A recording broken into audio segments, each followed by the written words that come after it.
Hey there, Mr. Redder here. Welcome back to another episode of r/Entitled People Stories. Today, we're diving into some Reddit podcast stories with Karen.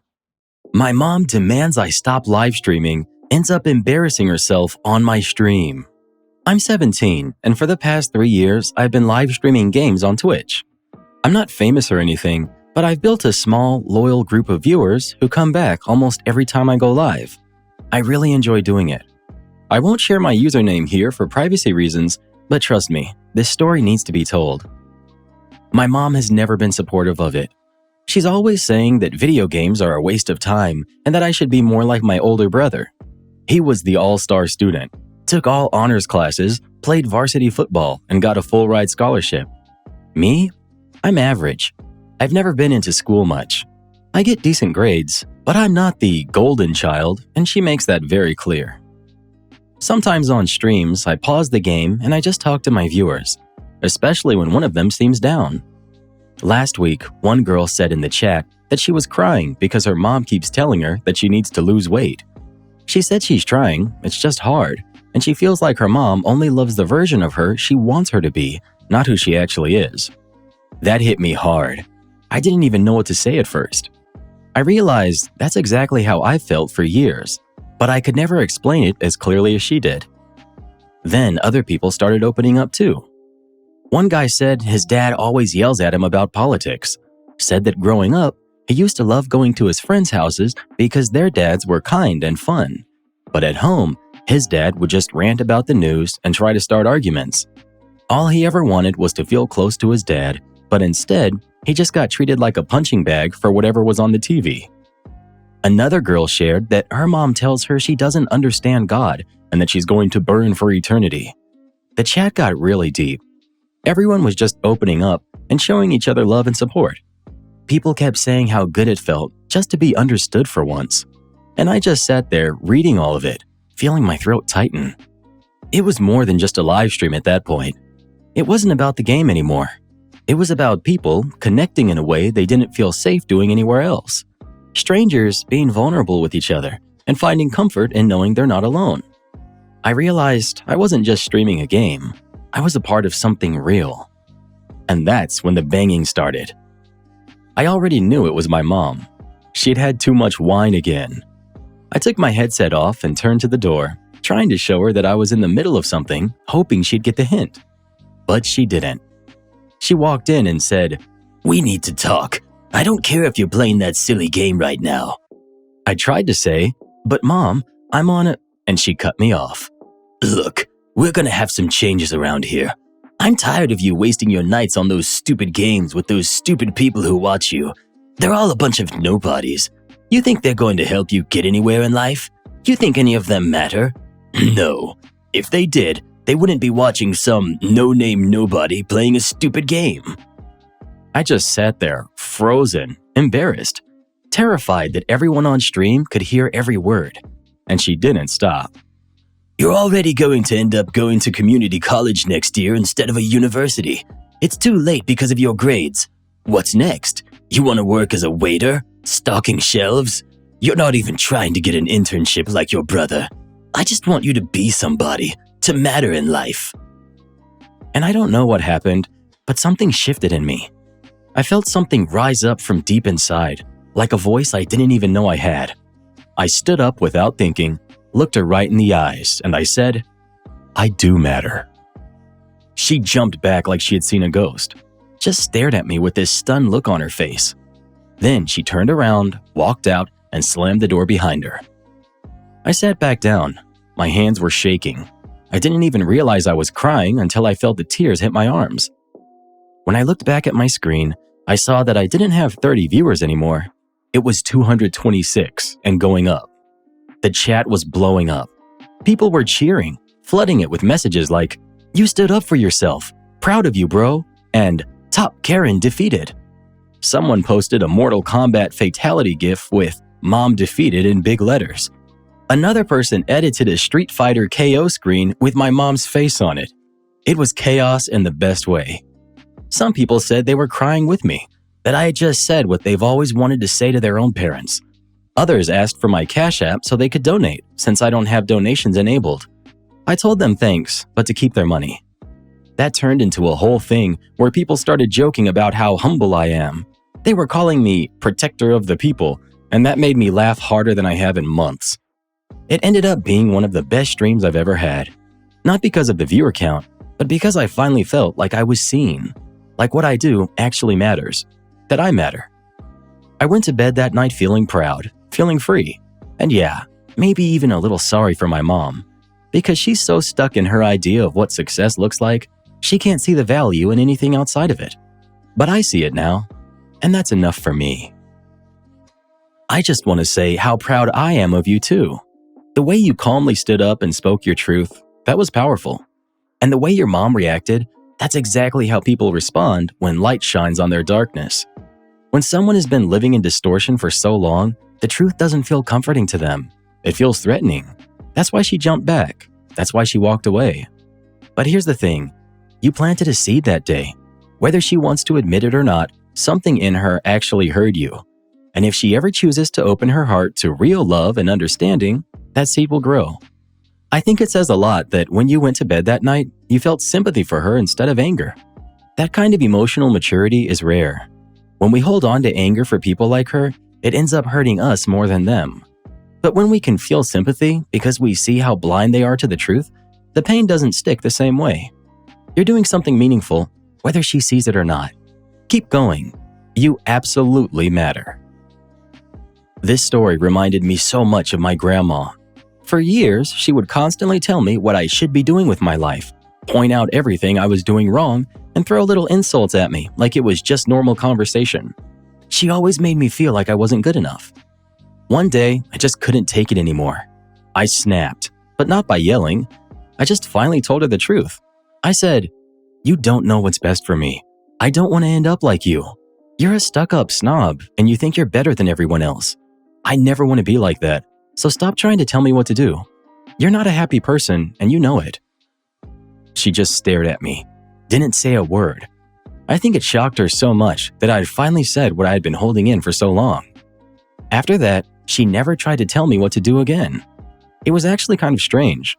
Anytime I was around her, she barely spoke to me. She'd just look over at me every so often, like she didn't know how to act around me anymore. It felt so good though, not to hurt her, but to finally stop hiding my truth just because I was scared of how she'd react. There's a kind of freedom that comes when you stop pretending just to keep someone else comfortable. What you described with your grandma and what OP went through with his mom, honestly, it feels like watching someone get reprogrammed in real time. A lot of people, especially those who have known you your whole life, get used to treating you a certain way because that's the version of you they've always seen. They assume you'll just keep putting up with it because you always have. So when you finally stand up for yourself and speak the truth, it doesn't fit the reality they've built around you. It completely throws them off. That sudden shift can feel like a shock to their entire system because it breaks a pattern they thought was set in stone. I won't go too deep into it here, but it's kind of like quantum entanglement. People around you are always reacting to your energy. You yell, people turn and look. You say, "Hey, you," and someone automatically wonders, are they talking to me? In the same way, when you speak the truth, especially to someone who's been living in denial or control, it hits hard. Truth disrupts illusion, and not everyone knows how to handle that. The key is to not get sucked into their version of you, though. If you respond in an angry, defensive tone, they can feel as if you're still under their control. It's when you respond from calm clarity, immovable like a rock. That's what shocks them into seeing you aren't the same person you used to be, and it can legit terrify them even though they don't understand why. Update 1 month later. It's been about a month since that night, and I wanted to give a quick update. Things feel different now. My mom has been acting completely different around me ever since. Quieter. She seems tired a lot of the time, like something in her shifted too. The aggression she used to throw around daily just isn't there anymore. She doesn't nag me about anything. No comments about school, the stream, my future, or any of that. I also realized she's not drinking as much wine as she used to. I don't know if that's part of the change, but it probably is. The house just feels lighter, even if we don't talk much. I've been saving up to buy a car, and I've almost hit my goal. The other night, my dad asked me if I'd made up my mind yet about what I'm getting. I told him I'm probably going with the Civic. used but in great condition. Normally, that would have triggered my mom to launch into one of her lectures about how used cars are a scam and how only new cars are worth it because they last longer. But she was standing right there and didn't say a word, just glanced at me for half a second and turned away. I can't really explain it, but I felt like I had some kind of invisible shield around me, like something finally clicked and I wasn't powerless anymore, and I felt really grateful for it. That night changed a lot, not just because I stood up for myself, but because it shifted the whole dynamic between us. For the first time, I felt like she actually sees me as a person, not just her son who she's supposed to mold or control. I don't know where it'll go from here, but for now, it feels better. It feels like something finally broke, and maybe that's what we both needed. You know, Karen, isn't it powerful when someone finally speaks the truth, especially to a person who spent years building their own version of reality? Absolutely. Illusions are like comfy little castles people build to avoid facing their own mess. But the second someone walks in with the truth, boom, the whole castle crumbles. And truth doesn't yell. It doesn't need to. It just shows up. And everything that's fake gets real quiet, real fast. Because deep down, even the people trapped in their own lies know the truth when they hear it. That's why they freeze, stumble, or storm off. It just doesn't fit their script. So to anyone out there afraid to speak up, remember this. Illusion might look strong, but truth is the only thing that actually lasts. Am I the jerk for calling my wife selfish for considering taking a job across the country and trying to uproot our family? My wife was recently offered a job across the country.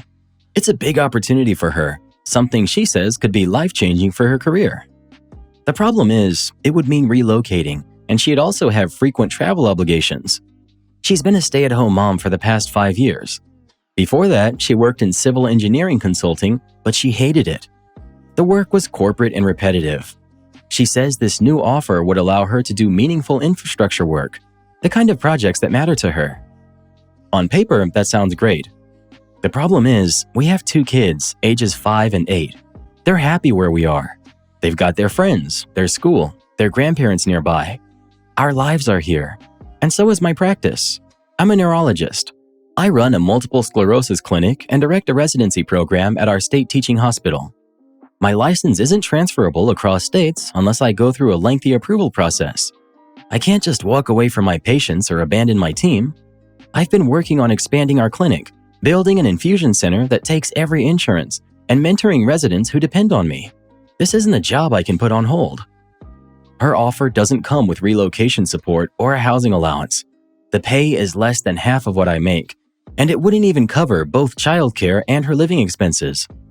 I explained that if she wanted to take the job, she'd need to help with childcare since I sometimes have late hospital shifts. She said that wasn't fair, that after paying for childcare and rent, she'd barely have anything left. Her next suggestion was that we move the entire family. That would mean uprooting the kids, selling our home, transferring my medical license, and rebuilding everything from scratch for a job that might not even last. I told her that's not realistic. Then she suggested taking the kids with her while I stay behind and cover their living expenses. She said cost of living is lower there and she could handle things. That was when it started to feel less like a career decision and more like a breakup plan. I told her I'd support her if she wanted to return to work, but this specific move doesn't make sense for any of us.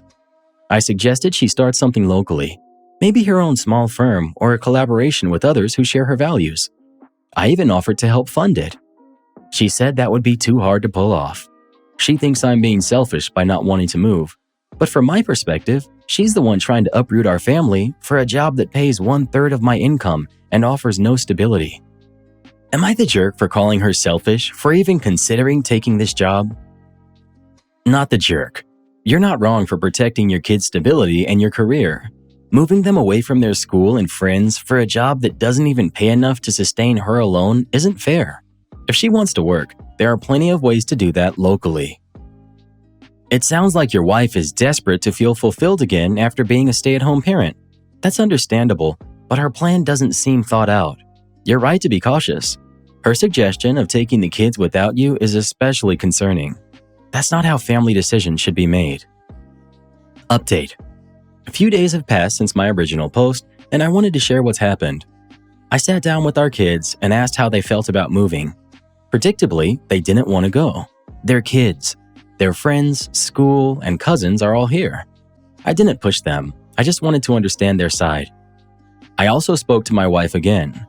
I told her that while she's free to do what she wants, she can't expect us to relocate on short notice. I reminded her that I'd never asked her to make that kind of sacrifice for me, so I think it's fair that I can't just abandon my responsibilities either. I suggested she explore working from home part-time or travel part of the month while we remain here. That way, she could ease back into her field and see if this opportunity is really worth pursuing. She said that wasn't possible. Apparently, they need her answer soon, and she feels it's now or never. I told her again that if she takes the job, she'll be responsible for her own expenses. I'll continue covering our home, the kids' needs, and shared costs, but I'm not going to fund a separate household. If she moves, she'll need to sustain herself. I also said I won't stop her. She's her own person, and I respect her right to choose. But I won't give up my clinic, my research, or my patients for a gamble. She didn't take that well. She said I was making her feel trapped. I told her she's not trapped. She's choosing between two priorities, and that's not my doing. Part of me suspects she'll take the job anyway. If she does, we'll likely end up separated. I'm not eager for that, but I've seen what happens when people fight to keep someone who already has one foot out the door. My father once told me, when someone's checked out, the fight's already over. I love my wife, but I can't force her to stay. She's chasing something she thinks will fix how she feels about herself, but it's not going to. Once the novelty fades, she'll realize what she gave up. You're handling this better than most would. Keep being steady. Your kids need that right now. This sounds like a midlife identity crisis. She's been a mom and a wife for years and probably feels like she lost her individuality. It doesn't excuse her choices, but it explains them. The way you're handling this, with calm boundaries, is admirable. You've been respectful and logical. The fact that she's willing to move across the country for a job that can barely sustain her says she's not thinking clearly. Protect your kids and your assets. You're not selfish. You're being a responsible adult. Update 2. This will be my final update, and it's not the ending I hoped for. My wife accepted the job. She leaves next month. We talked again after my last post. She said she still loves me and doesn't want a divorce, but she needs to do this for herself. I told her that love and stability aren't things you gamble with, especially when you have children. She said I wouldn't understand because my career already gives me purpose. Maybe she's right. Our kids will stay with me. She'll come back for holidays and summers.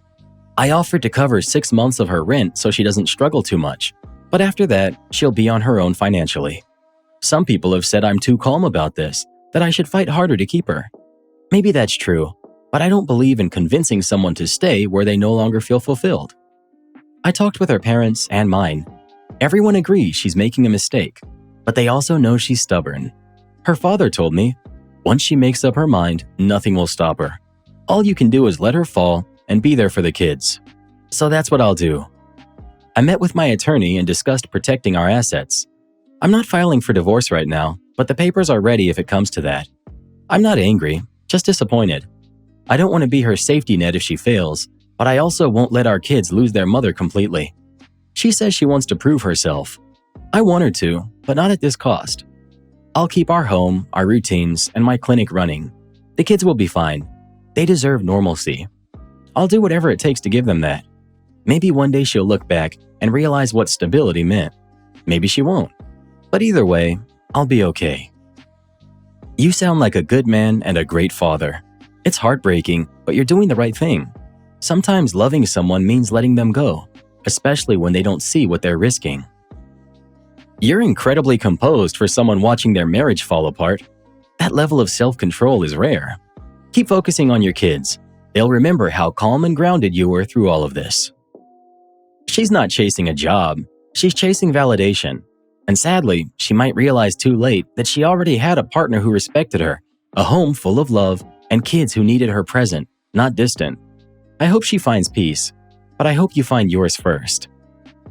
She left everything for a job that barely covered rent. That's not ambition. That's running from herself. Yeah, she wanted purpose, but forgot she already had one. Her family. And he didn't fight her about it. Because sometimes the calmest love is the kind that lets go. Painful truth. Not every breakup ends in shouting. Some just end in silence. Am I the jerk for refusing to give up my inheritance to pay for my sister's wedding? My dad passed away last year after a long illness. Losing him was devastating, but in a strange way, the years leading up to it were harder than the funeral itself. Watching someone you love slowly fade, handling the day-to-day care and living in constant worry, that leaves scars long before the final goodbye. I, 28 female, was the one who moved back home to take care of him. I was the one driving him to appointments, staying up through late-night emergencies, sorting out the bills, and making sure the house kept running when he couldn't manage anymore. It was draining. Some nights I would sit in the kitchen after he had finally gone to sleep, staring at a pile of paperwork and wondering how I was going to keep it all together. But I never regretted being there. If anything, those years gave me time with him that I wouldn't trade for anything. We grew closer than ever. My sister, 32 female, lives out of state. And Dad's last year, she came home twice. Once at Christmas, once for his birthday. She always had a reason for not being around more. She'd tell me she had her own life, her own commitments, and she couldn't just drop everything. At the time, I told myself to understand, but deep down, it hurt. I was carrying the load while she sent texts and showed up for holidays. When Dad passed, his will reflected what he thought was fair. He left me a significant portion of his money. It wasn't millions, but it was enough to change my future. To pay off student loans, start saving for a home, maybe breathe for the first time in years. In the will, he made it clear this money was meant for me, in recognition of the sacrifices I'd made to care for him. My sister wasn't cut out. She received things too, just in a different way. He left her the restored classic car she always loved, and jewelry that had sentimental value. But the majority of liquid assets came to me. At the time, I thought it made sense. We both got something meaningful. Fast forward. This past May, my sister got engaged. Her fiancé seems fine, but they have expensive taste and not much financial sense. The wedding plans they started making were massive. Destination resort, designer dress, open bar, giant guest list. I assumed they were going into debt for it, which is their choice, not mine. Then, about a month ago, she set me down. She didn't dance around it. She told me she needed my help. She said Dad would have wanted me to use some of the inheritance to make her wedding special. And by help, she didn't mean a little contribution. She asked me to hand over $30,000. That was supposed to cover the venue and catering. I told her no. I said the money was left to me for a reason. Dad wanted me to have stability after years of sacrifice, not to blow it on a party. She didn't take it well. She accused me of being selfish, of choosing money over family. She said I was punishing her for not being there while Dad was sick. I didn't even know how to respond. Then my mom got involved. She told me Dad would have wanted me to share, that family should come first. I told her Dad literally wrote down what he wanted in his will, and if he had wanted to set aside money for my sister's wedding, he would have. Mom said I was tearing the family apart. It didn't stop there. She started telling relatives I was punishing her because she wasn't around during Dad's illness. Some cousins have texted me, saying things like, "It's just money, you'll make more," or "Your dad would have wanted her to have her special day." A few others, thankfully, have taken my side, saying it's outrageous she even asked. Now, my sister says I won't be invited to her wedding unless I do the right thing. Mom is begging me to give in, saying I need to keep the peace. And I'm sitting here thinking, why is my future supposed to be sacrificed for one fancy day? Why is the person who put in all the work supposed to hand everything over to the person who barely showed up? The guilt is eating at me, but I keep coming back to the same thought. Dad left me that money for a reason. So am I really the jerk for refusing to share my inheritance to pay for my sister's wedding? Stand your ground and hold your boundaries. No one needs or is entitled to an extravagant wedding. They chose to plan outside of their budget. They can figure it out.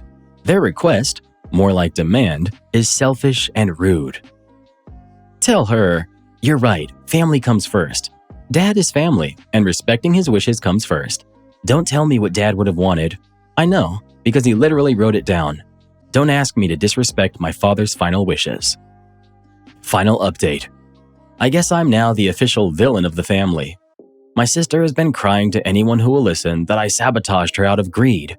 My mom is repeating her version of the story, saying I'm cold and unforgiving. It feels like the whole narrative has been twisted against me. But weirdly, I feel lighter. I'm out of the secret. I'm out of the wedding. I'm out of the guilt that's been choking me. Yes, the isolation is intense. The fact that my mom has chosen to side with my sister and prioritize her version of events is a wound that might never fully heal. But I know I did the honest thing. I protected myself from being drained dry for someone else's bad decisions. And I know my dad would have wanted this. He didn't leave that money for Instagram photos or a resort wedding. He left it because he knew what I went through, and he wanted me to finally have security. I mourned the family I thought I had, but I'm also fiercely protective of the person I'm becoming. I've secured relief. I've held on to the integrity my dad taught me. That's all I can control now, and it has to be enough. So now I'm asking, how do I start building a life outside of this toxic family bubble? Thanks in advance for any advice. I really appreciate everyone who took time to read and respond. I don't plan on posting another update because honestly, I'd rather leave all of this behind me and focus on moving forward with my life. Sometimes the healthiest family tree needs serious pruning. Your peace is worth the distance. Send the screenshots out to the family or post them. Change your phone number and email address. Get into counseling. Your dad's illness, his death, and now all this drama is a lot to carry. Working through it with a neutral third party will help. Try not to see yourself as isolated, but as finally free of toxicity. When your life is free of toxic relationships, there's room for healthy ones. You know what I love most about this? OP finally chose peace over family drama. Yeah, sometimes the healthiest thing you can do is block, delete, and move on. Who needs relatives who treat you like a bank? The only thing OP owes them is a wave from the porch of the house she's going to buy with that inheritance. Now that's what I call honoring Dad's wishes. Our surrogate changed her mind and is now demanding to keep our baby. I, 33 male, find myself in a difficult situation with my surrogate, Maria, 25 female, and I'm wondering if I'm the jerk in this situation. To provide some context, my husband, Roman, 37 male, and I decided to use a surrogacy to have a kid. We had a legal agreement in place, and Maria was compensated generously for her part in carrying our baby. Everything was going smoothly, and we were excited for our baby's arrival. However, around the 8th month of pregnancy, Maria dropped a bombshell. She declared that she no longer wanted to go through with the surrogacy and expressed her desire to keep the baby. This sent Roman into a fit of anger, but I managed to get him to step out, and I had a one-on-one conversation with Maria. I reminded her that she had legally signed the documents, and the baby was unequivocally ours, mine and Roman's. She began pleading with me, but I stood my ground, asserting that this baby was my son and not hers. She tried to bargain, saying she no longer wanted the money, but I firmly rejected her request, emphasizing that no one had coerced her into signing those papers. Whether she liked it or not, the baby was ours. To add some financial weight to my argument, I pointed out all the money we had invested in the baby and the substantial amount she received before the pregnancy. I made it clear that if she wanted the baby, she'd have to reimburse us for all of that, something I knew she couldn't afford. I suggested that if she had any more issues, she should speak to my lawyers, but as far as I was concerned, the baby was ours, mine and Roman's, whether she liked it or not. Maria called us cruel and even got her family involved to support her case. Now I'm doubting whether I'm in the wrong here. Roman supports my stance, but some of my friends and her family are calling me the jerk. So Reddit, am I the jerk in this situation? Edit. For clarification, she hasn't pursued legal action at all. This was a talk that we had with her. Edit 2. We live in California, where traditional surrogacy is allowed, as well as pre-birth and after-birth agreements. We have a pre-birth agreement, and by law, the baby is ours, and she knows it. She's asking if we would give up our rights for her to have the baby, which we won't. The baby is mine and my husband's. There hasn't been pursuit of legal action. She can now only talk through my lawyers. Unfortunately, this is why doctors will not allow the egg donor and the surrogate to be the same person. Who advised you to proceed in this manner? Due to her being the biological mother, your contact is potentially void. I would consider consulting with a family law attorney so your husband can plan to file for custody. If in the future you decide to have more kids, go with a surrogacy agent and separate egg donor so you can avoid this issue. OP is a man and says in the comments the surrogate is also the egg donor, i.e. the surrogate is the biological mother. OP has no biological relationship to the baby. His husband's seed was used with the surrogate's egg. People can downvote me all you want. The facts remain. Traditional surrogacy is much more legally complex than gestational surrogacy because the surrogate is the biological mother of the kid. In order for both intended parents to have parental rights for the kid, the non-biological intended parent will likely need to complete a step-parent adoption following the baby's birth. Am I the jerk for not giving my son the same opportunity due to his choices? My wife regularly uses Reddit and recommended that I post here because our family is split on who's in the wrong. I, 56 male, have 4 kids together with my wife, who's 54 female. We have 3 daughters, Chloe, who's 32, Wendella, who's 30, and Emily, who's 24. We also have 1 son, Lucas, who's 26. My wife and I have, since our kids were born, put in monthly payments into a college fund for them. The amount in the funds was enough to cover for all 4 kids' college education. Our kids all chose different paths in life, whether it was their degree, place of education, or what type of school. They all went with something different. When our oldest, Chloe, graduated high school, she talked to us about how she was unsure what she wanted to do with her life and had been thinking about taking a gap year. We talked with her and told her it was her choice, that if that was what she wanted, she could do it and not rush into education. She did take 2 years. During these years, she worked, and in agreement with me and my wife, she paid us $250 in rent each month to continue living with us. She still ate our food, we cooked for her, and still bought her necessities. The $250 were put in a savings account that we gave her access to when she and her now husband were beginning to talk about buying a home. Even though the situation was not the same with each kid, they all knew about this and the plan for how the money would be used. Wendella lived with us for 3 years after college. Emily lived with us during college. They both took part in this. The issue is with our son. He, like his oldest sister, wanted to take a gap year. We encouraged him to do so. He asked if he could stay with us. We told him yes, but told him about the rent situation. He was not happy with this, saying that he was our son and we should want him to live with us for how long he would need to. We explained what the money would be used for. He said he did not give a hoot. He was very angry with us for a long time and ended up staying with a friend of his. This all happened around 8 years ago. We have a good relationship now with both him and his wife, whom are expecting our first grandbaby.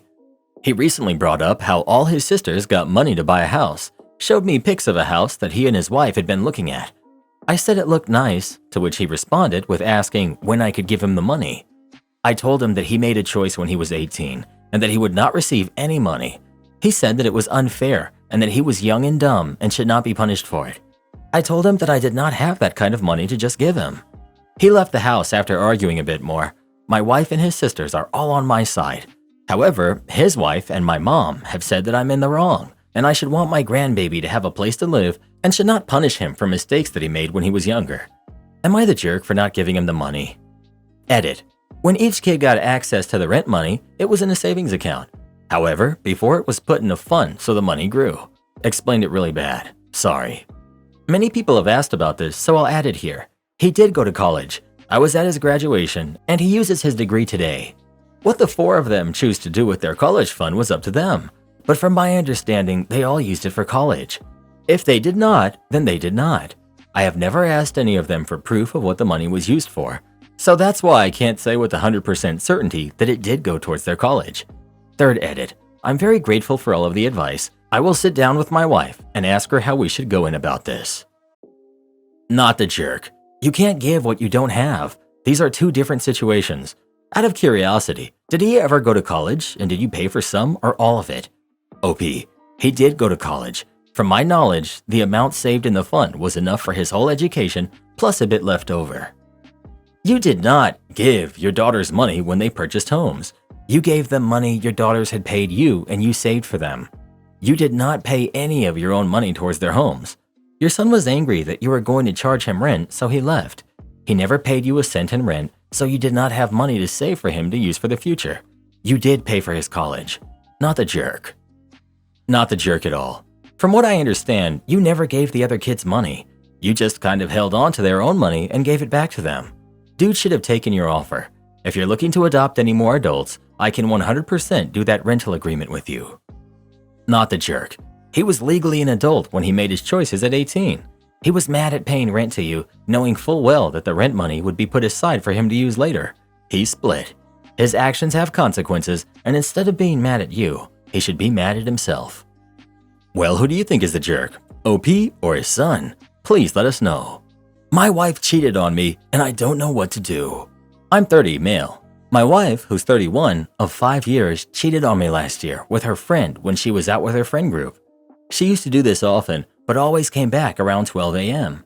But this time, she came home very late, at around 5 a.m., very drunk, and I didn't press the issue that night. She was distant and didn't talk much to me afterwards the next few days. I only found out a couple days later when she confessed to cheating after I kept asking her why she was so cold to me. I was shocked.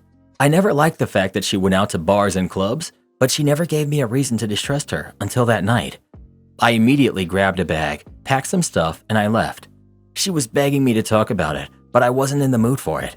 I was angry, upset, sad, and I know that I wasn't in the right headspace for this kind of talk, so I stayed with a friend. Fast forward a few days later, and I agreed to talk to her. She said she was so sorry and would never do it again, and that she would do anything to make me stay. I spent the time I was away thinking of staying or leaving, and I hate the fact that I still love her. We don't have kids together, but part of me still wanted to stay. I gave her certain conditions if she wanted me to stay. The first one is to never see the man that she cheated on me with ever again. The second was that I could see her phone or computer anytime I wanted without having to ask. The last one was that she could no longer go out to bars or clubs without me. She agreed to all of this. Over the last year, she's been estranged from her friend group because she can't go out with them without seeing the man that she cheated on me with, and she hasn't really made any new friends. I haven't checked her phone or computer either. I know she likes to go out, so I try my best to go out with her when I have time. The bar and club scene was never my thing, but I try to enjoy it with her.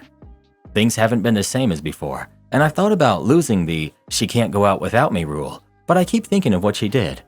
I've explained this to my friend, and she said I should just divorce her if I can't trust her anymore. I thought about it. I wasn't as happy as I used to be. She says she's happy with me around, but she isn't as energetic as she used to be. So, am I the jerk? To clarify some things that were asked, our relationship before seemed pretty good. I was never the club and bar kind of person, but me and my wife enjoyed going out to different places. We were both very outdoorsy. We often went camping, climbing, hiking, among other things. We also liked taking trips around the country and sometimes abroad. We also had date nights once or twice a week. We both work from home, so we often had a good amount of free time. We aren't rich or anything, but we do fine. Also, to clarify something, we don't have kids and we don't want kids.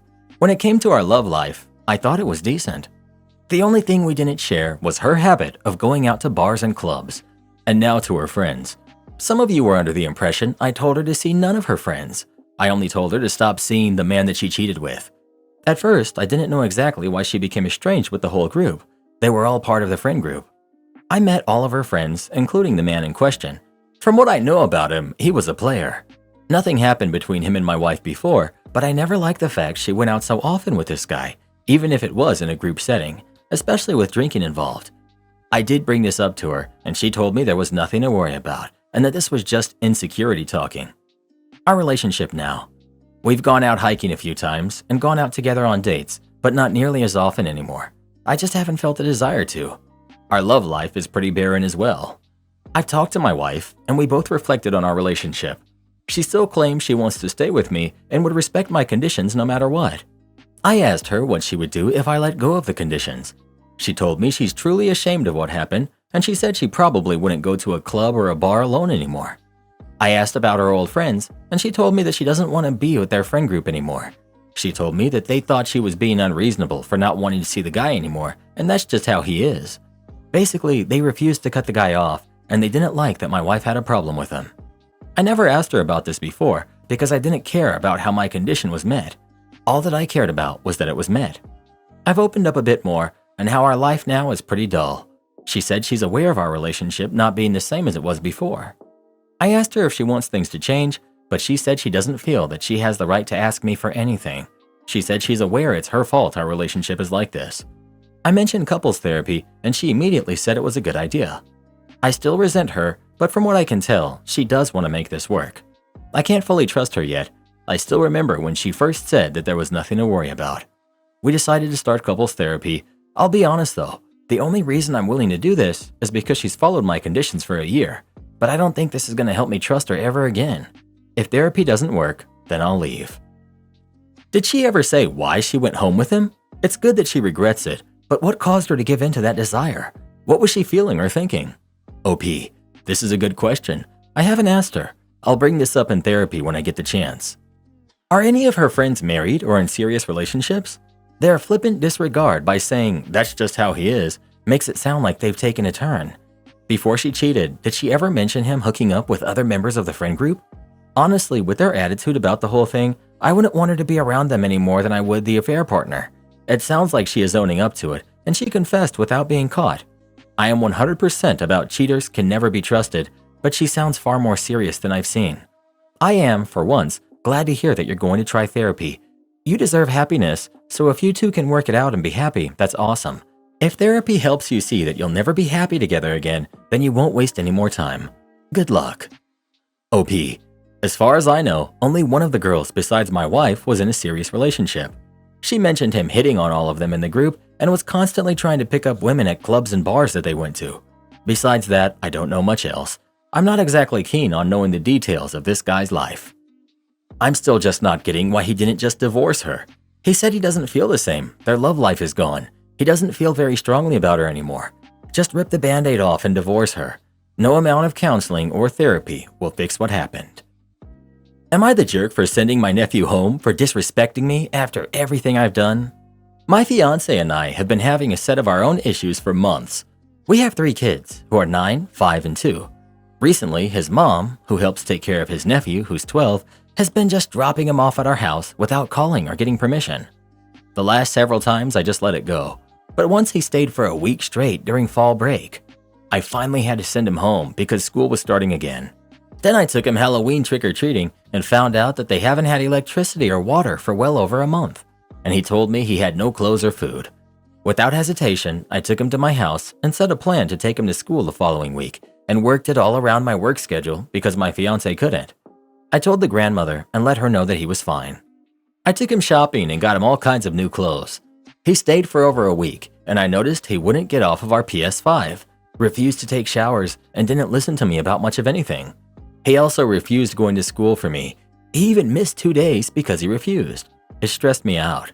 My fiance was no help, didn't enforce anything, never asked if I needed any help. I had to do it all by myself on top of work and my own kids. I finally hit my breaking point. It was Sunday today, church. I worked until 9 a.m., came straight home to get everyone ready for church at 11. My fiance is of course watching football and acts like he couldn't lift a finger, but okay, I did it. Got everyone in the car, and he has a bad attitude. Go to the gas station where he keeps making slick remarks, and I finally snap back. I'm overwhelmed. I'm dealing with all this, and he's done little to nothing with me. He gets out of the car and starts walking down the highway. I of course pull up to him and tell him to get in the car. His nephew starts trying to get out of the car to walk with him. I tell him no, that's not safe, just please stop. My fiance gets back in and is livid with me and says I've been being a jerk, and his nephew immediately chimed in saying, "Oh yeah, I definitely agree." I cut him off and said basically to stay out of it. My daughter comes to me after we get home and tells me she didn't want him staying at our house anymore because he had told her and my fiance that he never really liked me and I've always been stuck up and he can't stand me. So basically I lost it. Not at them of course, but I called the grandma and said I couldn't do it today or right now. I won't be disrespected like this in my own home, from anyone. But my fiance says I'm a jerk, basically for sending him back home. I just don't know how much more I can take. Not the jerk. Send your fiance back to his mummy as well until he learns to stop being a useless drain on your household. Sorry sis, I'd be dropping the fiance as well. You have a much bigger problem on your hands than a rude nephew, and I expect you know that already. Please prioritize your and your kids' well-being and don't let anyone interfere with that. Anyone. Not the jerk. Am I the jerk for telling my sister that if she's so upset about my kid not sharing her toys, they could find another place to live? I'm a single mom to Emmy, who's 6. Emmy is my only kid. She's been sick since she was 2, and if I'm going to be honest, she likely won't make it to 10. Her dad left us when she got sick. Emmy spends 1 week in the hospital, then a week at home. Because of this, the last time I was able to send her to school was 2 years ago, when we were able to do preschool 3 hours a day, 2 days a week, and they still wore masks. Now the only time she's around other kids is when she's in the hospital. Emmy hates sharing her toys, so I try not to make her do it. Usually when we see her cousins, I'll buy something like a big pack of chalk and a gallon of bubbles, and I'll tell her it's for everyone, but that's the only time she'll share. My sister and her 2 daughters, 5 and 7, are living with us temporarily. It's been difficult for everyone. At first, I switched rooms with Emmy, and we put all 3 girls in the master, but Emmy hated sharing rooms and said the other girls were always touching her stuff, so we switched back, and I put the girls in the spare room with their mom. My sister was complaining that the room was too crowded, so she's staying on a cot in my office, but apparently that's also uncomfortable, so she wants the girls to share again. My sister does not pay any rent. Her husband sends $500 a month to help pay for their groceries, and she helps with Emmy while I'm working. My job is pretty flexible, so I'm able to watch her while I work. They've also been complaining that I take Emmy on day and weekend trips without them.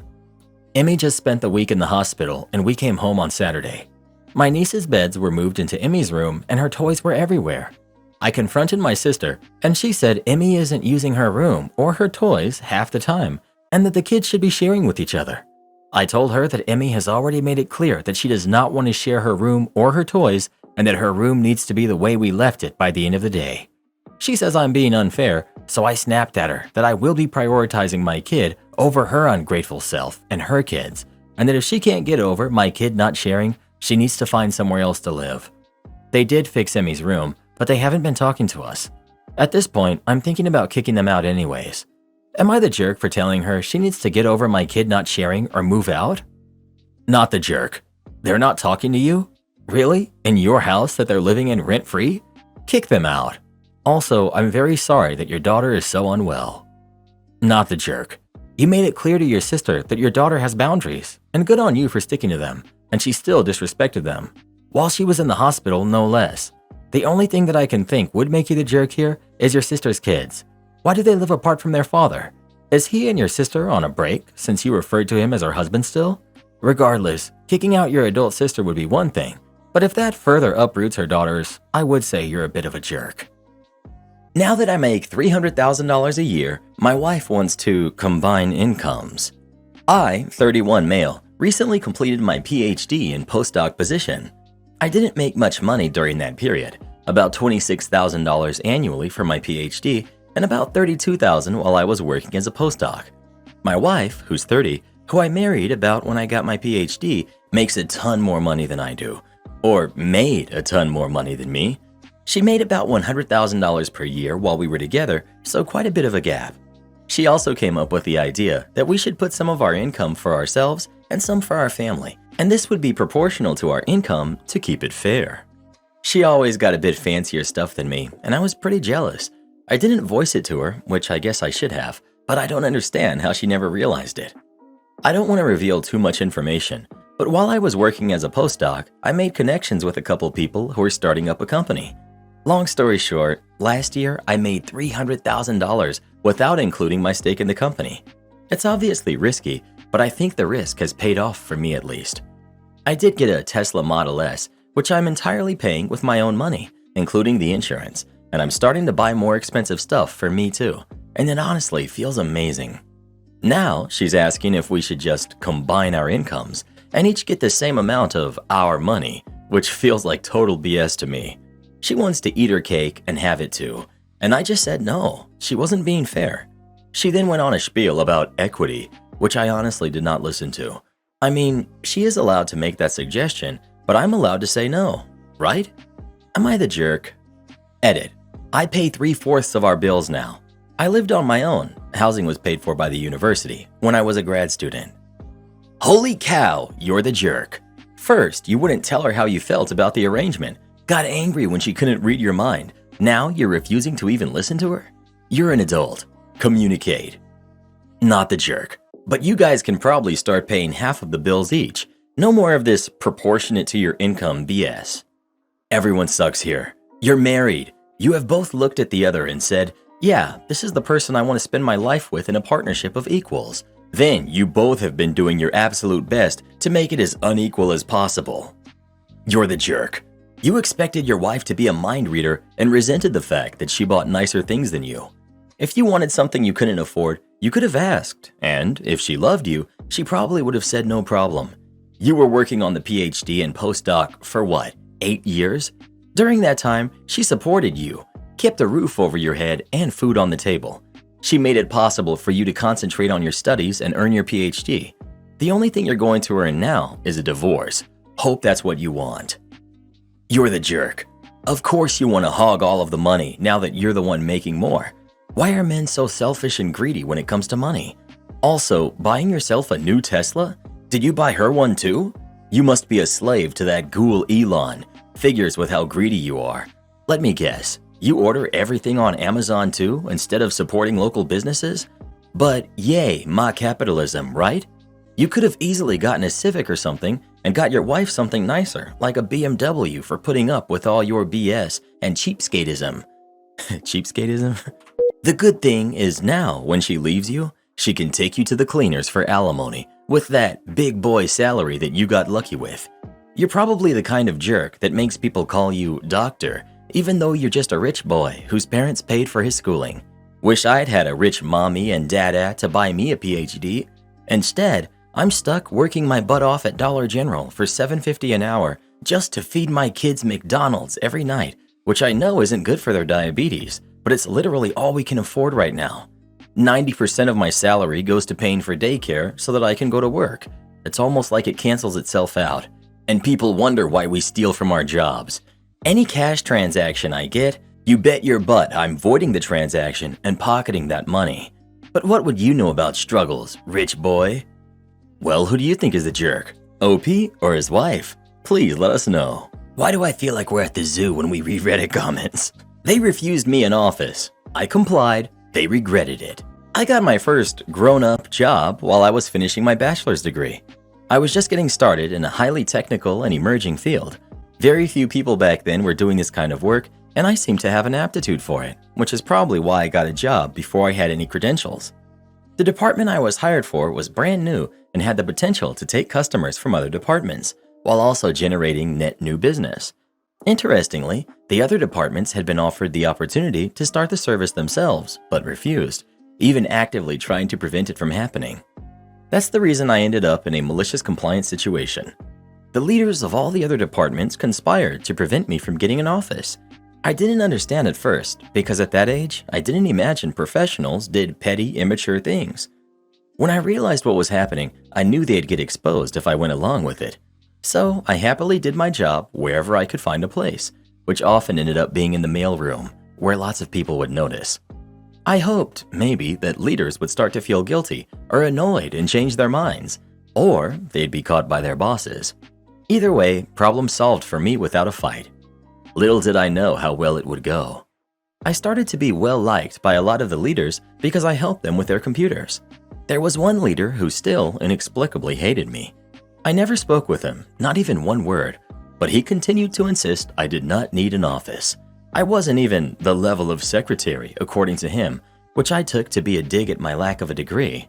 I heard about him saying that from a friend who was in the meeting when they talked about changing their minds. It's too bad for them they didn't change their minds, because the president came through the mailroom multiple times and finally stopped, clearly annoyed. "Why don't you work in your office?" That was my golden moment. I had complied politely with not having an office.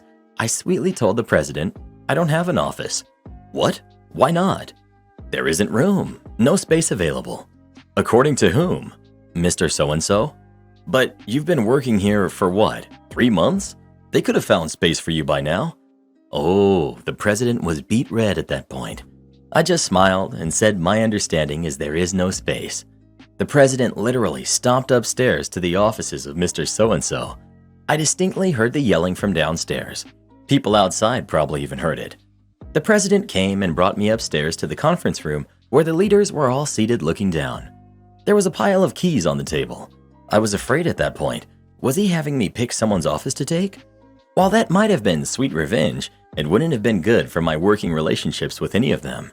But no, she handed me a key to the conference room and said, "This is your office." She scooped up the rest of the keys, which I learned later were all of their copies of the key to the conference room, and said, Your office is the largest office on campus, even bigger than mine. Enjoy." And she walked out. That was probably the best drop-the-mic moment I've ever seen in my life, and the story ends with my compliance not only winning me that office, but all the other leaders, except Mr. So-and-so, becoming great colleagues. Edit, follow up. I mentioned in the comments that there was another chapter to this story that I guess sort of puts a bow on it. One sunny day, about 6 months later, Mr. So-and-so passed me on the stairs outside the building. I was leaving and said good morning to him. We were the only two people, or so I thought. I wouldn't pass by a coworker like that without a polite greeting. I was in my office, quietly analyzing some data about an hour later, when, once again, the furiously red-faced president stormed into my office. I swear she was 12 feet tall in her anger. She demanded, "What's going on with you and Mr. So-and-so?" My heart was racing at probably 150 beats per minute, and I couldn't comprehend her question. "What do you mean, what's going on? I have no idea what you're talking about." I started to imagine she was accusing me of having a relationship with this man, and just, ew. She said she wanted to know why he just said what he said about me. I was perplexed. "I'm sorry, I still have no idea what you're talking about. I never have more than a greeting to say good morning worth of conversation with Mr. So-and-so. I can't think of anything whatsoever that he would have said about me." She told me that my sibling had just burst into her office raging about Mr. So-and-so. Turns out when I walked by him and continued on, the next person he encountered was my sibling, but he didn't know that. We both worked for the same company, but I was married and we had different last names. If he bothered to get to know me at all, he would have known that. He walked right up to my sibling and says, "There goes that jerk with her head in her backside." He assumed, I guess, that everyone else hated me too. He barely knew my brother, but felt comfortable saying that. So, my brother walked right into the president's office, interrupting a meeting, and repeated what Mr. So-and-so said. The president assumed that I was aware, but my brother hadn't gotten to me yet, and I didn't realize just how much Mr. So-and-so hated me.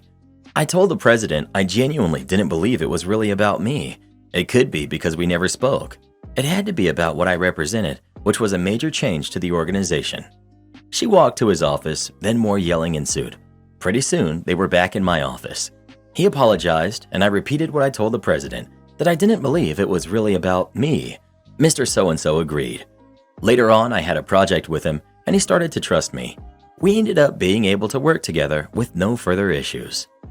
Insane Karen tries to make me her son's girlfriend. This happened about a year ago when I was 14 over winter break, and I was on vacation in Japan. Hence, this will all be roughly translated from Japanese. I was at the park sitting by myself on a bench, drinking hot chocolate and listening to music when this guy tapped me on the shoulder. For the sake of anonymity, we'll call him Ethan. "Ethan, hi." I was in the zone from listening to music, so it took me about 10 seconds to register there was a human behind me. Me. "Hello." Ethan. "Sorry if this comes off as creepy, but there's ice skating around here, and I don't really want to go alone. Would you mind going with me? I can pay for you." I looked at this kid for a second before agreeing. He was cute, so I was surprised he didn't have anyone else to go with him. Me. "Sure, but do you mind if I ask my dad first?" Ethan. "Sure, no problem." So I called my dad, and he just asked me a few questions about the area, which I relayed on to him, then back to my dad a couple times. After my dad agreed, we started walking and talking, though it was only like a 2-minute walk. We arrived, paid for ice skate rentals, and started skating when suddenly I hear the voice of what seems to be a nice lady. Entitled Mom. "Ethan, sweetie, you forgot your gloves." She started running over to him, so I decided to do a lap to let them talk for a second when I hear Ethan yell to me. Ethan. "Mitsuki, come meet my mom." Me. "Sure." I skated over, and as I did, I noticed he was whispering something to her. So then I skated over, and she just kind of looked at me. Entitled Mom, looking at Ethan. "Why are you talking to this American girl? I told you, you can only date Asian girls." I was surprised for a couple of reasons. One, I may not be as Asian as they are, but it's obvious I am Asian. Two, he called me by my name, Mitsuki, a very obvious and fairly common Japanese name. Three, he called me over in Japanese, to which I replied in Japanese. And yet, with all of this, she thought I couldn't understand her. I sat and listened for a second before the mom turned to me and said in the most thick Japanese accent I've ever heard, "Leave my son alone." The son protested for a couple seconds before his mom gave that, "I'm gonna count to 10 look. I just looked at her dead in her eyes. Me. If you need to say something to me, at least make it understandable. I said this in Japanese. Suddenly, Mom turned a shade of red that I've never seen before. She stayed silent for a few seconds before looking at me. You speak Japanese? Me. Yep, I am Japanese. Then, you would be perfect for my son. Me. I'm sorry, what? This lady's entire personality just switched in a nanosecond from go away to date my son. Entitled Mom. You heard me. My son needs a girlfriend, so he's not a loser in class. And a Japanese girl like you would do great. Me. I'm sorry, but I was instantly cut off. Ethan was just standing still. It doesn't matter. Look at my son. He's so handsome. Ethan. Mom, shut up. She doesn't want to. Leave her alone. You brat. I'm just trying to help you so you don't end up as a disappointment like your older brother. They kind of yelled back and forth for a minute while I sat there like a side character in a movie just watching. You will date him, right? Me. I don't live in Japan. Also, I like women. I said that with zero emotion because I was tired of this lady. No more words were exchanged. Ethan was dragged away while apologizing and telling me to just return the skates when I was done. Am I the jerk for refusing to change our custody agreement? My ex and I share 50-50 custody of our son, who's 9. Basically, we have him every other week. She also has a 5-year-old from her second marriage. They're divorced too, and the divorce arrangement is like ours, except she gets the 5-year-old on the week that I have the 9-year-old. Her second ex-husband refused to work around our custody agreement, so my ex asked me to change ours. This is a huge deal, and the reality is that I cannot just sign off on it. If I just say okay, then she'll start asking for more accommodations at my expense. I told her to think about what she's going to offer me to go along with this plan. She got mad that I wouldn't just do it. Honestly, if she would have offered me something like an extra holiday, then I'd just go along with it. She even said that she wasn't going to pay my legal fees because a judge has to sign off on any custody changes in our state. Now she's upset, and I don't care. Edit. Both boys are just as happy being together than not. Why? Because they both get to have their parent all to themselves, and my relationship with my son is more important than with his brother. I work in a family law office, and dealing with jerks like you is the worst part of the job by far. Instead of doing what's in the best interest for your kids, like preserving a healthy co-parenting relationship that will make your kids' lives materially better, you're choosing to be a major jerk. Worst of all, it's the kids that usually suffer the most when you have a parent being a grade A jerk like you are. You're the jerk all the way. Your "forget you, got mine" attitude disgusts me. I'm sort of curious about one thing, as I don't know family practice. If OP continues to be obstinate, doesn't the ex have the option to petition the court for a change in the custody agreement? Seems to me that if that is so, then OP is setting himself up for some unneeded legal fees down the road. In most states, yes, she could also use this thread to show the judge his attitude. You're the jerk. Your son should be growing up with his sibling. He's a human being, not a bargaining chip. Your relationship with your son is more important than his relationship with his brother? Read that back to yourself, OP. Hard, you're the jerk. Instead of trying to establish a healthy co-parenting dynamic, you're just doing this to be petty. And I bet you're doing it so your ex doesn't have a week off. This isn't a competition. Let your son spend time with his brother. There will come a day where you need your ex's support. This is very short-sighted. You're the jerk. My parents were divorced, and I distinctly remember my dad being a jerk. And there was a period of time my brother would be with my dad, and I would be with my mom. And then we would switch, and I never got to see my brother. I hated my dad for it. You sound just like him, a narcissistic jerk who only cares about yourself, and your son will resent you and not have much of a relationship with you as an adult. My Karen ex used me to sign for her new apartment, so today I canceled it. I, 25 male, have been on and off with my first girlfriend, 28 female, for the last 3 years. I've always ended the relationship, sometimes on good terms, sometimes just by stopping talking to her. I've always cared deeply for her and her kid, to the point where I'd take a bullet for them. Over the years, I've spent over $20,000 on getting her an apartment, helping with bills, furniture, and everything in between the years. We've been talking for a few months once again recently, and I fall for her again every time. I just co-signed for another apartment for her to get her out of her toxic family's house. She was set to move in on December 8th. However, yesterday I wasted 5 hours driving with my phone dead to pick up a bed and furniture for her kid, only to get there and not be able to get it because of the rain. I get home and finally charge my phone, only to see she's texted 3 times asking what time I'll pick up the furniture. Then a simple good night text from her, and that's it. I felt used all over again, feeling like crap. I couldn't sleep. So I texted her asking where I stood on the relationship and if she actually cared about me. 2 hours later, and she's only opened it and not even responded. I called her out on it, and she said she was busy at her girlfriend's house staying the night. So I told her I didn't feel appreciated or loved at all. With no response, I didn't sleep much at all. Feeling like this is just going to be another left turn into the same stuff from the past, I canceled the lease, and now she can't get an apartment on her own with her credit. I don't know what to feel because I feel like a jerk, but I didn't want to feel used again. Like I was always going to be the last thing on her mind. Edit. She's always been the one to reach back out to me even when I've been in a different relationship. I know my actions were impulsive and immature, but they came from very biased feelings that I never really healed from in our past together. During our first stint of being together, after getting her a new apartment and furnishing the entire thing to help her get custody back of her kid, things turned for the worse. She and her daughter got sick back to back. She wasn't able to work, so I paid her car note 2 months in a row, her car insurance and rent, while also trying to pay my rent.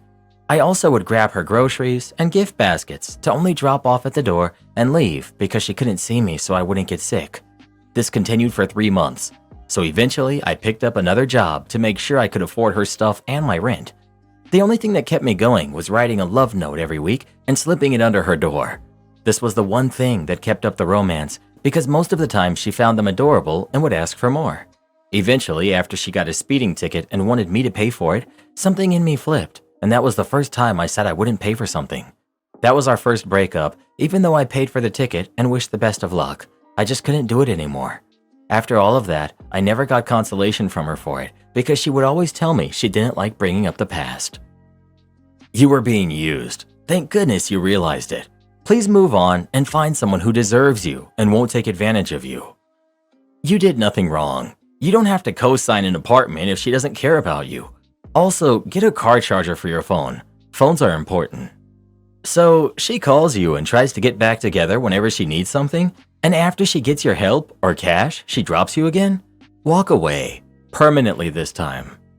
Honestly, you sound like you need therapy. Either you are going to take her seriously and be a good boyfriend, which yes, includes helping her financially when you can, or you need to just leave her alone and let her find a real man who's not afraid to commit. You remind me so much of my ex who strung me along time and time again. Well, eventually, I realized his brother would make a much better father to my kids than he ever did. So now I'm with him, and of course my ex is furious, but there's nothing he can do about it. Love me when I'm here, or miss me when I'm gone. Well, what do you think? Is OP the jerk for canceling the apartment or not? Please let us know. Nothing makes people do more stupid things than love, especially when it's a one-sided love that's not returned to you. Am I the jerk for not treating my stepkids equal to my son? When my husband and I got married, we had an extensive prenup, and we agreed that we would each be responsible for providing for our own kids. He came from a marriage where his ex-wife milked him for cash, and I also liked the idea of separate finances. We each pay our own bills, groceries, and the mortgage we split 40-60, him 60, me 40, based on the fact that he has 2 kids and I have 1. I understand that to some people it might seem a bit roommate-ish, but I've loved it and I think it works out great. I don't care about the money he wastes golfing because it's his money and not mine, and I can get expensive sushi all the time. Growing up, my parents would always yell at each other about finances, nitpicking each other's spending. When my husband and I got married, I was in grad school and he worked in finance. He lost his well-paying job and now makes 50% less, whereas my career has flourished in recent years. My son turns 15 soon and he's been asking for a Model 3. I plan on getting it for him because I think he deserves it. My husband recently came to me upset because my son was talking about how excited he is to get the car. That upset his step-siblings who haven't and won't be getting cars. My husband said he wants to change how our household bills are split. He wants me to pay 80% and him 20%. His reasoning is because with his pay cut and his ex-wife still taking a large chunk in child support, he isn't able to golf or live the same lifestyle as before. He also wants me to buy each of my stepkids a car this Christmas. I basically told him he's out of his mind, and he complains that his ex-wife used him for cash and made him pay all of the bills, but that's what he's trying to do to me. He didn't really know how to respond to that, but isn't talking to me now. I kind of find it funny that when I made significantly less money, he had no issue with our finances being split, but now that he's the one making less, it's an issue. Am I the jerk for not wanting to buy my stepkids cars and fund the family? He wants me to top off their college funds too. Edit. I am a positive role model in my stepkids' lives. We're pretty close. I go to their sporting events, plan their birthday parties, etc. But they have 2 living parents who are more than capable of fully supporting them if they tried hard enough. So I just don't feel like it's my place. The kids all know that my husband is responsible for my stepkids' cars and college, and I'm responsible for my sons. They're just disappointed with their dad right now because their friends all have dads who bought them nice cars, which has made my husband kind of mad. I don't think having cars and college funds are a necessity though, more of a nice thing to have if your parents can afford it. So I feel like my husband should either step up to the plate and get a better job or get off my back. Not the jerk. And you've made super fair points about how he was fine with the split when he was making more. I don't see why you should have to finance his lifestyle now. But I don't see how you two are going to maintain your marriage at this point unless your husband comes around and is back to being fine with the original agreement. Either way, it's going to cause problems. If your stepkids are getting a car, it should be bought by their parents, and you could help with a small amount if you'd like. But buying 3 cars all by yourself is ridiculous. Info. How often do your stepkids stay with you? OP. My stepkids are with us the majority of the time. They see their mother every other weekend, as well as whenever they ask to. I can afford to buy the 3 cars, I just don't want to out of principle. I don't think he would buy my son a car if the roles were reversed, which is okay. He's my son, and I acknowledge that I'm responsible for providing for him. Honestly, I think the cost split is unfair. Although he has 2 kids to your 1, if he's paying child support, it means they're not living with you full time. I think you should revisit that at least down to 50-50. But that doesn't make you the jerk, especially when he was fine with keeping his money when he made more. As for the cars, no, you don't have to buy his kids cars or pay for their college. They have 2 parents to do that. However, I must say this. If you buy your kid that kind of car for his first car, that's insane. Just nuts. The first car is a practice car.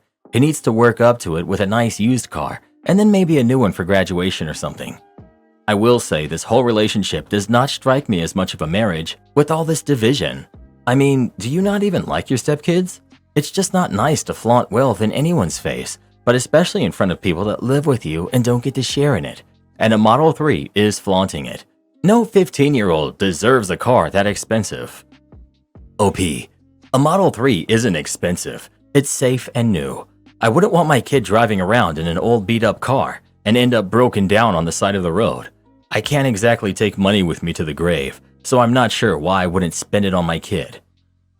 Its base model is around $40,000, and I didn't say get a beat-up car, I said a used car.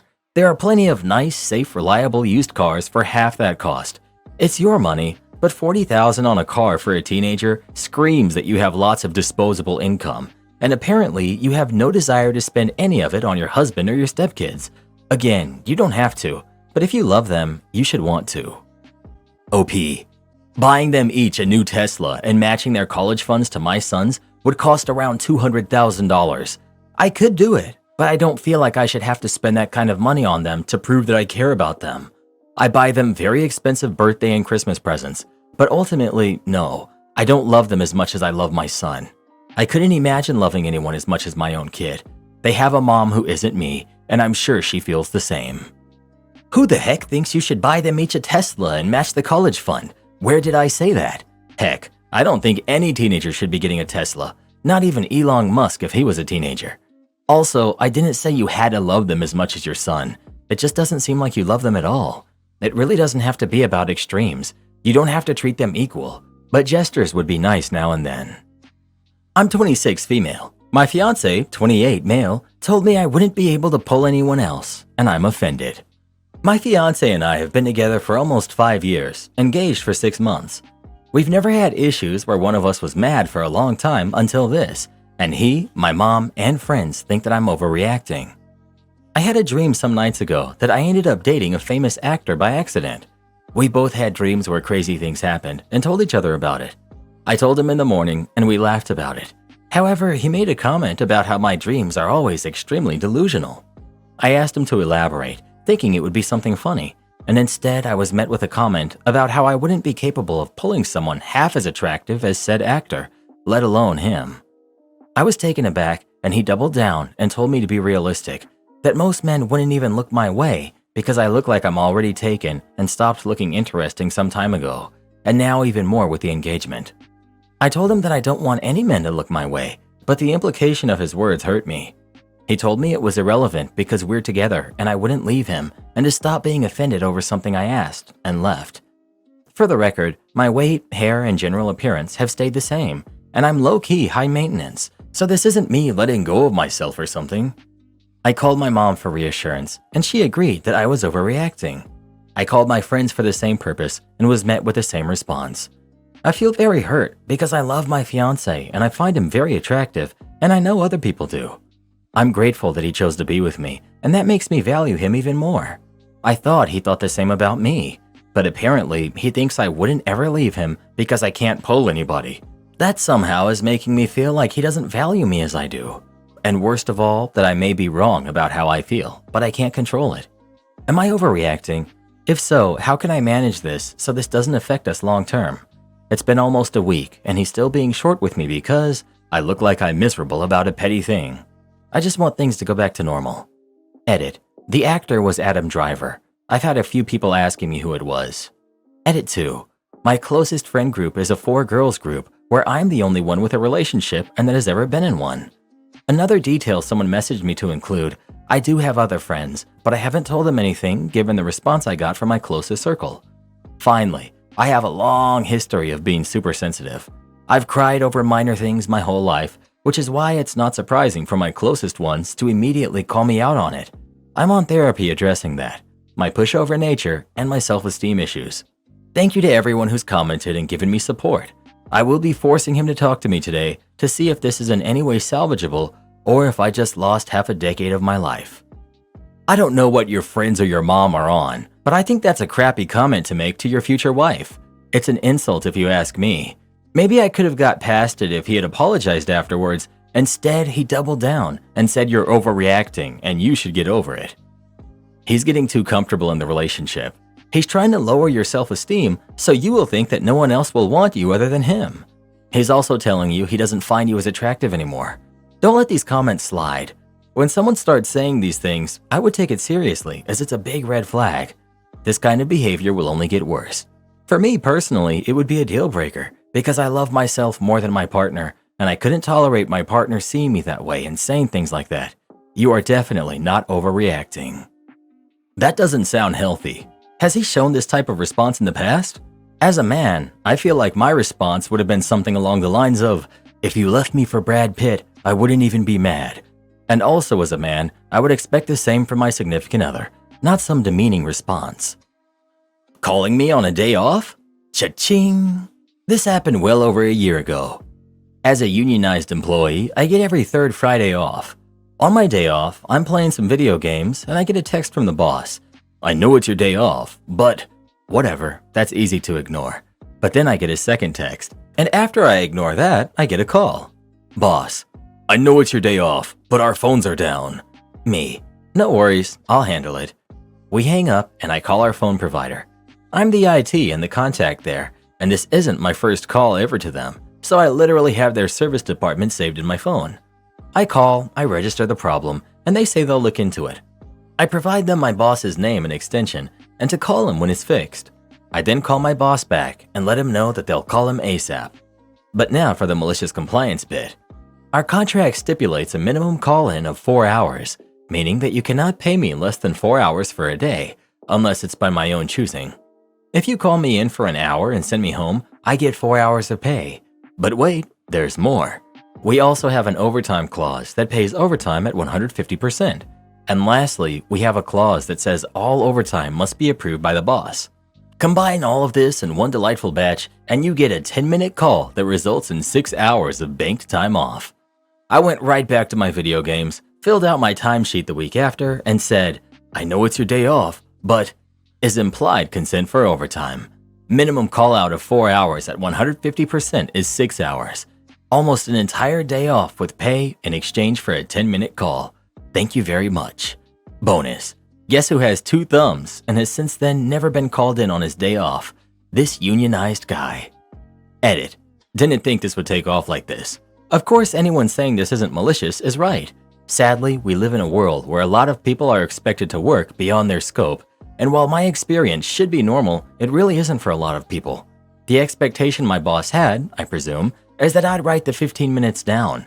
We write our times in blocks of 15 minutes, and be content with that.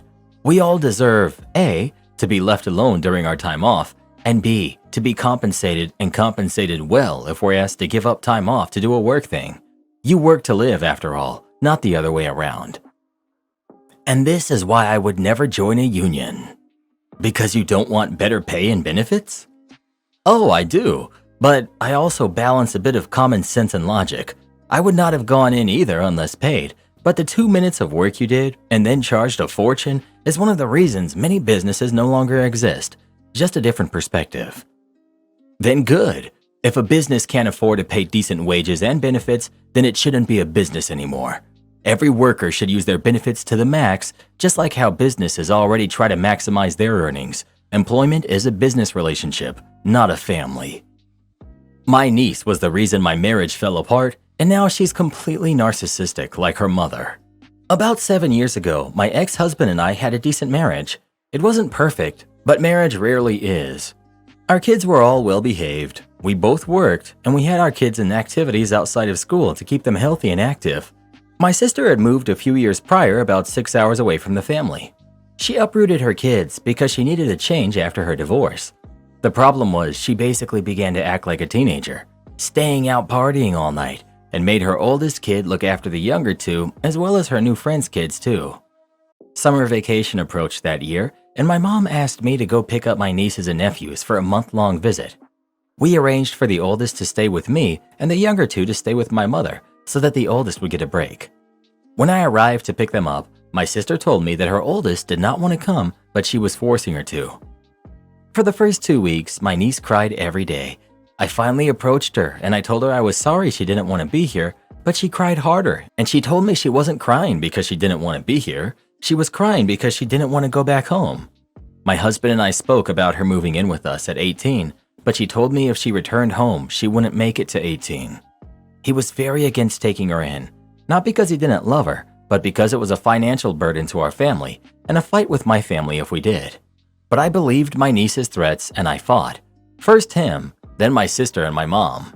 We ended up keeping my nieces through tons of fights. We got very little to no help financially or emotionally, but we did the best we could by her. But it was a crack, like the kind you get in your windshield, and it just keeps getting bigger every time something small hits it. My niece got pregnant as a teen, just like her mother. The crack grew. My husband and I fought about money. The crack grew more. By the time my niece moved out at 17, and back in and out again, the windshield was beyond repair.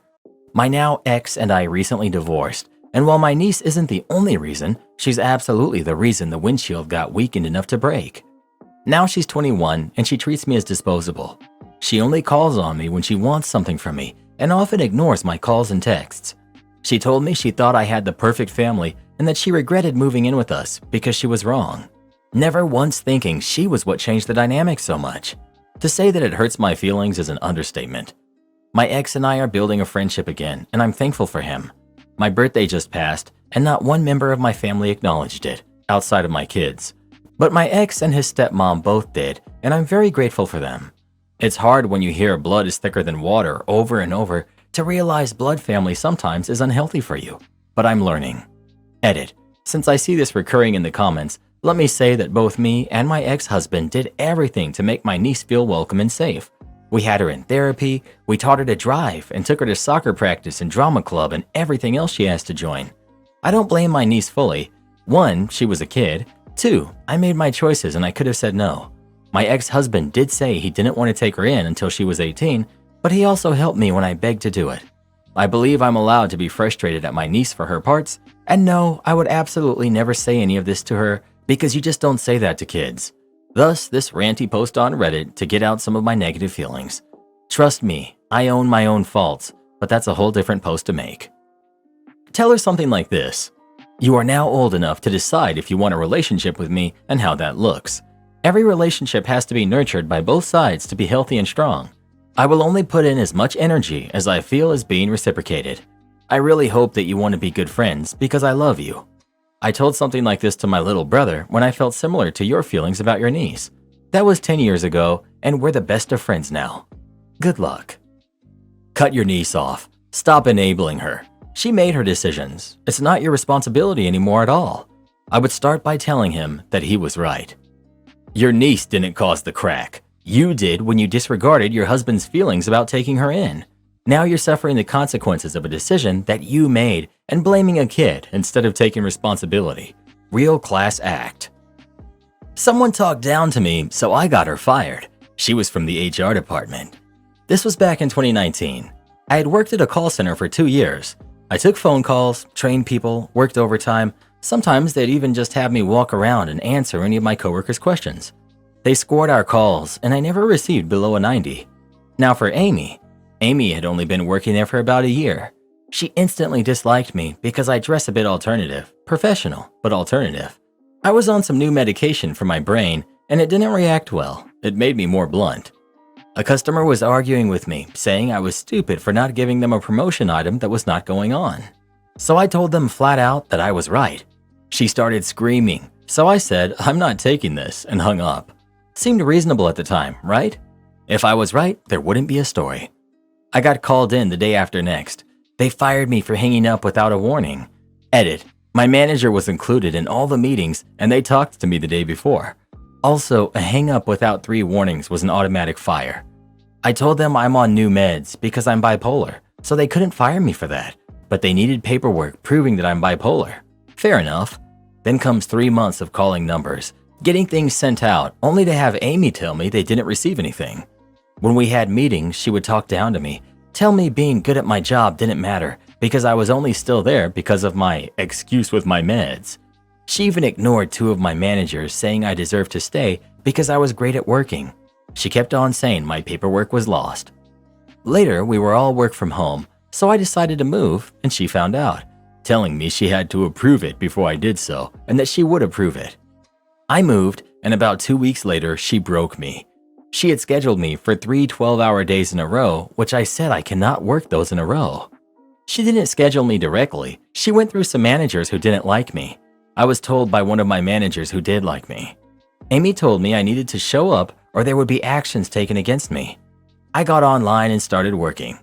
At lunch, I logged off and sent an email to everyone saying that I had great managers and coworkers and it was a great job, but sadly, I just couldn't stay because Amy was making my job rough. I named her in that email. Then I logged off and went to sleep. I got a call the next day from the head of HR begging me to come back, saying that Amy decided to leave for a different opportunity and said we could discuss a raise. I said thanks, but no, and never looked back. If you enjoyed everything about it but Amy, and if they fired Amy and offered you a raise immediately when you made it clear what was going on, why did you decline? OP. I got a better job offering me a few dollars more. Plus, it was a call center. It really ruined my mental health. I liked everything except Amy and the customers. Am I the jerk for upstaging my sister's wedding announcement with my adoption news? I've been in the process of adopting a kid for the past 2 years. It's been an emotional roller coaster, and only a handful of close family and friends knew about it because I didn't want to jinx it until everything was final. My older sister, let's call her Emma, got engaged around the same time I started the adoption process. Our family has been thrilled, planning for her big day next summer. Emma always has been the type to love attention, but I've been supportive and helped with preparations whenever I could. This past weekend, I received the final confirmation. The adoption had gone through, and I was officially going to be a mom. Overjoyed, I wanted to tell my family in person, so I thought our regular Sunday family dinner at our parents' house would be perfect. Well, as it turns out, Emma had a similar idea. She planned to announce her wedding venue and date at the same dinner without telling anyone. The dinner started and everyone was in good spirits. Before I could share my news, Emma stood up, clinking her glass for attention, and beamed as she revealed her wedding plans.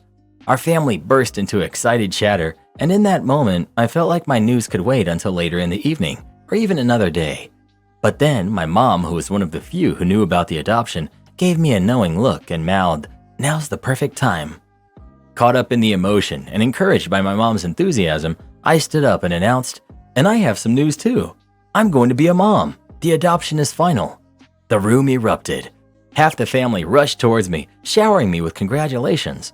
But when I looked at Emma, her face had fallen.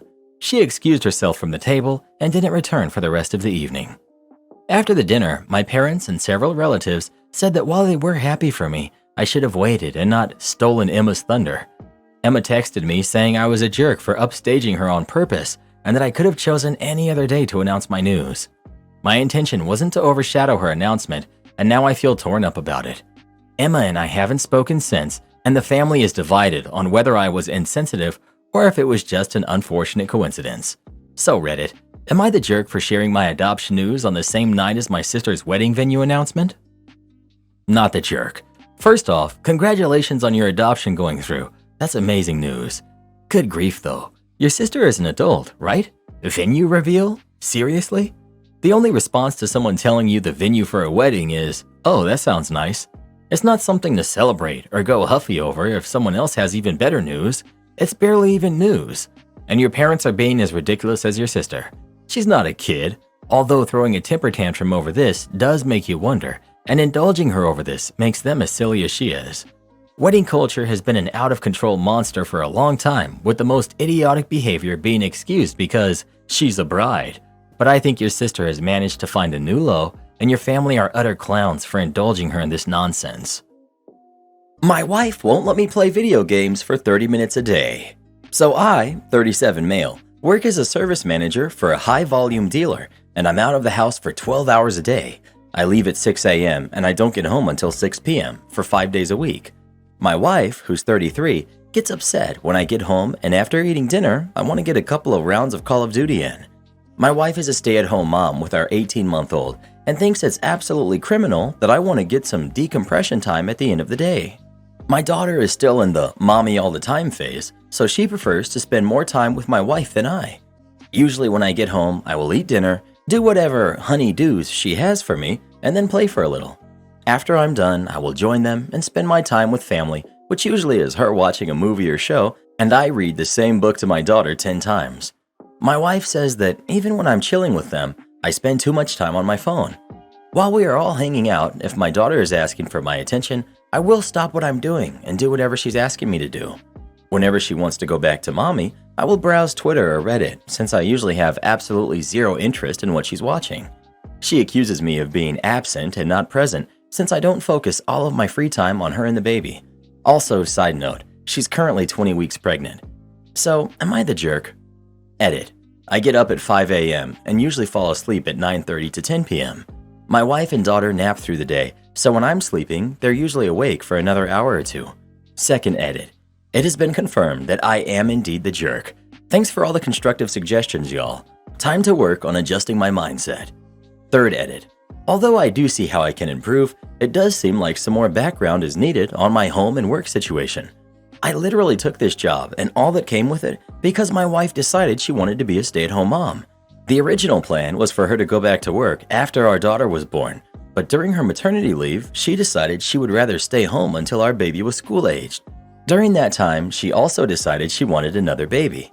I've done everything to try to accommodate her wishes. I took the job, dropped my jiu-jitsu and gym time since I don't have time to go anymore, and really only have the one hobby now that I can do from home. My wife and I's childhoods were similar, raised by single mothers in a low-income neighborhood in LA. Now we have a nice home in a very nice part of a beautiful city. I've struggled and grinded on my own since I was 17, and I'm awfully proud of the life I've managed to build.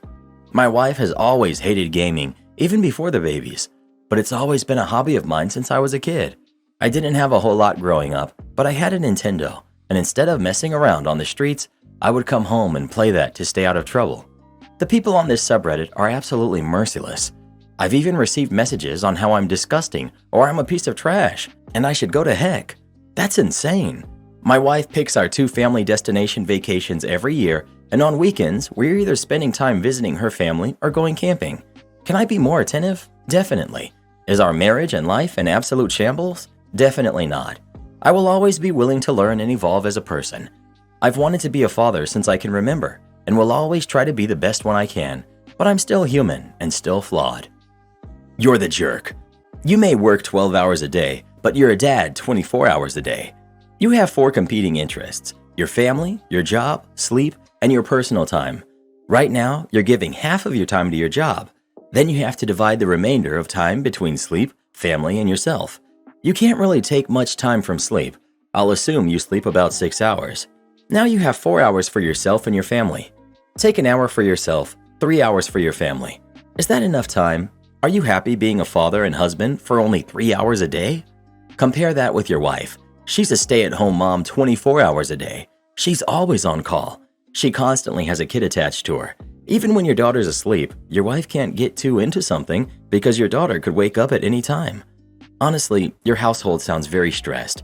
You're stretching yourself thin. Your wife has no reprieves. It's easy for me to say, you need a lot less demanding job, especially if you want more you time. The 12-hour workday and stay-at-home mom isn't making either of you happy. Your wife is telling you that she needs adult attention after spending all day with a baby. When you're there, you're constantly doing everything you can to engage in escapism. She's telling you, but you aren't listening. The day will come when she doesn't complain to you at all, and it will be because she has already left you in her mind. The only thing left will be the packing. Once it gets to that point, there will be no fixing it. You're the jerk. In these cases, I always suggest the following. Take 5 days vacation time. Let your wife go visit a family member or head to a spa. Then for 5 days, take all the responsibility for your kid. Walking, dressing, cooking, feeding, cleaning up the kitchen, playtime, nap time, cooking lunch, feeding, cleaning up, playtime, nap time, preparing dinner for spouse and your kid, setting the table, feeding, cleaning up, everything.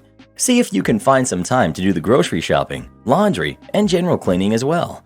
Then get back to us. You're the jerk. Play video games after the baby goes to bed. Your wife needs a break, and I say that as a stay-at-home dad. The reason the baby is fixated on mom is because you aren't spending enough time bonding with it. I get that work is long and hard, but parenting takes priority. Or just like, don't play video games every day. I'm sure parents also can't watch their favorite movies or shows or do other hobbies every day. Why are video games always the thing that gets posted here? Dude has a kid and another one on the way and is on Reddit whining about Call of Duty. This is why I wouldn't date a gamer. I'm sure they aren't all the same, but guys like this seem too common. The escapism associated with gaming is so intense. Not the jerk. I say this as a stay-at-home mom of a 6 and a 2-year-old. My husband works 10 hours a day, 5 days a week, and has done so for years. As a good wife and mother, once he's home, I just want him to relax from his long day. I don't need a break from my kids. Parenting is not a job the way people try to make it out to be. It's a choice and a lifelong commitment. If you're lucky enough to have a man who's willing to work long hours to provide for his family, you need to treat him right, or another woman will. I make sure to have dinner ready when hubby gets home and that the house is nice and clean. People really exaggerate how hard it is to be a stay-at-home mom, and I'm honestly so glad I'm not a man. If I was expected to work long hours, then come home and take over for mom because she needs a break from her kids, I don't think I would have even wanted to have a family. Well, who do you think is the jerk? OP or his wife? Please let us know. How dare someone want 30 minutes to themselves after working for 12 hours a day? Don't you just love Reddit? Ticking off the base commander. When I was 20, I got drafted into the Army. I live in the Netherlands, and this happened in the 80s. I got trained to be an ambulance driver. 2 months of general training and how to drive a Land Rover, and 2 months of medical training. After that, I was ready to take on any medical emergency that came my way. After my training, I got placed in a staff support platoon, a mismatch of different roles that are there to support the higher Army staff in whatever they need. Make coffee, admin, drive them around, tech support, etc. I was their ambulance driver. It was probably helpful when we were at war, but they had no use for me during peacetime. After I got settled on the base where I was stationed, I was called in by my lieutenant, telling me I had been volunteered to work at the small local military post on our base. I was okay with it as it gave me something to do during the time I had to serve in the Army. It was a small post with a clinic, one permanent doctor, and one drafted out of medical school, and several other grunts like me. Downstairs was our clinic and a few rooms to treat patients. Upstairs, about 12 beds for patients who were sick, but not bad enough that they had to go to a real hospital. We worked at the clinic and took care of the patients upstairs, and maybe 2 to 3 times a week, I had to pull out with the ambulance we used. More often than not, for a planned trip to transport a patient to or from an actual hospital. I started with the rank of soldier, and I was expected to end my 1-year career at the rank of corporal. As you can imagine from the title, that never happened. I did not hate working at the post.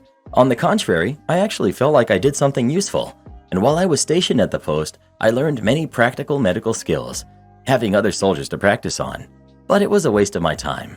I wanted to start my career in IT, and this was holding me back. I also did not care much about hierarchy or ranks.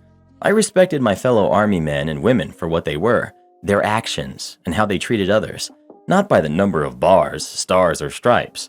And being an actual medic on our base, I got away with that. We had no roll calls, and I slept in a 2-person bedroom instead of the 12-person one my platoon mates had to use. No inspections, no military training, and wearing white instead of green. Anyways, on to the malicious compliance. I was tending to a patient at the clinic.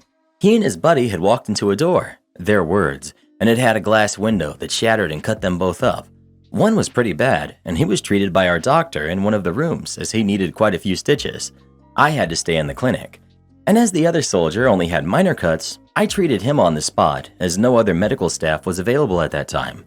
The slightly larger cuts I glued shut. For others, a band-aid would suffice. He was sitting in one of the chairs, and I was on one knee in front of him, taking care of a cut on his leg as I heard somebody walk into the clinic. Without looking up, as I was holding a glued cut together with my fingers until it had set, I politely asked to please have a seat and that I would be right there. Colonel, do you know who I am? I am the base commander, Colonel so-and-so. Yes, he actually said that. I can still hear it in my head 35 years later. His booming, indignant voice, full of air and how important he was. I was not impressed at all, mostly annoyed by his attitude, and told him, "Congratulations.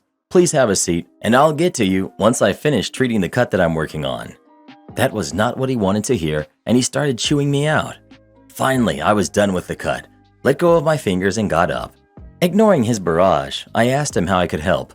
"Colonel, I need to speak to the doctor. I have an appointment." "Okay, not an emergency." I explained to the colonel that the doctor was treating a patient who needed urgent medical attention, and that he will have to wait until the doctor finishes his treatment. He has none of it and tells me how he does not have the time to wait. Then he orders me to tell the doctor that his 3 p.m. appointment is waiting for him. I knew the doctor would drop everything and come running to the colonel if he got wind of who it was that was waiting for him. He did not have much of a spine, and his career was primarily based on the colonel's input and assessment of him. But the colonel had given me an order, and I had to do it. So I went to the treatment room and put my head in. The doctor was busy stitching up the more injured soldier, and I complied with the colonel's order. Me. "Doctor, your 3 p.m. appointment has arrived." The doctor, not realizing or remembering who the 3 p.m. appointment was, told me irritably to have the patient wait until he's finished, and that it could be another 5 to 10 minutes. He repeated what he had told me several times before, to only disturb him for emergencies. I go back to the colonel and tell him that the doctor's still busy treating the other patient and would be available in about 10 minutes. The colonel was not happy to hear that and told me to go get the doctor now. I told the colonel I had explicit instructions to only disturb the doctor in case of an emergency, and that his appointment was not an emergency. He would have to wait. He grumbled a bit, but in the end sat down until the doctor arrived, and he started berating the doctor about how precious his time was and how he had made him wait. The doctor apologized and almost groveled as they moved into the doctor's office. I had to go upstairs for something, and the colonel had already left after I got down. I did get a good ear washing from the doctor, telling me I should have mentioned to him that it was the colonel who was waiting for him. I argued that it should not matter who was waiting if he was treating a patient who was bleeding all over the place, and that he told me himself that he could only be disturbed for emergencies. I never got that promotion to corporal or even soldier first class. Still worth it. My daughter refuses to get a job because it will hurt her social life at school. So my daughter, Sophia, she's 16 and she goes to a private school that a lot of the richer families send their kids to. My wife works there, so we get a huge discount on the price. I would prefer to send the kids to public school, but our school district really sucks, so private school it is. I truly don't like how the kids act at that school. They're really snobby, to be honest. My breaking point for this was when my son sent me a video of my daughter being extremely rude to a fast food worker. My wife and I discussed it, and we agreed that she needed to get a job so she could understand that these people deserve respect and how awful it feels for a customer to be a jerk. So she's been working at Target and dealing with all of the customers. She hates it, and word got around school that she has a job now. This resulted in people not inviting her out like they used to, since they think having a job is lame. My wife wants to let her quit her job, and we got in an argument about it. I think it's better she learns that they were never her friends in the first place, and she should keep her job. My wife thinks I'm an unfair jerk, and Sophia hates me at the moment. Am I the jerk for this? Not the jerk. But as a former food service worker in high school, I believe that everyone should work at least one full year, so you hit all the holidays at least once, as a food service or frontline store worker, so that they're likely to think twice before mistreating staff after that. Maybe do something similar. She has to work for one full year, including full-time over the summer. OP. I agree with that. I remember getting yelled at the movie theater when I was a teenager. I've never been mean to employees since. I know those jobs suck, and I don't want it to be hard on her. Walking in the service worker's shoes is a great way to learn empathy and how your actions affect others that are working. Not the jerk. While it sucks that your daughter isn't going to as many parties, I think you're correct in that they were never her friends if they think it's lame for a 16-year-old to get a job. Stick to your guns. Your daughter needs to learn that while working isn't always fun, it's important. Unlike her so-called friends, she doesn't have rich parents to bankroll her life. Earning and saving now will teach very important lessons that go beyond showing empathy to working people. You're the jerk. She got the job and hated it. The lesson that the people she was mistreating are people too might be able to ring home. If it has negative consequences for her friend group, that might not be what you want. Am I the jerk for telling my uncle to stop gifting my daughter extravagant trips? So a little backstory. When my sisters and I were kids, every year for our birthdays and Christmas, my uncle would give us cards.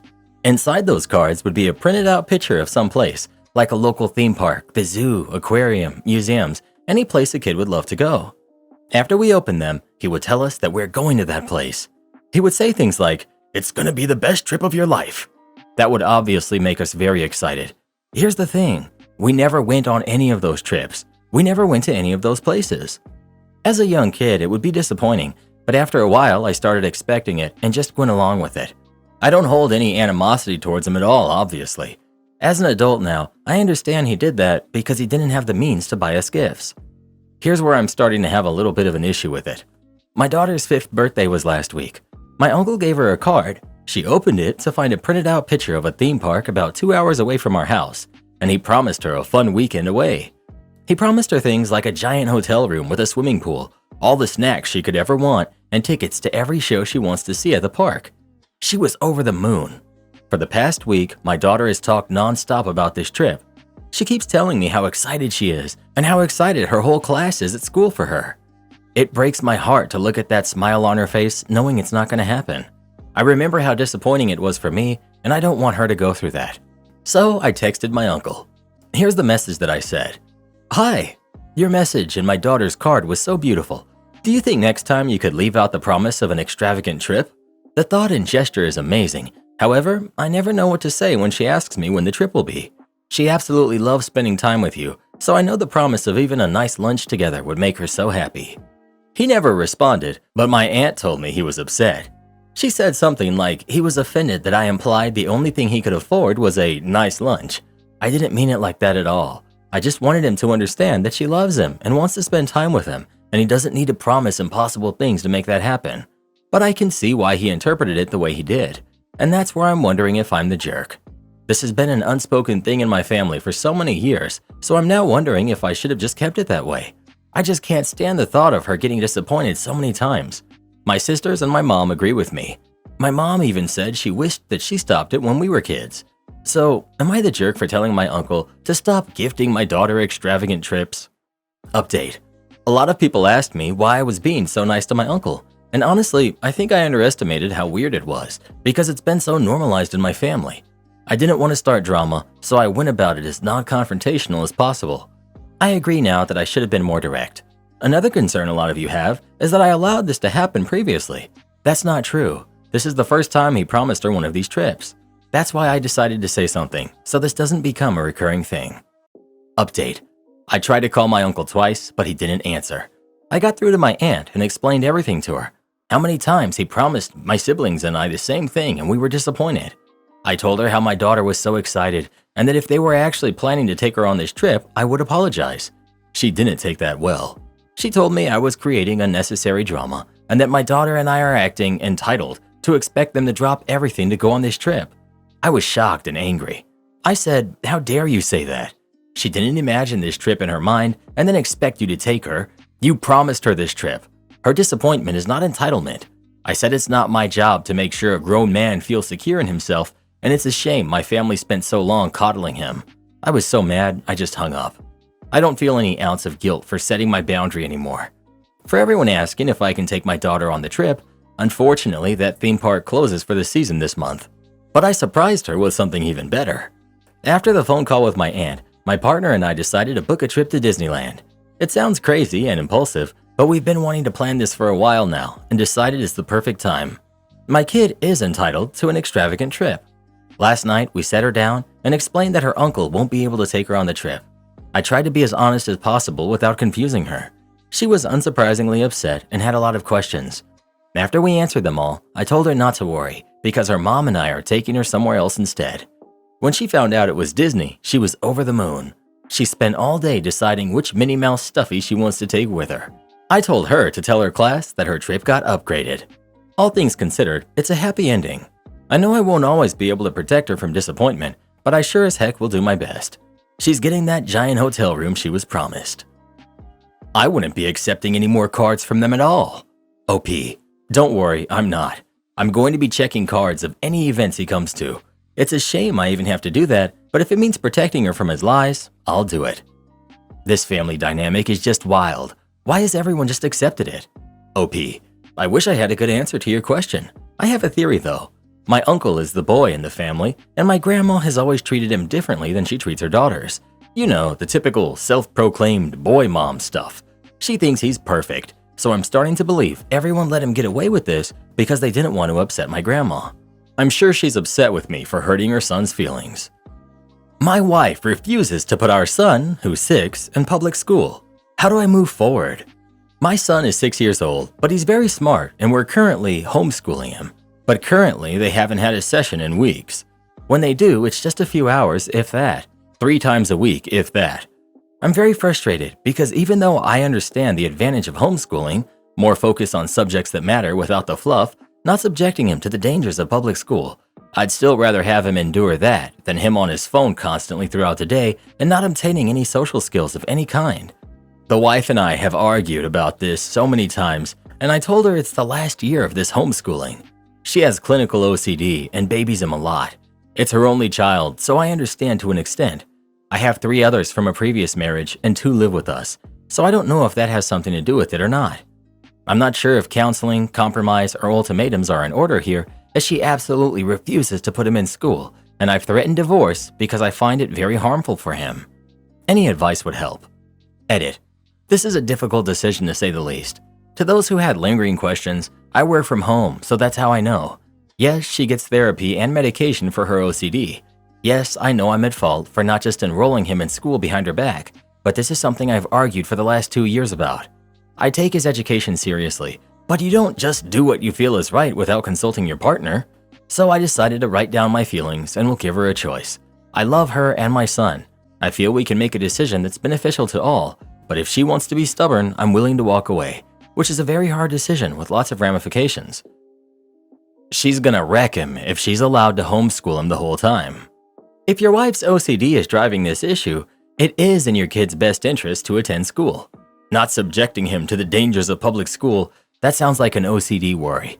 Has her fear impacted the whole family? She desperately needs professional therapy if she isn't already. Her catastrophic thinking is very harmful to your son's own psyche. Her therapist must be aware of how her illness is affecting him. Your wife is neglecting his education. Her mental health issues are deeply affecting her insight and her parenting. I don't know if my story will help your case at all, but my mom tried to do the same with me. I was homeschooled, aka I was at home instead of going to public school. Luckily, I got some formal education for 3 years, so I at least know how to read. My homeschooling was really just getting to sit around and read or play on my phone. She never pushed me to do anything. No math, no science, no history, nothing I didn't want to do. Eventually, my grandparents visited, saw that I was basically a 13-year-old third grader, and they called the authorities. I was taken to live with my grandparents, then eventually my dad. Got to go to high school, but I was bullied horribly for my lack of social skills. I'm in college now, but it took 3 extra years of remedial education to get to basic freshman level. I'm in my mid-20s and I still can't socialize, still can't do division. I encounter huge gaps in my knowledge daily. I literally can only read and write so well because all I did for school was read. Oh, and I also do not speak to my mom, and I called the authorities the second I caught wind of her doing the same thing to my siblings. Update. So after many heated arguments, we agreed that she could finish out this year. If she stays consistent and there is an improvement, I agreed that he will stay homeschooled. But if I don't, then he will go to public school. I'm still afraid she may renege on the deal, and she's afraid I may not give her a fair shot and just disagree no matter what when the time comes. But that's where the trust in your partner is really tested.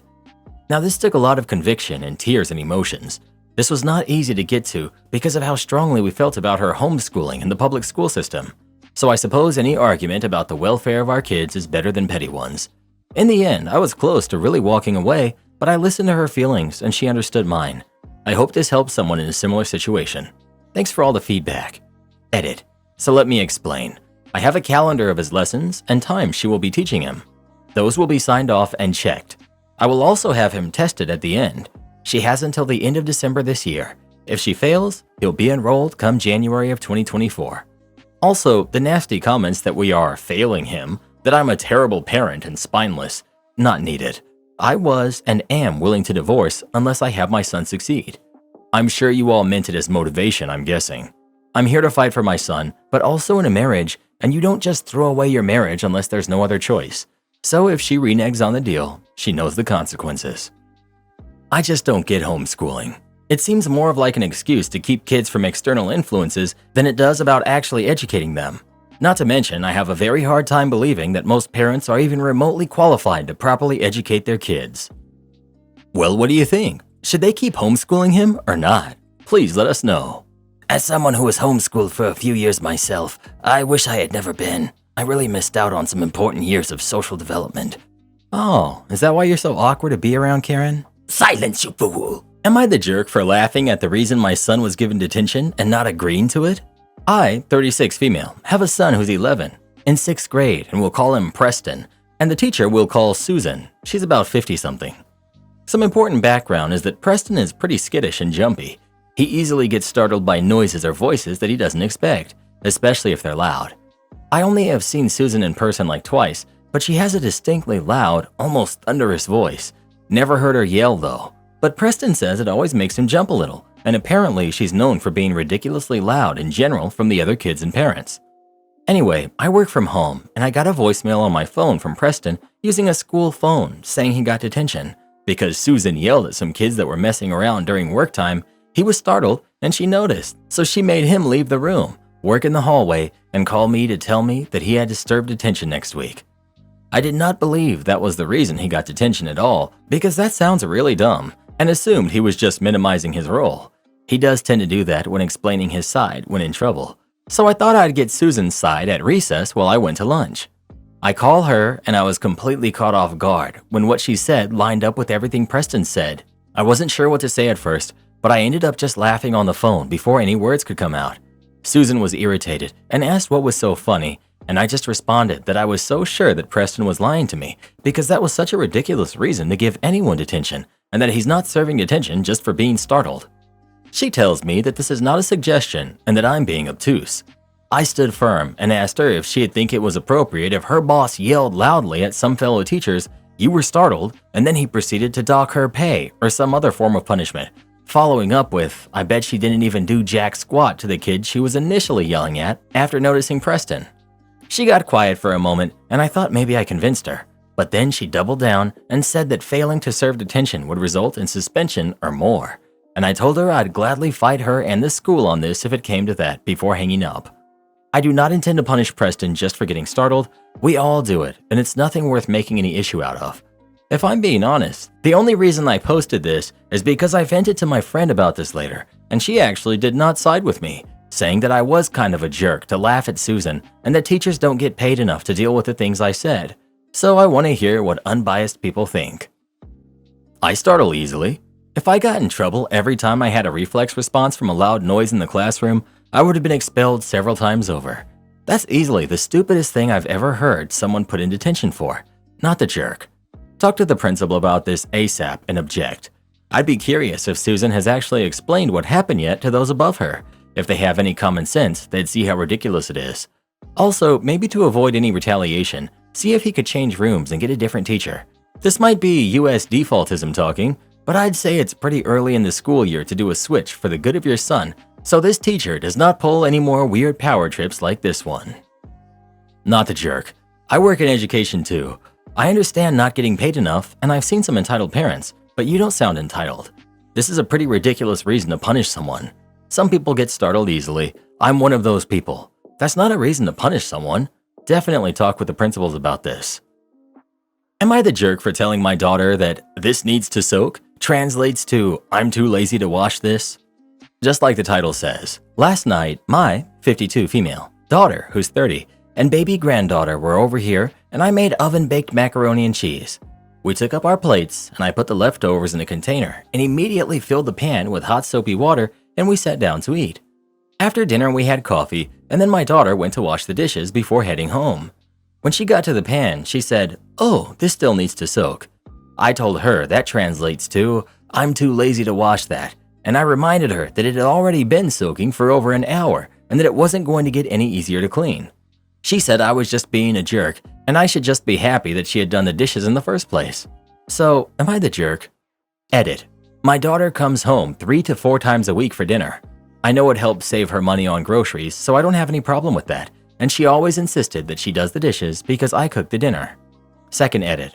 My granddaughter is almost 2, and my daughter is a first-time mom who's co-parenting. For those who are saying that she's a guest, I assure you that she's not. She has a key to the front door, comes and goes as she pleases, still has a room here. Now it has a toddler bed, as they often spend the night. The pan in question is a glass Pyrex. The cheese wasn't burnt on it, and as I said, it was full of hot soapy water already and had been for a while. Final edit. When I got up this morning and saw all the "you're the jerk" votes, I went to visit my daughter. I apologized to her for calling her lazy, and I showed her this post. She read everything over and said to me, "But Mom, you didn't call me lazy. You said leaving the pan to soak was lazy, and you were right. I just didn't want to wash it, and I got snippy when you called me out for it." She then apologized to me as well and asked if she could come over for dinner tonight. I have a pork shoulder in my crock pot right now. Like most mothers and daughters, we don't always see eye to eye, but we do try to resolve our differences. Soaking overnight absolutely helps. Stuff that would have to be viciously scrubbed off slides off easily. It's just one pan, one time. You're the jerk. She did almost all of the dishes in a house she doesn't live in, and you call her lazy. You're the jerk. I live with people who do this. The key is that when they say "this needs to soak," they are never ever around when it's done soaking and it's time to wash. Coincidentally, that's always my job. I agree that "this needs to soak" for some folks actually means you wash it because it's really messy and I don't want to. That said, and I really truly feel your pain, as I look at these dishes my spouse set to soak last night, still in the sink waiting for me to clean, you will never make points with someone by assassinating their character. Hey, it's as soaked as it needs to be. Would you mind washing? Fine. You're lazy? Well, it didn't really end up changing the dish situation. And your daughter called you a rude name, so just judging by results, not an optimal strategy. Unfortunately, I've got to go with "you're the jerk" for the name calling, but I'm mighty tempted to join you in the club. You're the jerk. No, it needs to soak. And who makes company wash the dishes? That would be a one visit and done for me. Well, what do you think? Is it okay to leave those dishes soaking overnight for someone else to wash or not? Please let us know. I had an ex who always did that. Long story short, we're totally not together anymore. Am I the jerk for refusing to pay for my friend's furniture after she lied about the amount she needs? I, female 34, Have been close friends with Eva, 36, since college days. I and Eva have also been close friends with Julia, who's 33. However, me and Julia had a big falling out about 5 years ago. We come from small Eastern European conservative country. I've moved away soon after college, but both girls are still home and still close friends. During lockdown, Eva started dating a guy, David. As their relationship progressed, and the more she told me about the guy, the less I liked him. When she told me they got engaged, I tried to talk to her about my concerns, but she didn't want to listen. Earlier this year, Eva told me they would get married this fall and asked me to be her maid of honor. I was torn between supporting my friend and refusing on grounds I just don't think he's right for her. In the end, I said yes to being her maid of honor. In our culture, it's custom that best man and maid of honor gift the newlyweds the biggest and most expensive gift, and the rest of the guests use it as a guide what not to exceed. I own my company and earn substantial income, so I asked her what she needs and wants. She said it would mean a lot if I could help her furnish their new apartment, that their mortgage doesn't leave any room for furniture. I said fine, send me the list and links of what you want, and offered to either buy it for her or give her a check that would cover everything on the list. She sent me the list. It was a lot, but still nothing I couldn't easily afford. About 2 months ago, she called me to say she would have 2 ceremonies, civil ceremony this fall and church wedding next year, but that she wants Julia to be her maid of honor for church ceremony and me for civil.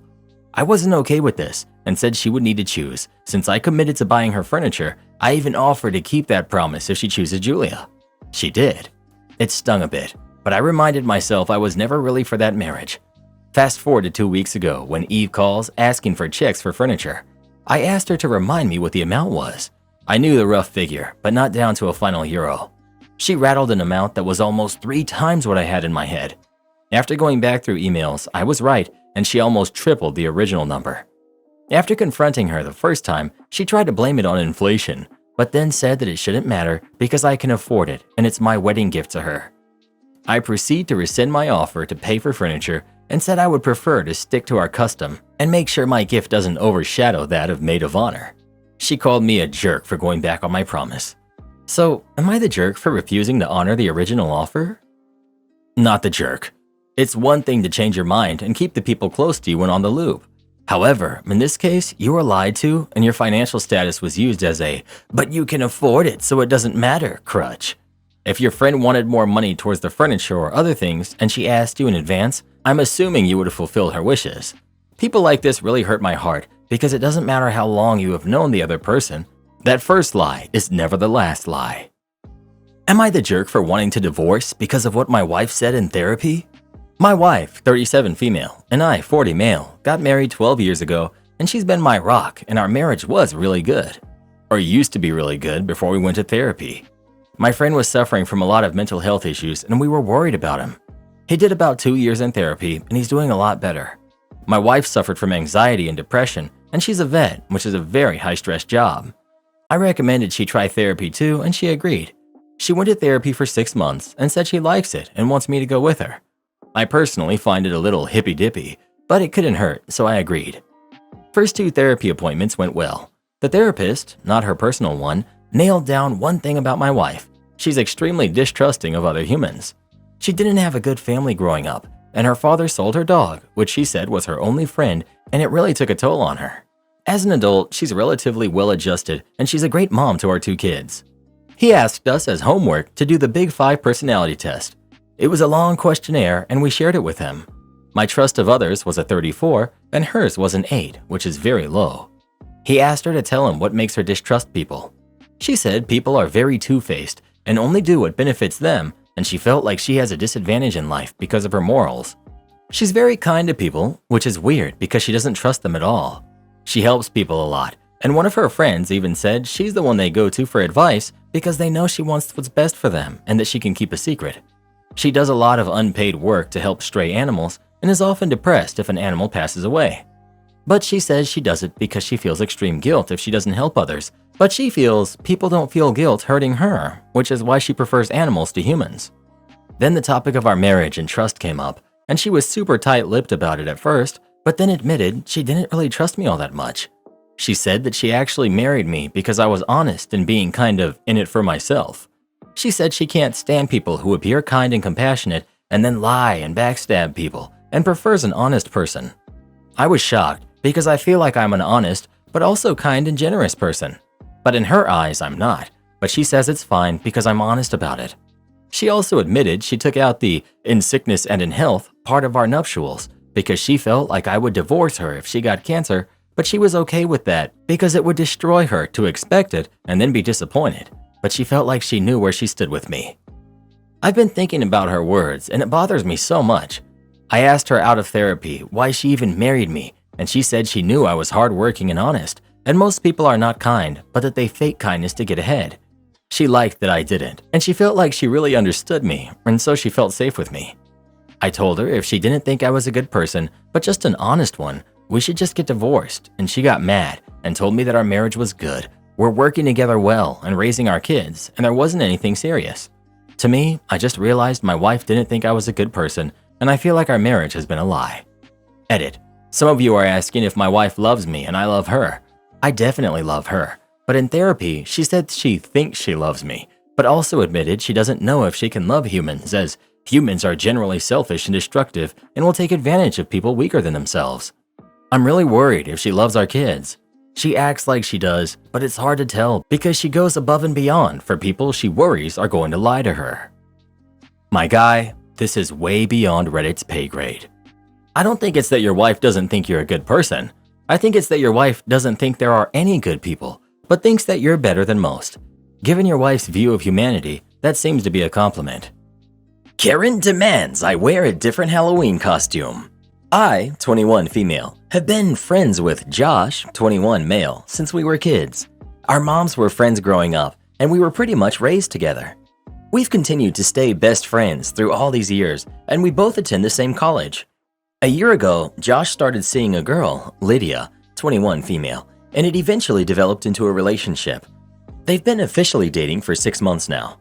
I never met her when they were just talking because he didn't know where the relationship was going. When they did start dating, he introduced us ASAP because I'm his best friend. At first, I thought it was just shyness because I'm a close friend of his, so you obviously want to get along with your partner's friend. But it became very clear very quickly that she just had a problem with our friendship. This past Saturday, there was a Halloween party at our friend's place. Lydia was bringing a friend and told Josh that she and her friend would be doing a matching costume. So Josh asked me if we wanted to do a costume together.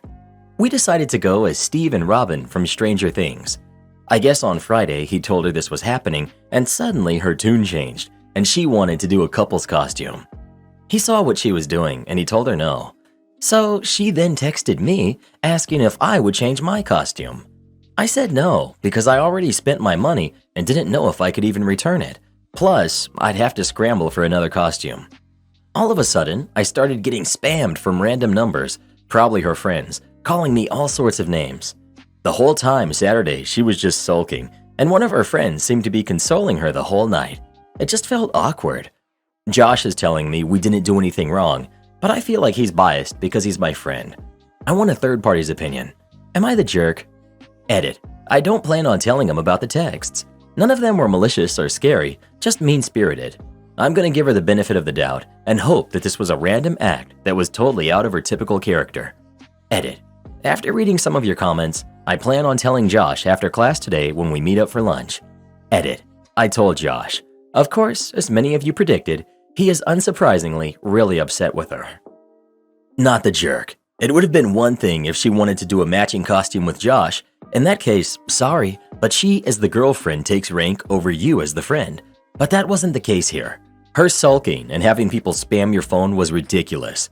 No matter what anyone says, there's always a certain degree of awkwardness when you start dating someone who has a close friend of the opposite gender. But if she wants to talk about boundaries, she needs to do it in a far more mature way. OP. No, don't apologize for that. I don't expect to ever take priority over his partners. If she wanted to do a costume and he turned her down, but then asked me to do a costume with him, I'd call him out on it. I hope you let him know that you're getting those texts. Because she had to, at the very least, give your number to her friends, which means at best she's okay with it, and at worst she instigated it, neither of which is okay. I would want to know if my partner was having their friends text my friend insults. The one thing I do want to know is if Steve and Robin are a couple. I don't watch Stranger Things. If they are, I think that wasn't the best choice, If you're gonna do a pair costume with someone in this situation, I would personally go with characters that are not coupley. That's not to say you're in the wrong in this situation, just that this wasn't, in my opinion, the best choice for the situation. Steve and Robin are besties and coworkers, but there is zero romantic feelings there. Love that you guys picked Steve and Robin, a beautifully platonic relationship. Your bestie literally waited for his girlfriend to make her decision about her costume, then he followed her lead. She did a duet set with her bestie, he did one with his. Just because she wants to sulk doesn't make it anyone's fault. She had opportunities, and she just didn't take them. Those are self-consequences. Your friend sounds like a good dude. Not the jerk, but she is for how she acted, and so is he for disregarding his girlfriend's feelings. I hope she can find a guy who respects her feelings and doesn't put his best friend's feelings over hers. If I was her, I'd dump him for putting your feelings over hers. Relationships with dudes who have a female best friend never work out long-term. You're always going to be a thorn in the side of any relationship he has until he grows up and cuts you off. No self-respecting woman would stay with a guy who has a female best friend. The only women who allow that are ones who have no self-confidence and figure they can't find a decent man who will put her first. My husband and I have a no friends of the opposite gender rule, and it's worked amazing for us for the last 11 years we've been married. He doesn't have any women texting him trying to hit on him, and I don't have any guys trying to get with me. Something sad about the younger generation is how open you all are to this kind of thing. It's like you rebel against traditionalism so much that what results is a cacophony of insanity where people with common sense are unable to find a decent partner. So glad I'm 35 years old right now and not 15. I don't know how I'd survive in this current climate. Edit. To everyone saying I'm not secure in my relationship, I'm very secure in it, in part because of our rules that we've mutually agreed to. To all you women who think it's perfectly acceptable to let your husbands have all the female friends he wants to and to go out to lunch with them, don't be surprised when you find out he's cheating on you, which he definitely will if he's not already. I guess you've never heard of a thing called temptation? You don't dangle a bottle in front of an alcoholic, you don't offer cigarettes to someone who's trying to quit smoking, and you don't let attractive women build close relationships with your husband. No matter how great of a guy you think he is, he will eventually cheat on you with one of them. It's not even his fault, to be honest. It's how men are biologically programmed. If your husband or boyfriend had the opportunity to hook up with a beautiful woman and you never find out about it, 99% of them would because it's just in their nature. Of course, they'd never admit it because you'd flip out on them. But trust me, no man would turn that opportunity down if they knew they'd get away with it. This is common sense that people used to have, but I guess this is a little too much for your little Reddit brains to comprehend. Is what she's saying true, Reddit boy? Would you hook up with a beautiful woman behind my back if you knew you could get away with it? Well, who do you think is the jerk? OP or her best friend's girlfriend? Please let us know. If you did matching costumes with another woman, you'd need a new head. Am I the jerk for changing my adoptive son's name? Names are changed for anonymity, of course. My husband and I took in his cousin Sue's newborn due to her and her partner John's addiction issues. It's not a decision I regret. This beautiful boy is the light of my life, but it was a major life change for us. Especially me, as I was the one who gave up my job and my social life to be basically locked up, isolated during lockdown with a baby. It was supposed to be temporary while they went to rehab. They never went to rehab, nor complied with any of the safety plans set up by the authorities. From 2 months on, they've not seen the baby nor supported him in any way. John's family have not been involved either, as they also refused to abide by the safety plan or any of the authorities' recommendations. Now, 2 years later, my husband and I have full legal custody, and the authorities have closed the file. We've put forth a petition to change the baby's name. At birth, John and Sue named the boy Stephen to honor John's brother who passed of an overdose, while partying with John and Sue, who was pregnant. My husband and I have never even referred to the baby by that name. We always called him Davy, his middle name, after Sue and my husband's grandfather. So instead of being Stephen David Jones, we're changing it to David Owen Smith.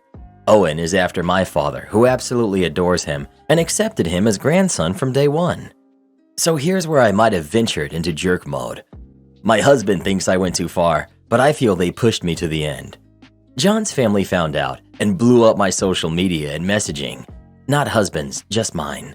telling me that I have no right to change the name or honor my father because I'm nothing more than a babysitter and I'm not the real mother. I was called a baby thief, among more vile accusations. So I snapped and responded back that my son's name will honor good men that he could proudly emulate, not like their junky relative who was a crap stain on the world, defrauding the government for benefits and stealing from anyone he could, and contributed nothing to life or society, and his only accomplishment is that he OD'd before he went to prison. Harsh, yes, but I still don't feel like I'm the jerk. Edit for clarity. I did not change the name on my own. My husband was very involved in the decision, as were our 2 daughters who helped name their baby brother. The name reflects our cohesion as a family. We are all Smiths. And my girls came up with the idea of using Pippi's name because it shows he wasn't just adopted by my husband and I, but an entire family.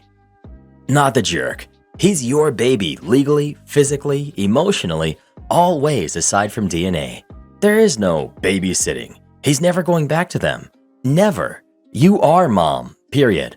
Block them and ignore them. If you can, move away from the area. They'll eventually give up, but it'll take an annoying amount of time. Not the jerk. His biological parents only care because it takes away the last bit of control they assumed they had. If you're doing everything for him and he's legally in your custody, you have the right to change his name. If they don't like it, they can get better and fight in the court. Holy cow, that was pretty wretched. I think your words were a bit over the top, no matter how true they probably are. But you just ignited the flame. Sometimes saying nothing speaks louder. Next time, and there will be one, show some grace and restraint. It ticks them off even more anyway. Not the jerk. And if none of these family members are in the child's life, they have zero input. And block them on your social media. All of them. Good luck. Karen demands to pick apples from my yard. I work from home, and today I saw a woman who I didn't know knocking on my front door. When I went and answered the door, I was in the middle of a work Zoom meeting that I was co-leading, and I was a little irritated because she kept ringing the doorbell until I would answer. The woman told me she was driving by my house and could see my large apple trees in my backyard filled with big apples. She then asked if she could come into my backyard to pick them for herself and take home. I explained that it wasn't a good time as I was working. She dismissed my words and further said she wouldn't bother me, but she wanted me to let her into my back gate that I had locked and she would just pick the apples for herself to make a jam while I worked.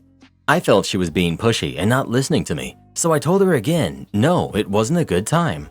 Again, she proceeded to interrupt my words and tells me she was driving by randomly, so she might not be on my side of town again, so it worked best for her to pick them now. At this point, I'm worrying about my meeting and getting irritated, so I tell her she can pick them if she gives me $50, almost to appease her or make her go away. She gets very angry at my offer and starts to yell on my porch that I should give them to her for free because there's no way I can eat all the apples and they'll probably go to waste or rot in my yard.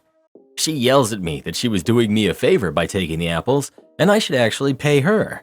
I was kind of dumbstruck at this point that this strange woman was yelling at me now for not letting her onto my private property during the workday to take things from my yard for free and getting mad at me for telling her no. I again tell her if she wants to pay me, I'll let her do it, but she can't do it for free now. She ends up losing it and huffs off to her car while telling me I was selfish and greedy.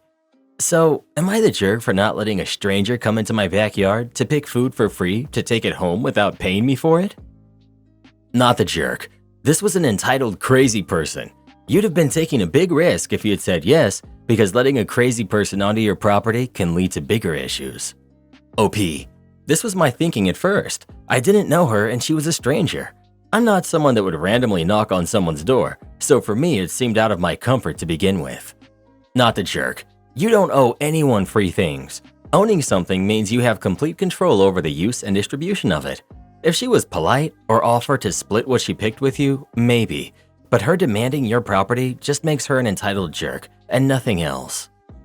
Not the jerk, but you might be the jerk to yourself if this is an example of how you say no to people. No is the entire answer and doesn't need to be followed up with anything. She asks, you say, oh, no, have a great day, and close the door. There was no need for any further conversation. Am I the jerk for telling my friend it's her fault for getting married and having kids late because the world won't wait on her now? I, 39 female, have a 6-person girl group since college, 37 to 39, and that includes Mary, who's 38. We've been close throughout the years and have been at milestone events for each other.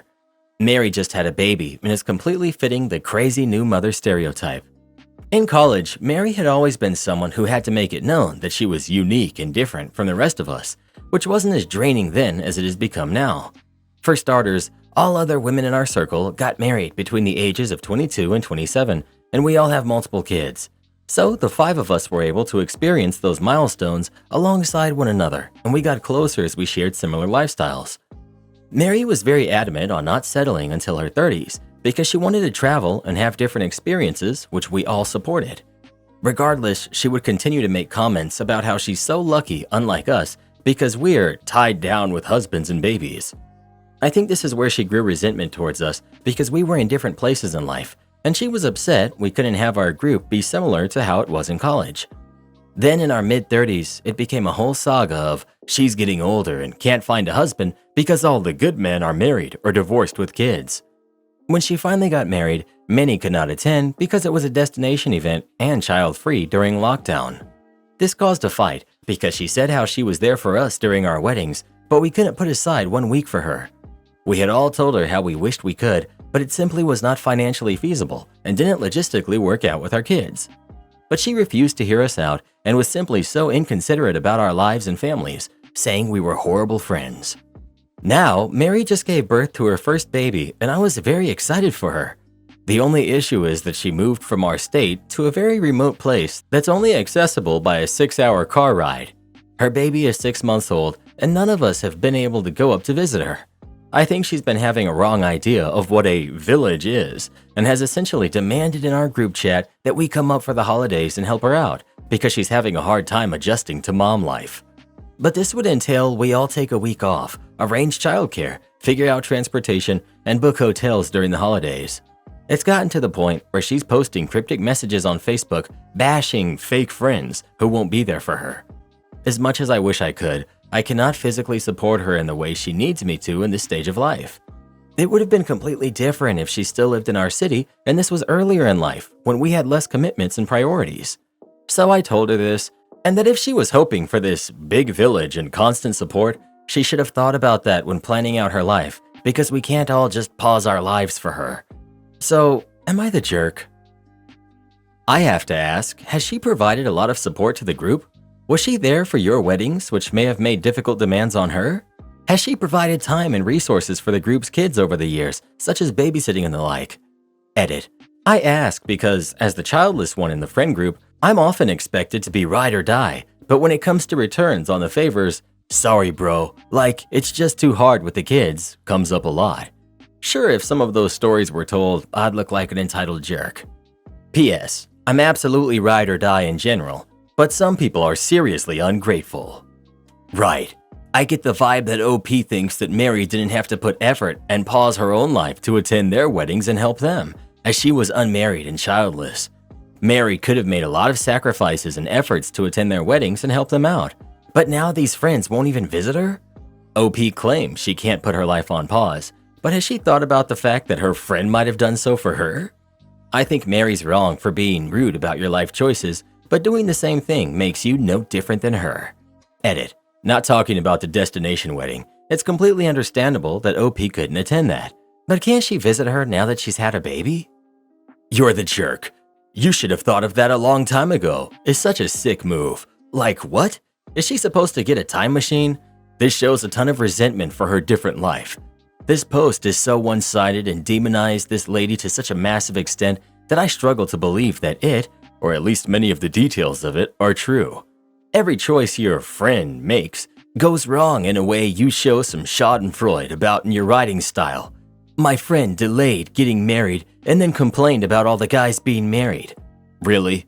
Yeah, your friend sounds like a jerk. So do you. You obviously went down different life paths and resent each other for it. Everyone sucks here. Your friend is delusional for her demands, but this has nothing to do with your timelines. If she had kids when you did, you would have had your own kids to take care of. If anything, your kids are now around 10, so it should be easier to take a week off. The issue is that she lives too far away for you to help support her.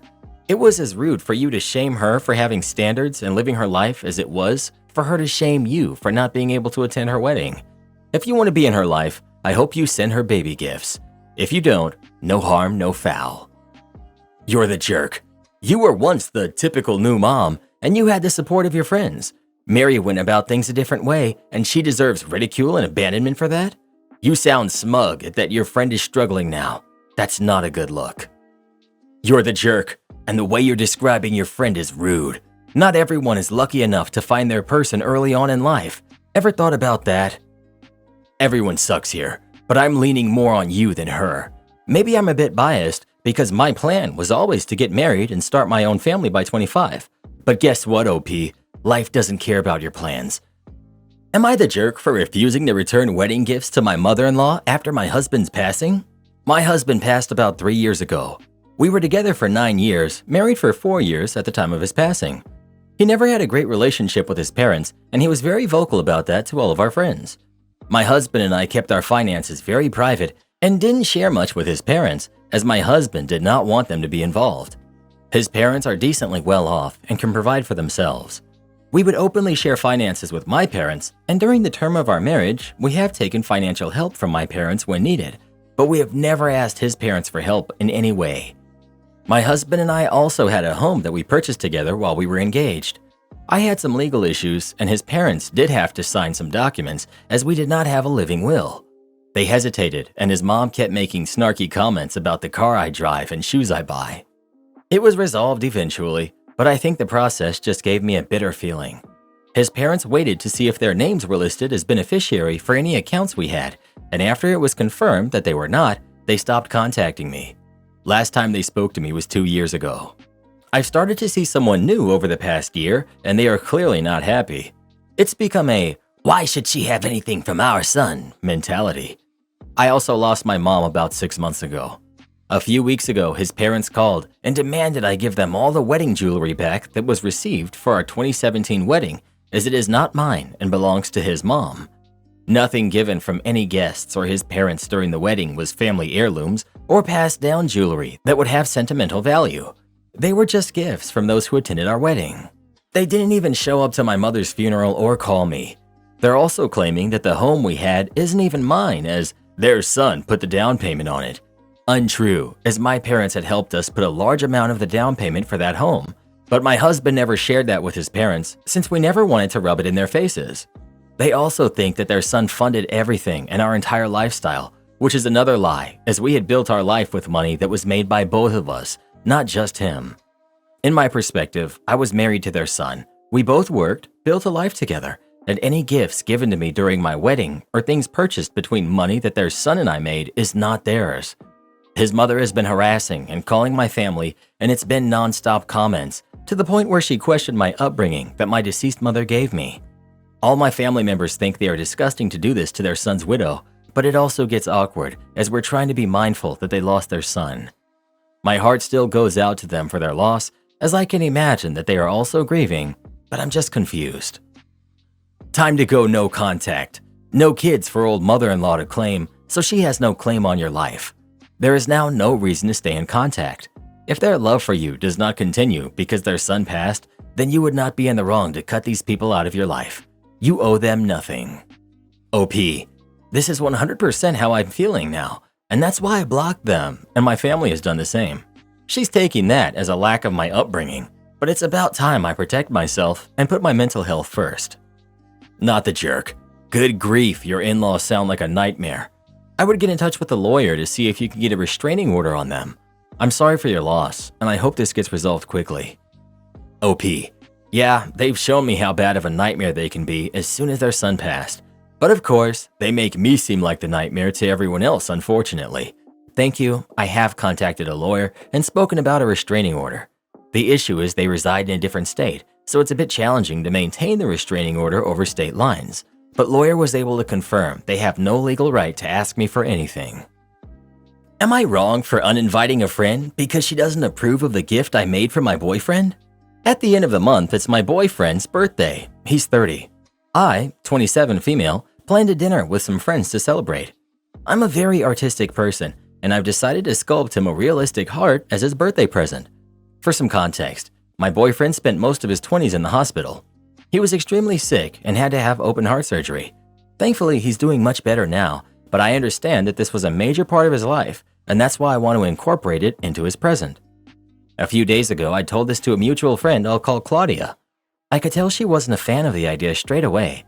After some coaxing, Claudia said that it's insensitive to bring up his heart issues on his birthday. I think it's actually a good thing to do because I'm showing him that no matter what he may face, I love him. The sculpture also has a deeper meaning of me not just giving him a literal sculpture of a heart, but a metaphor for me giving him my heart. Claudia thinks that because I didn't know my boyfriend while he was going through this, and she did, that she has a better understanding of what my boyfriend will think of the present. Obviously, I disagree. We were going around in circles, both of us were getting frustrated, and she wasn't budging on her stance, so eventually I said it's probably not a good idea for her to attend the dinner. I don't want her negative opinion on my gift to ruin the mood of the dinner or upset my boyfriend. Claudia was in shock and had some choice words, but left after that. My boyfriend brought it up today that Claudia said she isn't allowed to go to his birthday dinner, and that when he asked why, she told him to ask me. Obviously, I didn't tell him because that would spoil the surprise of what his present is, and so I tried to downplay it. I know this will all come out eventually, and that I will have to face Claudia again at some point, probably in front of our friends. So before that confrontation happens, I want to know if I'm in the wrong. What does your boyfriend think about Claudia not being at his birthday dinner? OP. He was disappointed and curious as to why she's not going. Then when I refused to expand further on it, he got concerned that something serious went on between us. You're not wrong for uninviting her. You had to coax her into saying how she felt. Based on that, it seemed like she could have kept her comments and feelings to herself for the party. By uninviting her, you have now added negativity to the party anyway, so now your boyfriend is left wondering what happened. OP. Okay, you're right. I guess I went too far by uninviting her. I'll text her and re-invite her to the dinner. Update. I've apologized to Claudia over the phone and I re-invited her to the dinner. I think I let my own insecurities overshadow the disagreement, and that's why I opted to uninvite her. The bad decision on my behalf, I know. She accepted the invite and apology. Claudia asked again about the present, and I told her it's not something for her to worry about, which I think is a fair statement to make.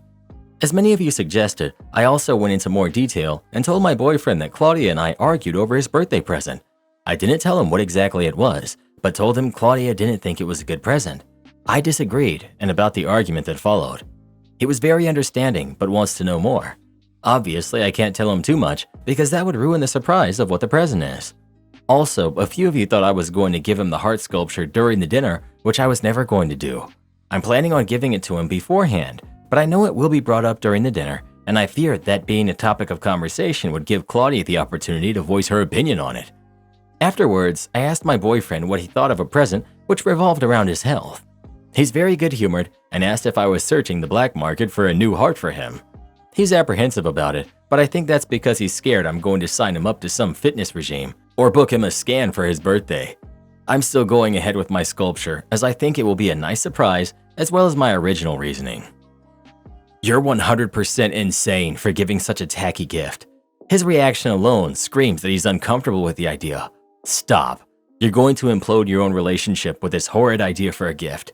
Get him concert tickets and burn that tacky sculpture that literally means nothing good to anyone but you. Team Claudia. OP. The reason I've decided to make a handmade gift is so I could avoid giving him a tacky gift. I'm going to have a long talk with him about it before I give him the gift, and I will also get him another present too.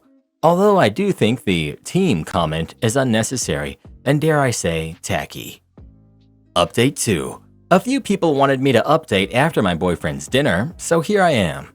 As many of you left some nasty, although well-deserved in some cases, I'll admit, comments, I was pretty upset in the days leading up to his birthday.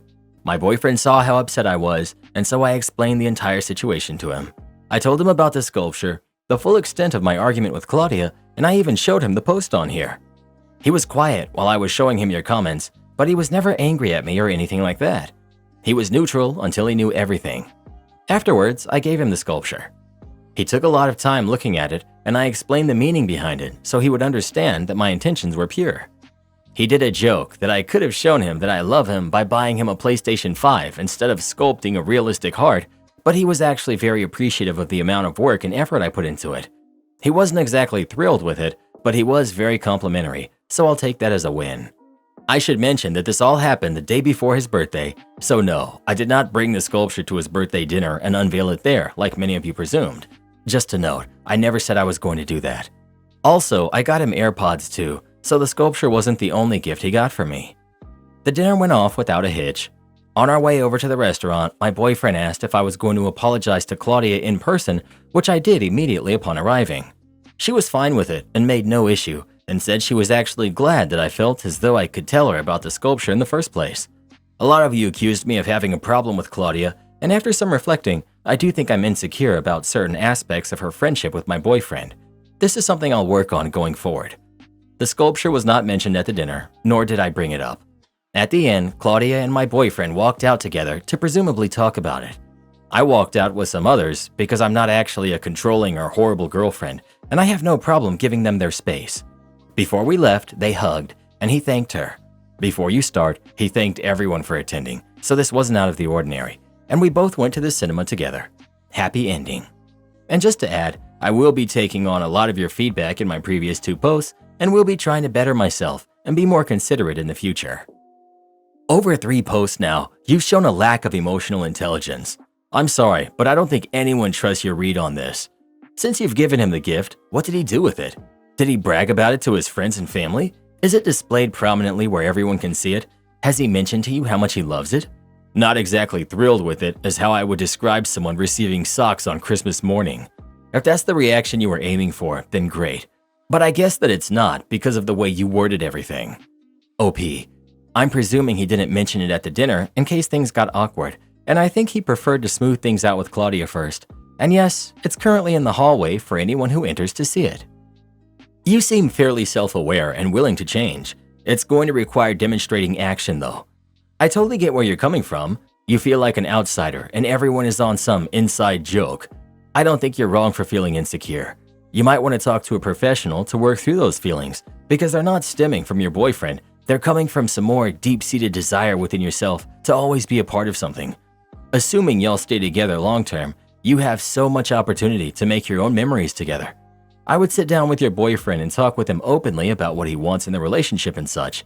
You can also explain where you're coming from. The goal of that conversation being a clear view of where the road is taking both of you. OP. You're completely right.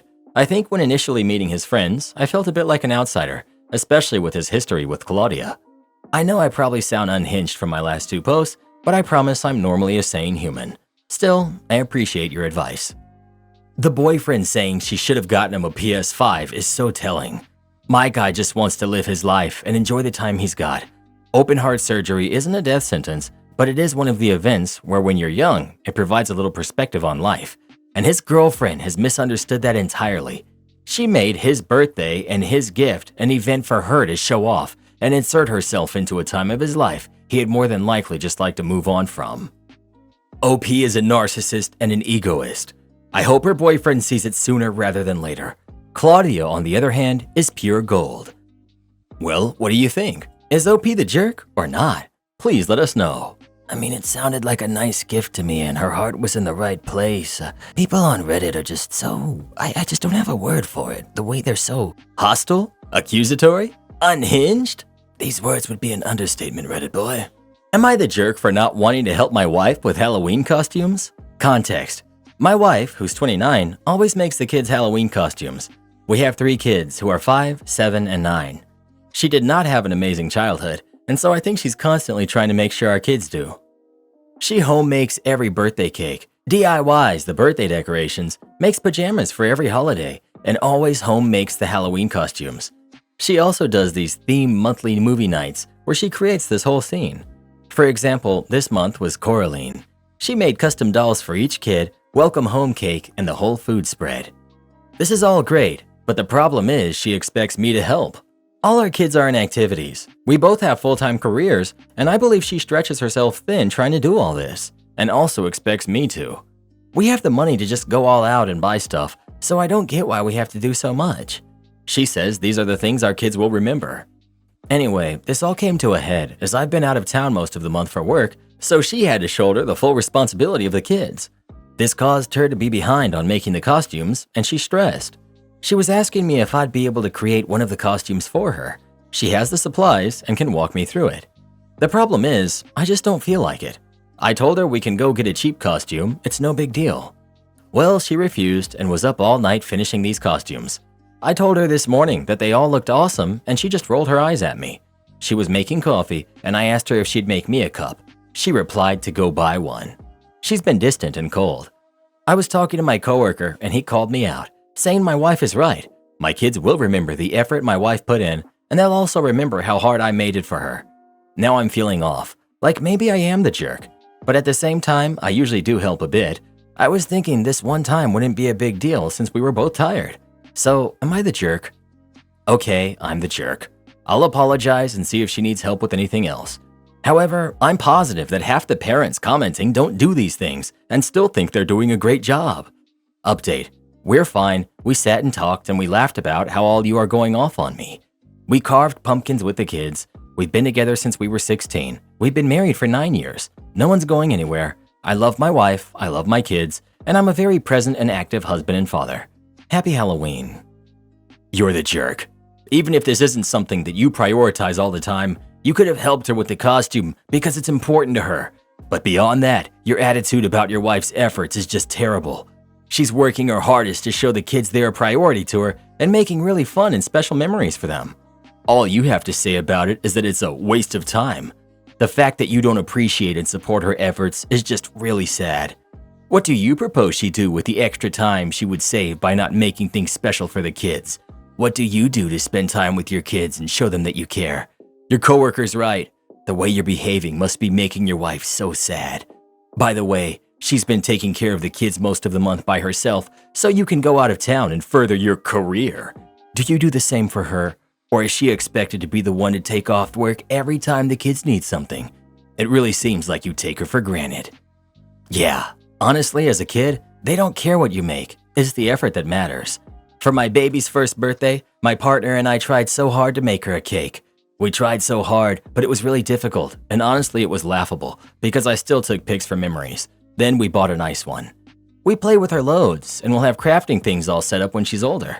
My partner is so excited to create with her.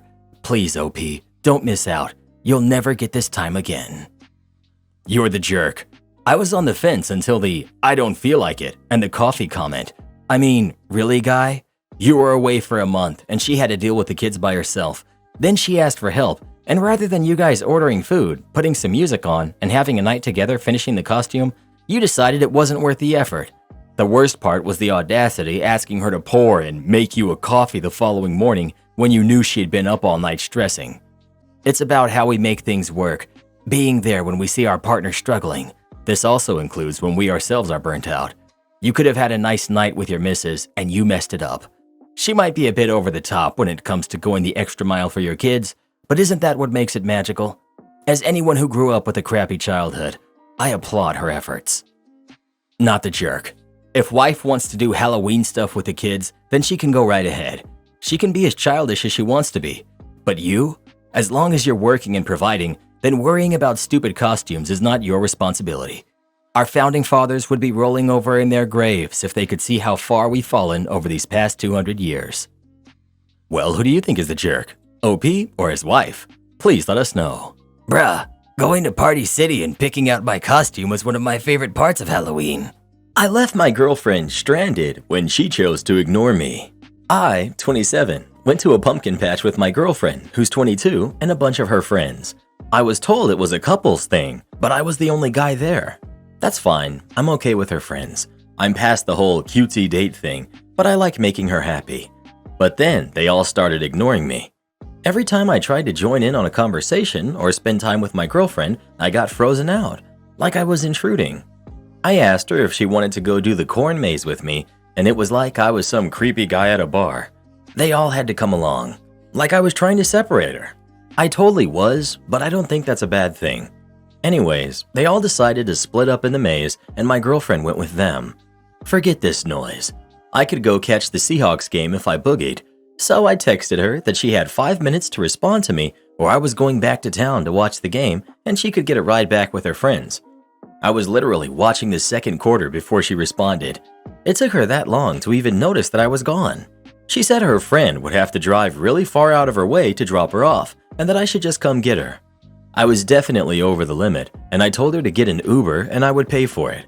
She said never mind and spent the night at her place instead. I just woke up to about 50 texts from her and her friends calling me a jerk for leaving without telling anyone. I did tell her, she just chose to ignore me. I'm kind of upset that I wasted all that gas and time, and we never even got to actually spend the time together. I'm upset with her and her BS friends. Am I the jerk? Edit to provide answers to some common questions. We've been dating for about 6 months. Our age difference is roughly 3 years and 10 months. I didn't realize that made me a creep. I enjoy taking her out and having fun. She's just starting her career and I'm established in mine, so I like taking her out for fun stuff she enjoys. When I said I'm past the cutesy date thing, I meant that I would not be the one to suggest to date at a pumpkin patch. But she was a theater kid and I took her to see Hamilton. She loved it. I go out of my way to take her to things she will enjoy. And when we hang out with my friends, they all include her because she's awesome. My friends' wives and girlfriends all involve her in stuff too. This is the first time that she's behaved like this. The pumpkin patch had 5 bars of signal and all of them were posting constantly the entire time they were there. Edit number 2 because I can't do math. The difference in our ages is exactly 4 years and 37 days. Sorry. Edit 3. For those of you with a problem with our age difference, think of it as her robbing the grave, not me robbing the cradle. Not the jerk. She literally just used you as a free ride to her friend's get-together. Would not even be surprised if the girls were planning something shady and got upset that you showed up. You are over the cutesy phase, so I assume you guys are not together for long. If so, dump her. She's just using you until someone better shows up. Couples don't act like this. Honestly, he should dump her for being over the cutesy stage alone. My husband and I still do cutesy couple stuff a couple times a year because it's fun to be silly, and I love themed events. Not the jerk. In my opinion, she kind of tricked you into coming there, and after you went, she iced you out and ignored you, which is not okay. You gave her a heads up before leaving as well. Technically, she was not stranded as she had other company. Had you left her alone, this would be a different situation. But because she had company as well, I believe you are not the jerk at all. No, you're not the jerk. It was obviously a bad call on her part for her to coax you into going. She should have known how this situation was going to play out. Also, shame on her friends for treating you like an outsider. My friends and I always make sure to include our friends, significant others in conversations and activities because we all know what it's like to be the odd person out. Also, the fact that it took her that long to realize that you weren't there or to check her phone, to me, shows precisely where you rank in importance in her life. Then, because you didn't hang around like a good little puppy dog waiting patiently for her, she chose to talk crap about you to her friends all night, which I can guarantee is what they were doing, because that's what women do in groups together when they are angry. Your girlfriend sounds ridiculously inconsiderate. Not only do I think you're not the jerk, I think it's time to get a new girlfriend or to just go back to being single. I mean, if you're running into these kinds of problems with something this small and simple, imagine what things will be like when life gets really complicated. Do you really think she's going to step up to the plate and be a better person when she has shown herself to be like this? You're the jerk. You're 27 and she's 22? Seriously? What is it with you creepy dudes who refuse to date in your own age range? A 1 or 2 year difference is usually okay, maybe even 3, but a 5-year age gap? Just ew. If you can't get anyone in your own age range, just stay single. I can't even tell you how many guys in their 30s try talking to me on dating sites. I'm only 27, so the oldest I'll go is 29. And even that's stretching it, because he'll probably be a creep. Sounds to me like those guys on the dating site are dodging a bullet by you not responding to them. Well, who do you think is the jerk? OP or his girlfriend? Please let us know. Dump her, bro. Find someone who, respects you as a person. Am I the jerk for not paying for a competition trip? I, 30 female, am married to my husband, Joey, who's 34. We both have daughters from previous relationships. My daughter is Haley, she's 10, and his daughter is Jenna, she's 11. Both of our daughters are cheerleaders for different teams. We recently had their competition where the winners of first and second place go to compete in Disney. I've been saving all year since Haley's team is really competitive. Joey didn't save for it because Jenna is on a smaller town team that's not very competitive. Haley's team unfortunately did not win their competition this year. Jenna's team did win theirs. Haley, my husband, and I were all proud of her and congratulated her. Later that night, my husband asked me about finances for the Florida trip. We've always kept finances for the girls separate, as I pay for Haley and he pays for Jenna. I explained that since Haley's team didn't win, I figured her and I could do something instead with the money that I saved for Florida. Haley doesn't know this was my plan yet. My husband thinks I'm being selfish and a jerk because Jenna's team did win and we should use that same money for her to go. I think Haley could use a pick-me-up. I know people might ask about Jenna's mother and she's not able to help financially for Jenna to go. We have already spoken to her, and if any of the girls on the team cannot go to Florida, then the team has to forfeit. The team might do some fundraising, but the expenses will be on the parents. Am I the jerk? Edit to answer some questions. 1. We can't make it a family trip because there's not enough money. I had saved enough for myself and half of Haley's trip. Haley's father was paying the other half of her trip. 2. My husband doesn't believe in loans when it comes to family. 3. I did see some people ask how Haley would feel about it. Haley knows her dad and I save this money for her every year.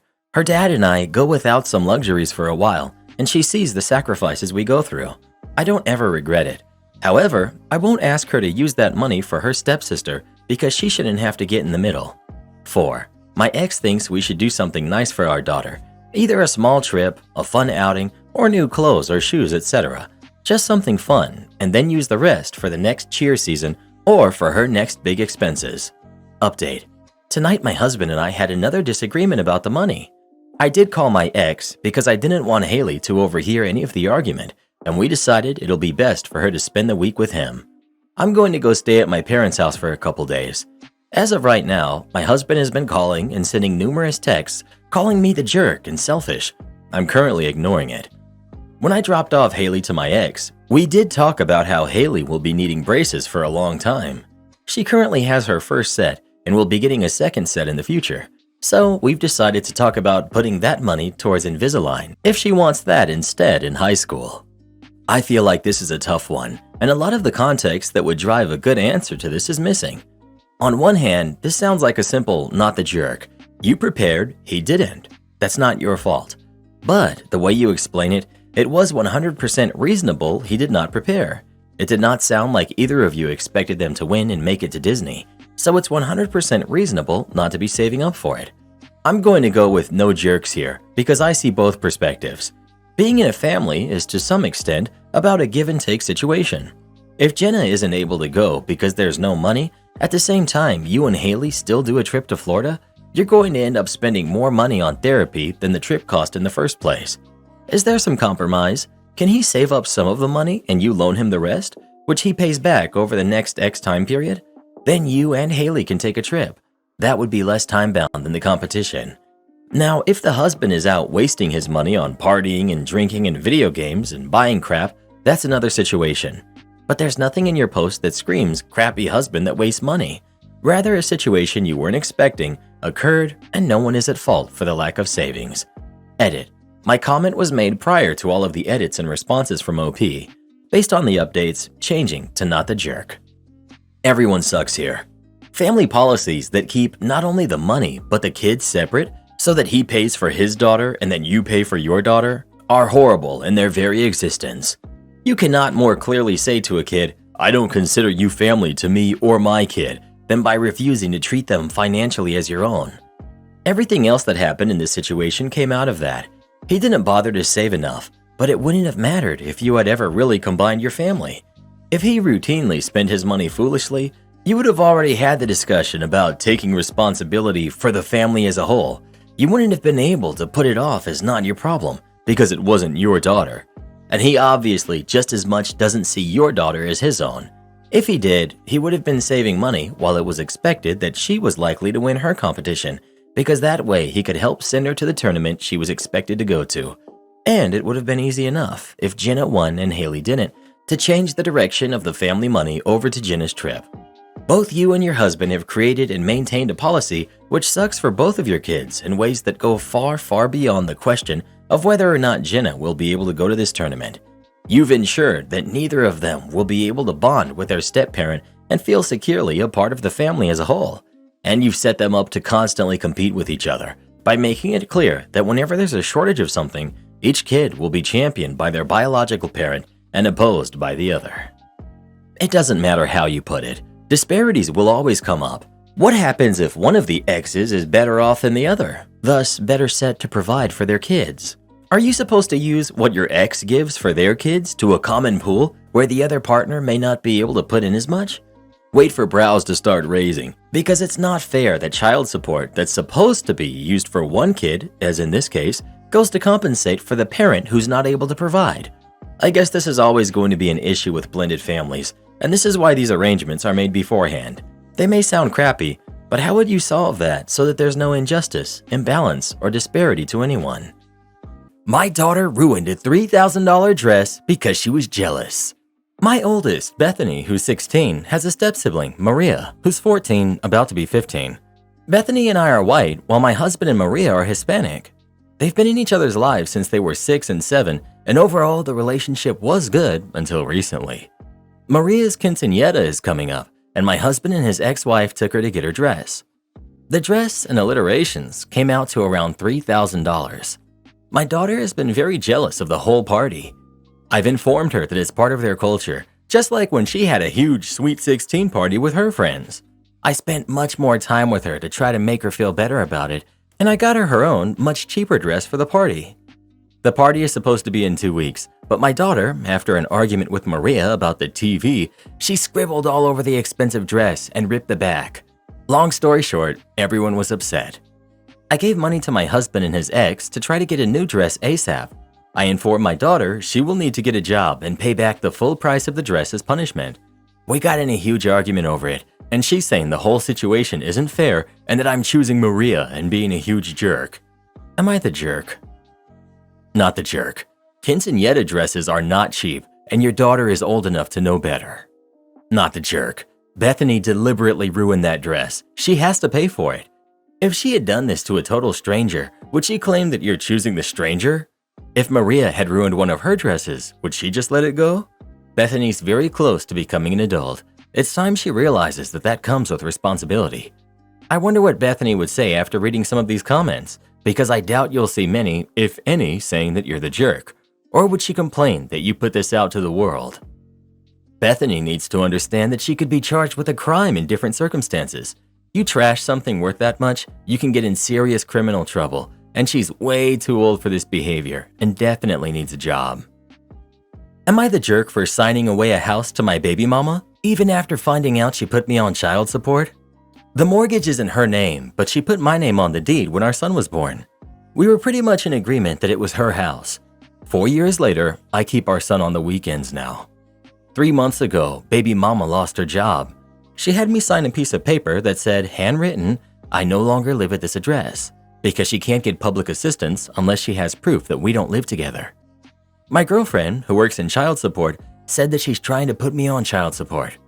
Baby mama had always said that she'd never do that, but then my girlfriend showed me the statutes and I ran this by baby mama. She said she withdrew the application when she found out. Weeks later, baby mama says that she can't get mortgage assistance unless my name is off the deed. My girlfriend says that something seems off.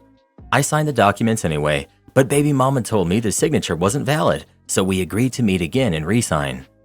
The morning of, my girlfriend says, I just got an email that a letter addressed to you from DSS is on its way. I text baby mama. She says she got a call about it and was going to tell me about it this evening and says it's probably just a notice, and that if she wanted me on it, she would have done it by now. My girlfriend says she's BSing and explicitly tells me not to sign the deed over, says that I need to file for 50-50 custody. Girlfriend tells me to call DSS ASAP. Girlfriend texts me an hour later with a voice memo with a rep from Public Housing Assistance saying I do not have to be off the deed for baby mama to get mortgage assistance. I call DSS back and find that baby mama deliberately went and submitted the child support application. Girlfriend tells me to stop all contact with baby mama and that this is now a legal issue. But none of this was consistent with what I knew about baby mama. I called baby mama and she admitted to everything, but said she didn't know about not having to have me off the deed. She said she's only using public assistance until next week, and then she's revoking the child support case. None of that explained why she had to take me off the deed, nor why she deliberately put in a child support application. I stated that because I don't need to be off of the deed, I will wait to sign it over. She hit me with, "So now you're trying to withhold my own house from me?" And knowing her, if I upset her by not signing it, she would keep me on child support permanently. I signed over the house. My girlfriend argued that I shouldn't give up the only asset that may help pay off the child support one day. I asked my family and coworkers, and they disagreed, saying trusting her is my best option and that it would be best to sign over the deed to keep the peace. My girlfriend said that my baby mama controls me and that I'm spineless and that I had no reason to give away the only asset I had. She even went all the way to say that she felt betrayed and that I chose to appease my baby mama over protecting our household finances. We'd been fighting all weekend, but I genuinely felt like I did the morally right thing, as well as the only thing that'll make baby mama drop the child support case. Pay child support. This is not rocket science. Also, your girlfriend is going to be fired for accessing the records of the mother of your kid for personal reasons. You sound sketchy. Your girlfriend sounds sus and insecure. But also, I don't know about everywhere, but I know in New York City that if you have this situation and apply for any kind of public assistance, they require you to file for child support. Baby mama might not have a choice, but also just pay the child support. It's your kid. Info. Did you actually contribute to the purchase of the house, or was putting your name on the mortgage a gesture of making you three a family? By contributing to the purchase, I mean either contributing to the down payment or pay more than half the rental value of the house each month. If you have not contributed to the purchase of the house and you use her house as leverage to try to deal with child support, then you are lower than the gum on the bottom of someone's shoe. You should be paying child support.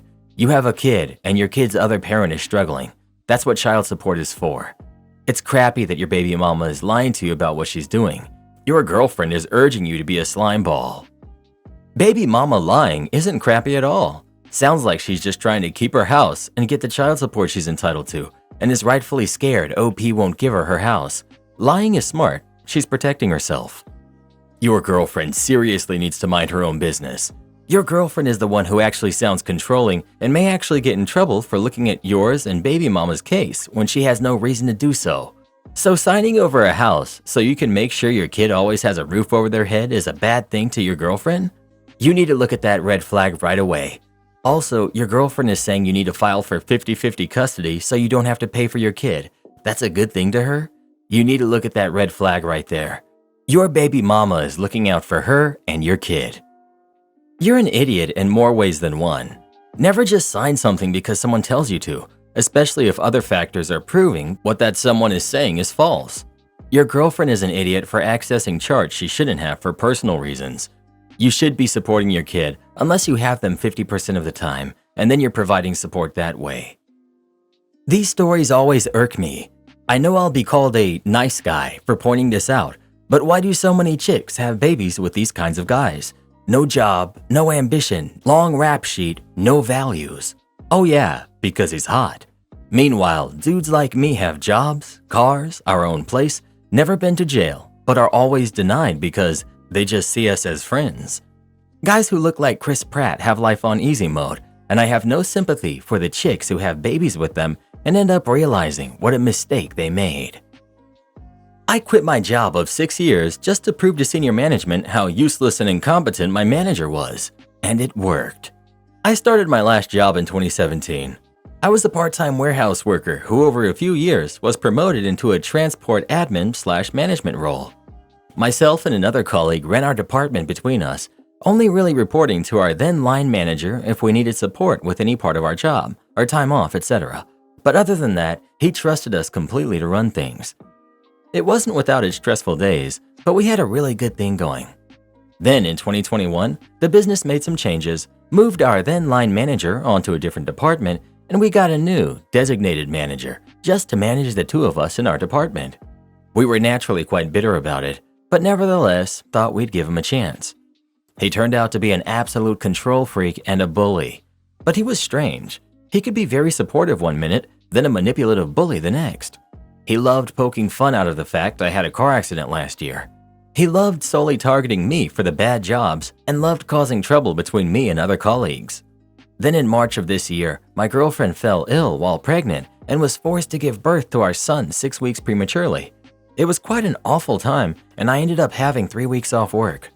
When I returned, I had a mountain of work to catch up on that nobody covered in my absence, followed by me trying to catch up on it and my manager pulling me away to do other projects for him when his other two staff members weren't doing anything. Then, when my work was late, was forever kicking off at me that I couldn't manage my time properly, etc. Then in May, he made a major mistake and pinned the blame on me for it. It caused issues between me and two colleagues I had to work closely with, and I was threatened with disciplinary action. Then I just got to thinking to myself, without me running his department, he's nothing. Without me, he wouldn't even have a job. Without me, he wouldn't be able to explain what was going on with his department to senior management. How I ran his department for him on half of his salary. He takes all the glory and we get all of the grief. I had one last run-in with him over this mistake he had made and handed my formal notice in to him the following day. It was funny over those 4 weeks of serving my notice, just watching him slowly take over my responsibilities and struggling with them. Those responsibilities that he often told me, "I don't even know what you do during the day." He had to then do the horrible jobs he used to pile on me, and on my final day in June, I told my fellow colleagues that I'll give him 3 months before he either quits or gets fired. Within the first few weeks, the department massively failed their monthly audit, which sparked attention of company directors who were sent in to investigate as this had never happened before. Then, bang, a month later, I was on holiday and I had one of the senior managers ringing me and texting me asking for passwords for systems as my line manager had gone on holiday and hadn't organized anything. I ignored him because I didn't work there anymore and I was on holiday. Then he kept continuing to make mistakes. He hadn't ordered essential items, which caused trouble for the site. They didn't have a clue about the job in question as I originally was out to prove. Then a month after that, he was suspended from his duties pending further investigation as management finally realized he couldn't do his job in question. A month after that, management claims he quit with immediate effect. I think he was fired. But either way, my 3-month prediction was right, and he couldn't run that shift without me. It really is petty revenge, quitting a job to prove a point, but it proved the point. Good riddance. I now run my own business. I have a much better work-life balance, earning more than I could ever dream of in that place, and life is fantastic. Would I be the jerk if I told my mom's realtor the truth about her house? I'm 28 female. My mom, who's 48, has a history of selfish decisions, but I feel like this is one of the biggest issues in my opinion.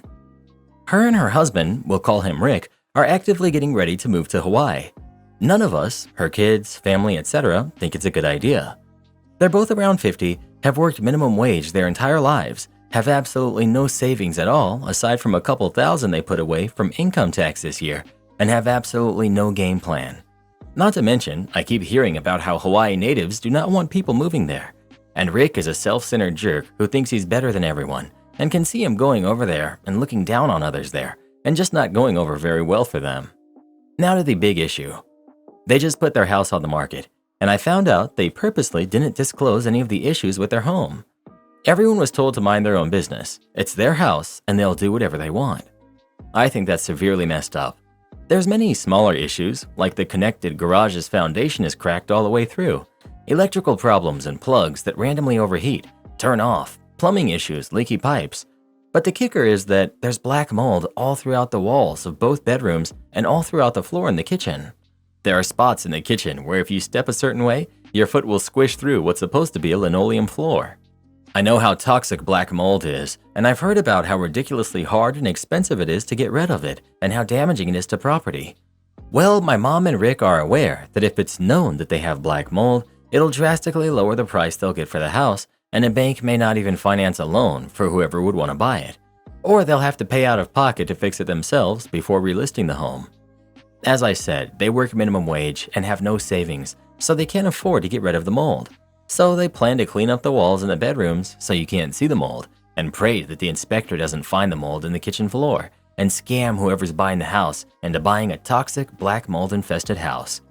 I think that's really messed up, and I know it's not really my business, but this just adds to the many problems I have with that mother of mine, and I really want to call the realtor in charge of their listing to tell them about the problems in that house.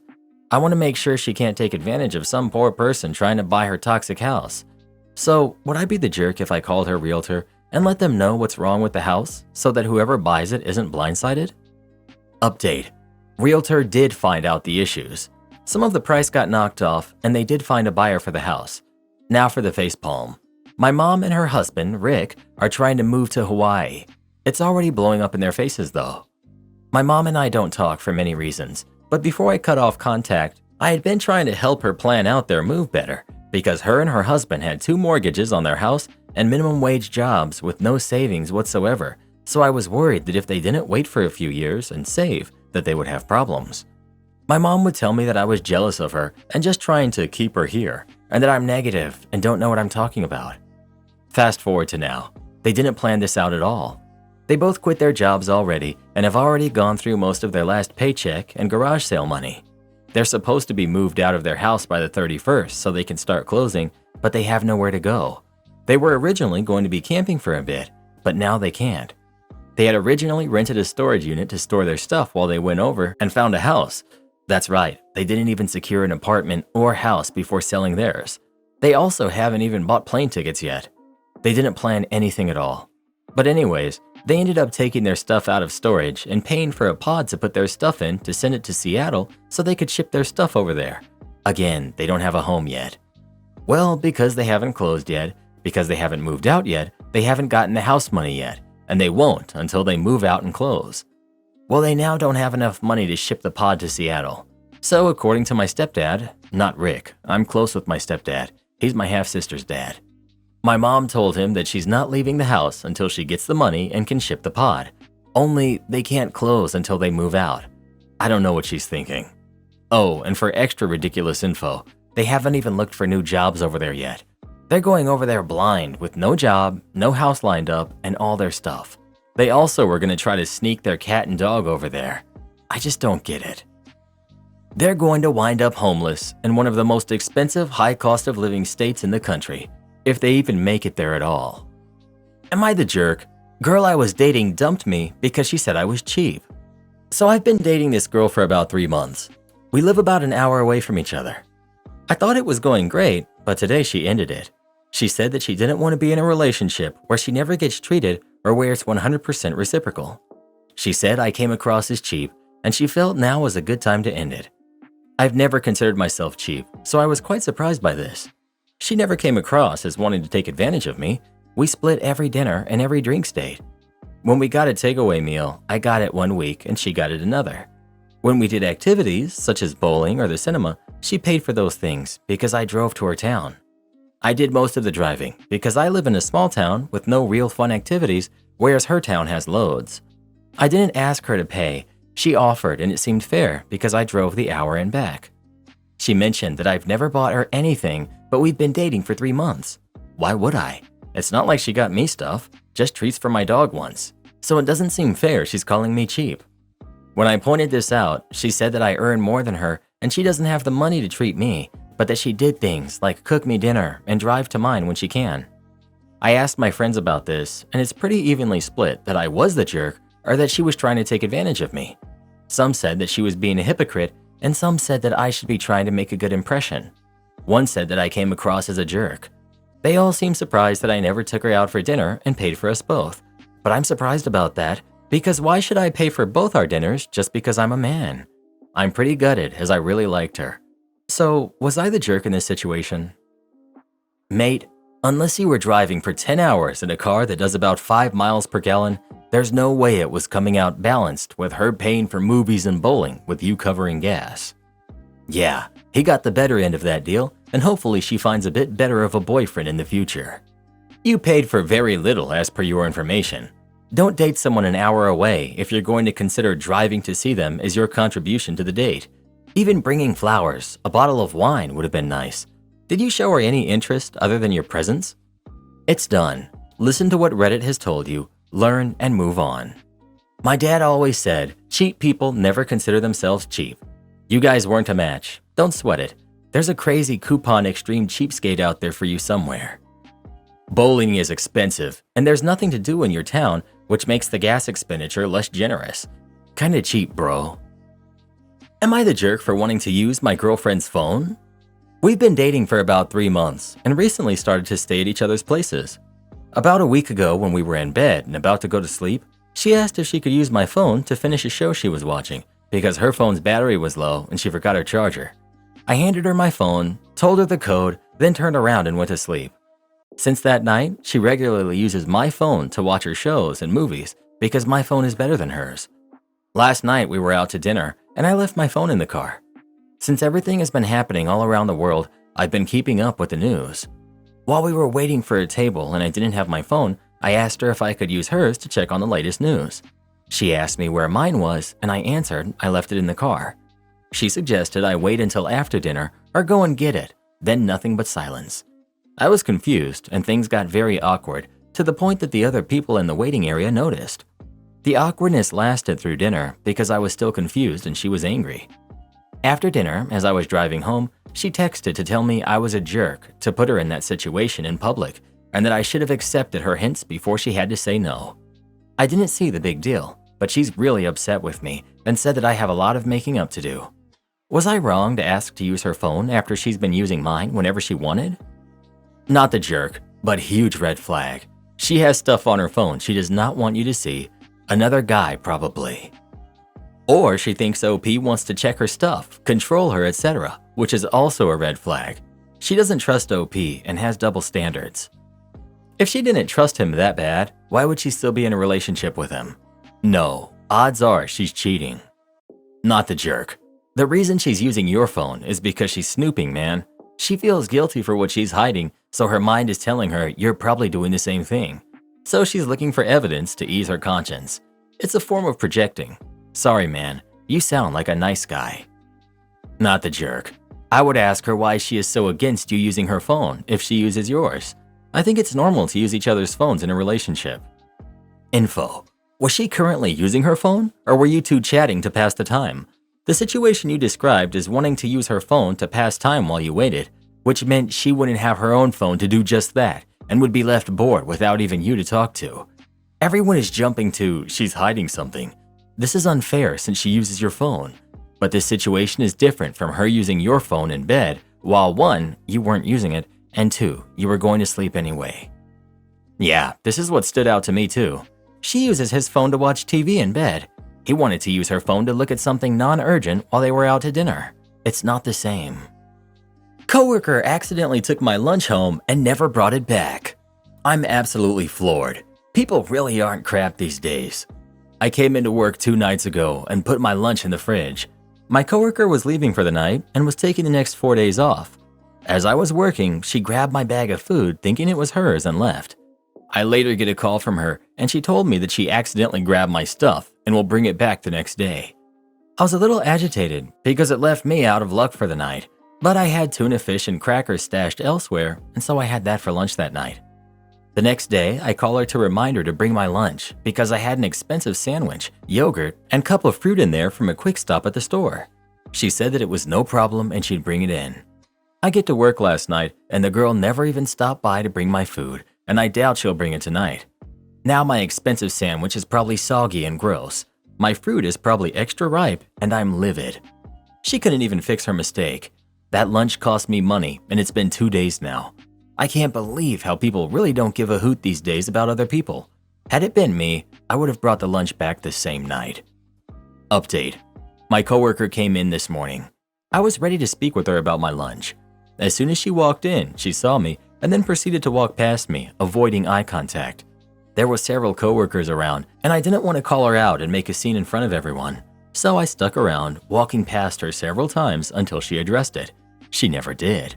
So I waited until she walked into a room alone and I followed right behind her. At this point, I no longer wanted my lunch. I just wanted to know what possessed her to take my lunch and never bring it back. So I asked her about it. She tried to play dumb and told me that she did bring it back. She said she handed it off to a certain coworker and left.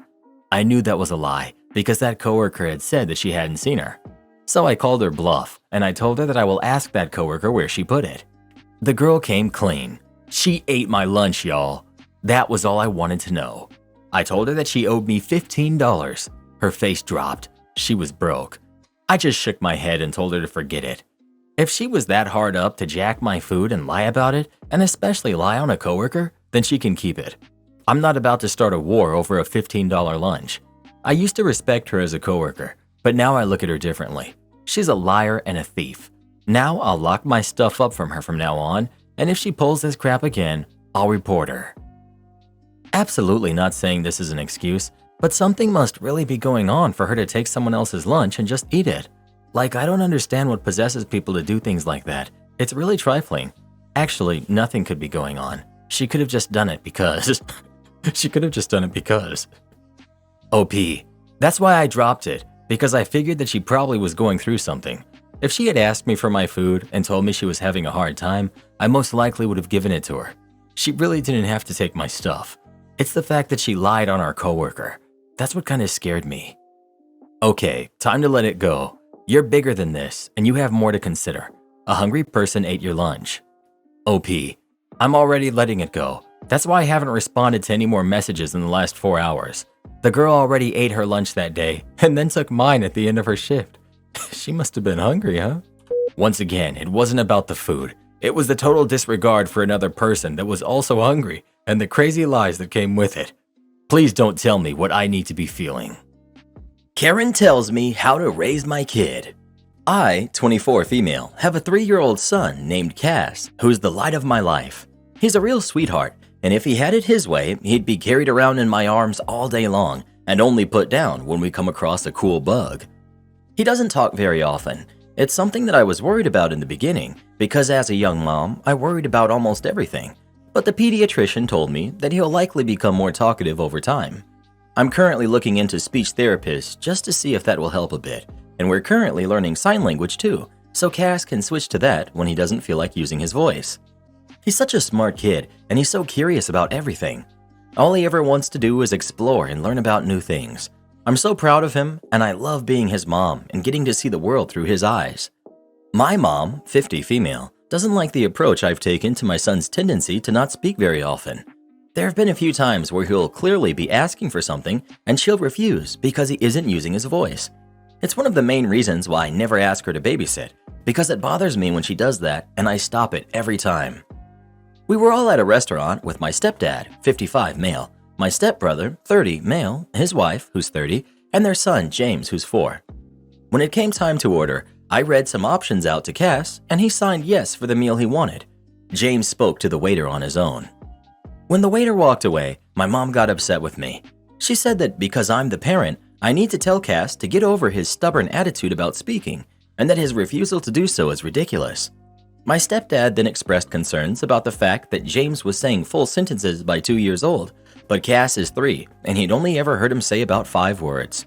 I told them both that I didn't appreciate them trying to have that conversation with me in front of Cass, and at a family lunch. But then my mom said that if Cass had an issue, he should use his voice to tell them that, instead of relying on me to do it for him. I ended up flagging the waiter down and asking for my part of the bill, and if I could get the food to go, because I didn't think this was fair for my son to have to sit there and listen to them talk about him like he couldn't even understand what they were saying. Once I paid and got the food, we went home. My mom texted me later saying that I'm doing my son a disservice by not making him speak, that it was rude of me to leave lunch like that just because I didn't like the way the conversation was going, and that it speaks to my immaturity. Truthfully, if I had pushed him to do it, I know he would have verbalized what he wanted, but he clearly felt more comfortable signing, so I didn't feel the need to do that. Regardless, was it an immature/jerk move to leave like that? Edit. Cass is fully capable of speaking. He has said a full sentence before. He just doesn't talk very often, and especially not in front of other people or in public. Like I said, I've spoken to his pediatrician. I'm currently looking for speech therapists, and I've been thinking about getting him assessed for a while now. I'll just have to bring it up to the doctor. Cass uses sign. He has vocab cards and flashcards, and he already knows how to spell all of his favorite words. We work on his words all the time. It's one of his favorite things to do.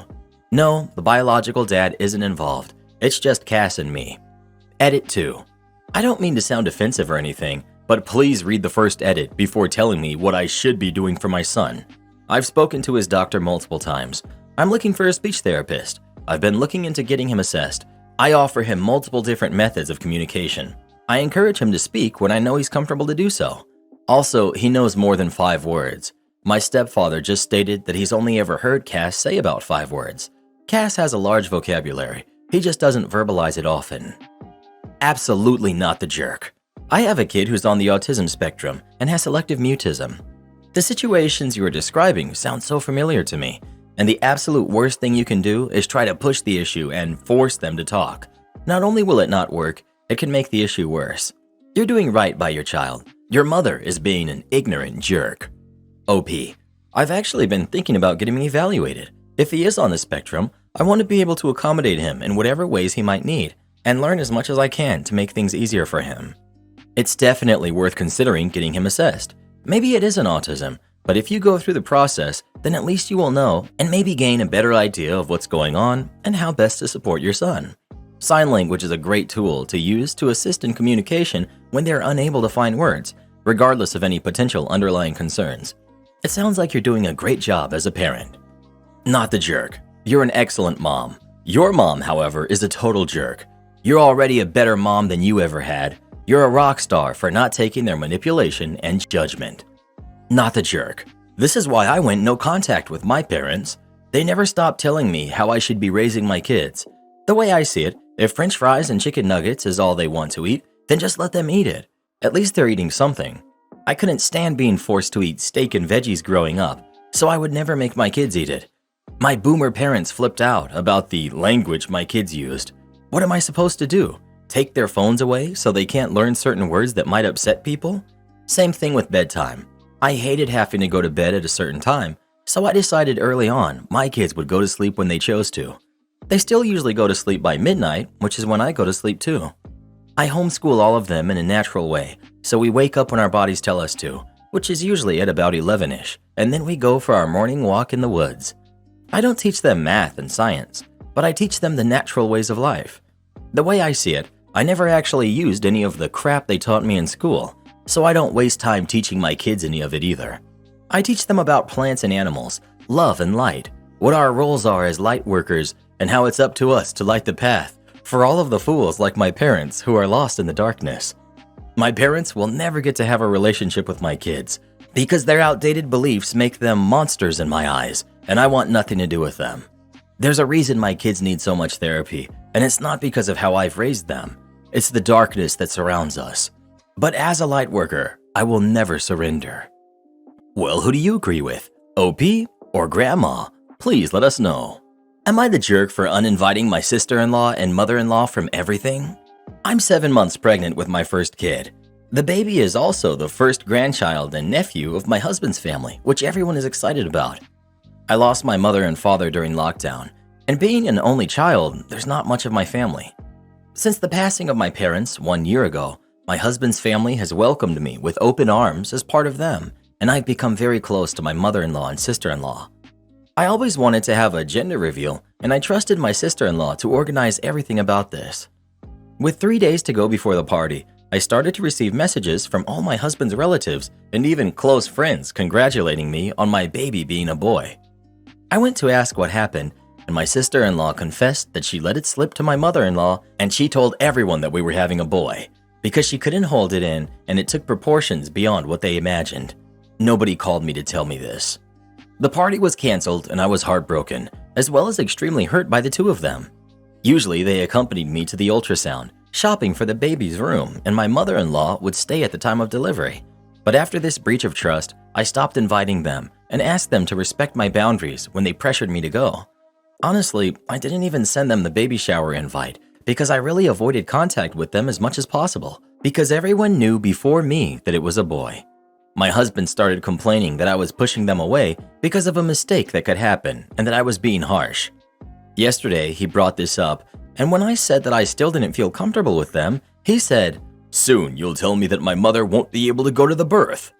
I think my face showed my response, and he started saying I was being too hard on her because she was just excited and blah blah blah. I had my limit and said, "If you keep pushing me, it won't just be your mother who won't be on my labor. So either stop or you won't be there either." He started to say that I was crossing lines and that he had a right to have this moment. I was taking this with them too far. He slept on the couch and isn't talking to me more than necessary. Am I the jerk? Well, many are saying it's just a gender reveal. I honestly don't care for that, and I think it's tacky. But my mom was the type who liked and loved it, and she always dreamed of having grandkids. She said she was made to be a grandmother. She can't meet my son or even know I'm pregnant, so I wanted to do something tacky that I don't care for her, not for me. Everyone knew the importance and the reason. I always wanted to have a gender reveal with my mom there, and I didn't have either. Extra. Let's go to some points.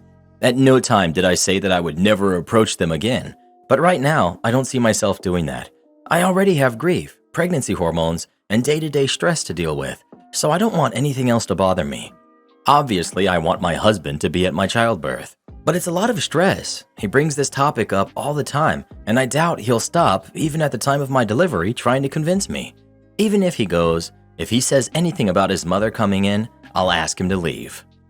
Your husband started complaining that you were pushing them away because of a mistake that could happen and that you were being harsh. This wasn't a mistake. This was a choice. Your sister-in-law made a choice and told mother-in-law. Mother-in-law then made a choice to tell everyone else in the family. Your husband is making the choice to pressure you into things, which is leaving you to make some choices of your own now. You are allowed to make your own choices. Nobody, not even the husband, has a right to be in the delivery room. May seem harsh, but it's true. The person going through the procedure has the choice of who gets to be in there. Birthing a child is not an all-access pass for everybody else who wants to be there. It's not a spectator sport. It's a medical procedure to get a little human out of another human, not the jerk.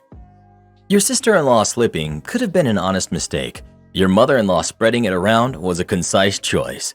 You may be going a little too far with your sister-in-law. Again, possible accident. But your mother-in-law made her choice and is now dealing with the consequences, not the jerk. OP.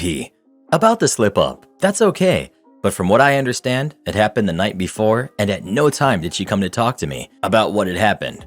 I found out from others the gender of my baby, and I went after her to ask.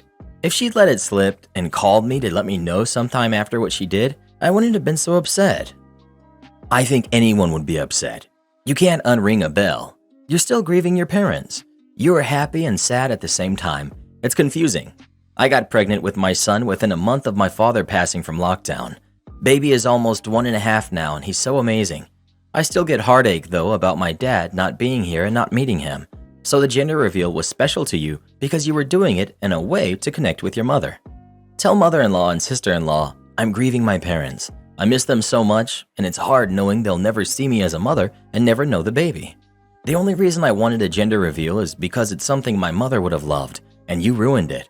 It hurts because I'll never get it back, and my chance to feel close to my mom is gone. I need some space.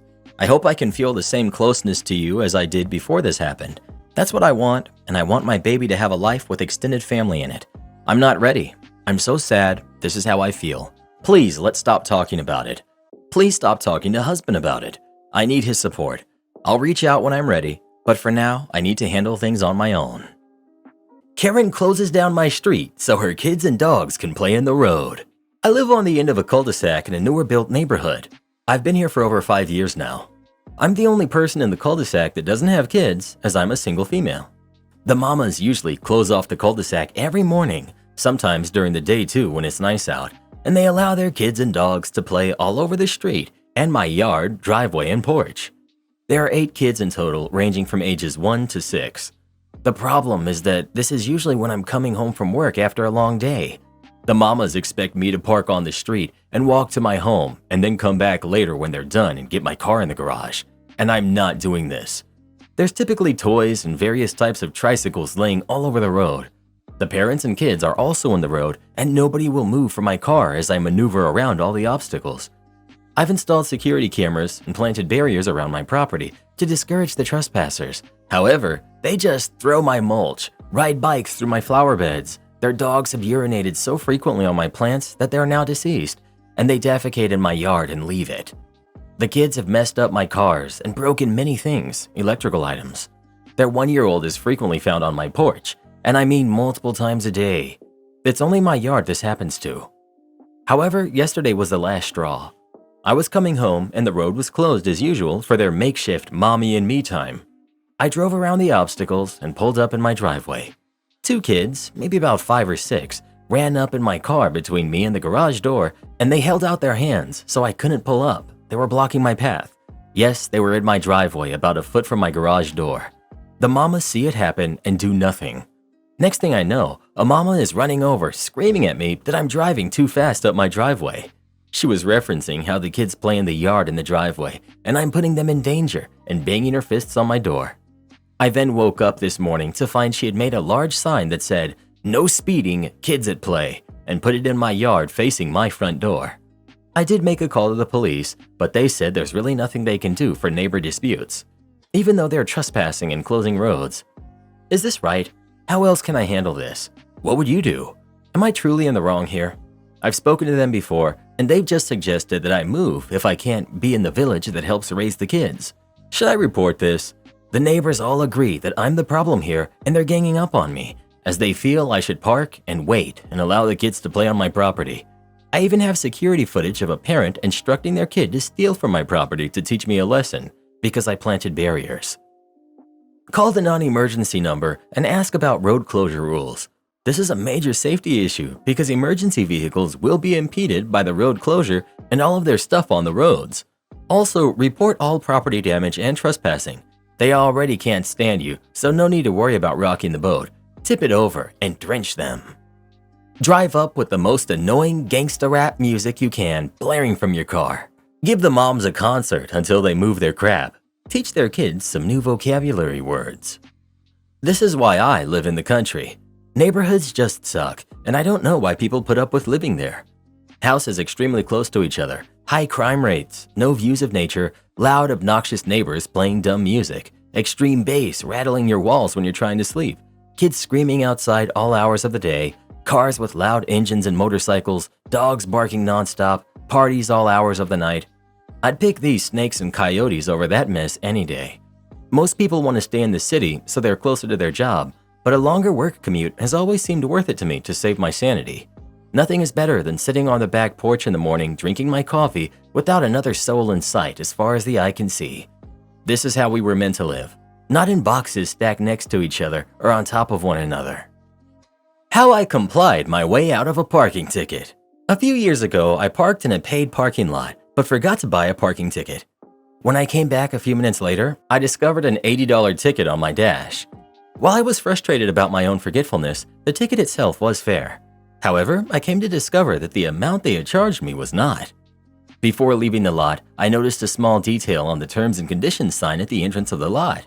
It said that a failure to pay for a parking ticket would result in a $70 ticket, not the $80 ticket that I was charged.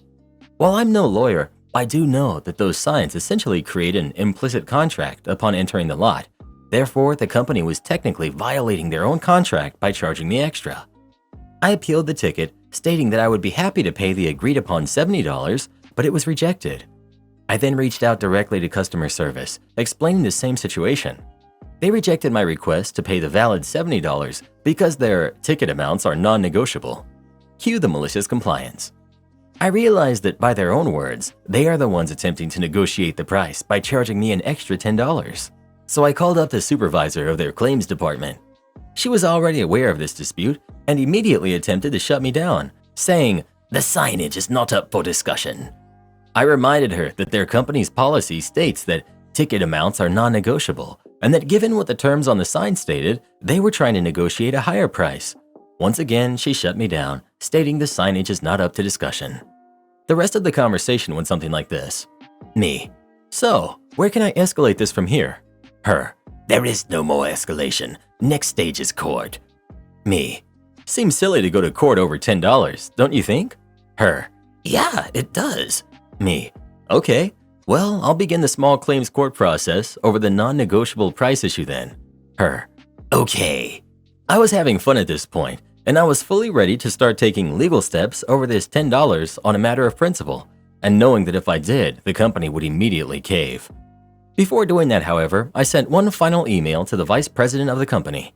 I explained the whole dispute, explained the signage, their non-negotiable policy, and how the appeal supervisor told me my next step was to take it to court. I offered them the opportunity to resolve this civilly before going on to that stage. Not even 3 hours later, I got an email back stating that my ticket had been fully cleared as a courtesy. I called their bluff, maliciously complying to the contract and the take-it-to-court attitude, and it worked. As an added bit of pettiness, I replied thanking them and CC'd the appeals supervisor. I then directly addressed her, telling her that this is how easy it could have been resolved if she would have just actually addressed the signage issue. The moral of the story: push back against parking lot companies. They use shady practices and try to scare people into paying unjustly. Often a simple but credible legal threat will make any issue disappear. And as some have pointed out, yes, these parking tickets aren't usually enforceable. That being said, if I ever wanted to use this lot again, which is the only one in the area, then I would have to get it resolved, lest I get towed. Also, I can't recall exactly how the appeals woman brought up court, but I don't think she implied that I should sue. I think it was more of a veiled, "we will sue you" statement, which was of course a bluff. Regardless, as many pointed out, her mentioning court at all was a bad idea on their part. My boyfriend asked his ex-girlfriend to make a workout plan for me that would make me look like her. I, 20 female, and my boyfriend Alex, 22 male, met 3 years ago, but we started dating 10 months ago. When I first met Alex 3 years ago, we were both in separate relationships. At the time, he was dating Ellie, 22, female. Alex and I had a mutual friend back then and would often meet in a group setting with our partners and a few more couples. We both got out of our own relationships at the same time a year ago and then hit it off. Ellie works out a lot, and Alex and her would often go to the gym together back when they dated. She has a slim, thick body type with a flat stomach, bigger thighs, and slim arms. She's very pretty, and it's hard not to be jealous. Her figure almost looks like a real-life Mrs. Incredible. I, on the other hand, am slim and thin. I'm just tall, skinny, and no curves. I don't mind the way I look. Alex never seemed to dislike the way I looked either. He had asked me one time before if I wanted to get a gym membership and work out with him, but I said no, and he never asked again. Yesterday, Ellie reached out to me through Instagram and asked if I had talked to Alex about wanting to start working out. I said no because I hadn't. I was a bit confused and asked why she was asking me. She then proceeded to send me multiple screenshots of conversations with Alex. He had asked her to put together a workout plan and a meal plan that would make my body look like hers. He told Ellie that it was my idea and that I had asked him to ask her.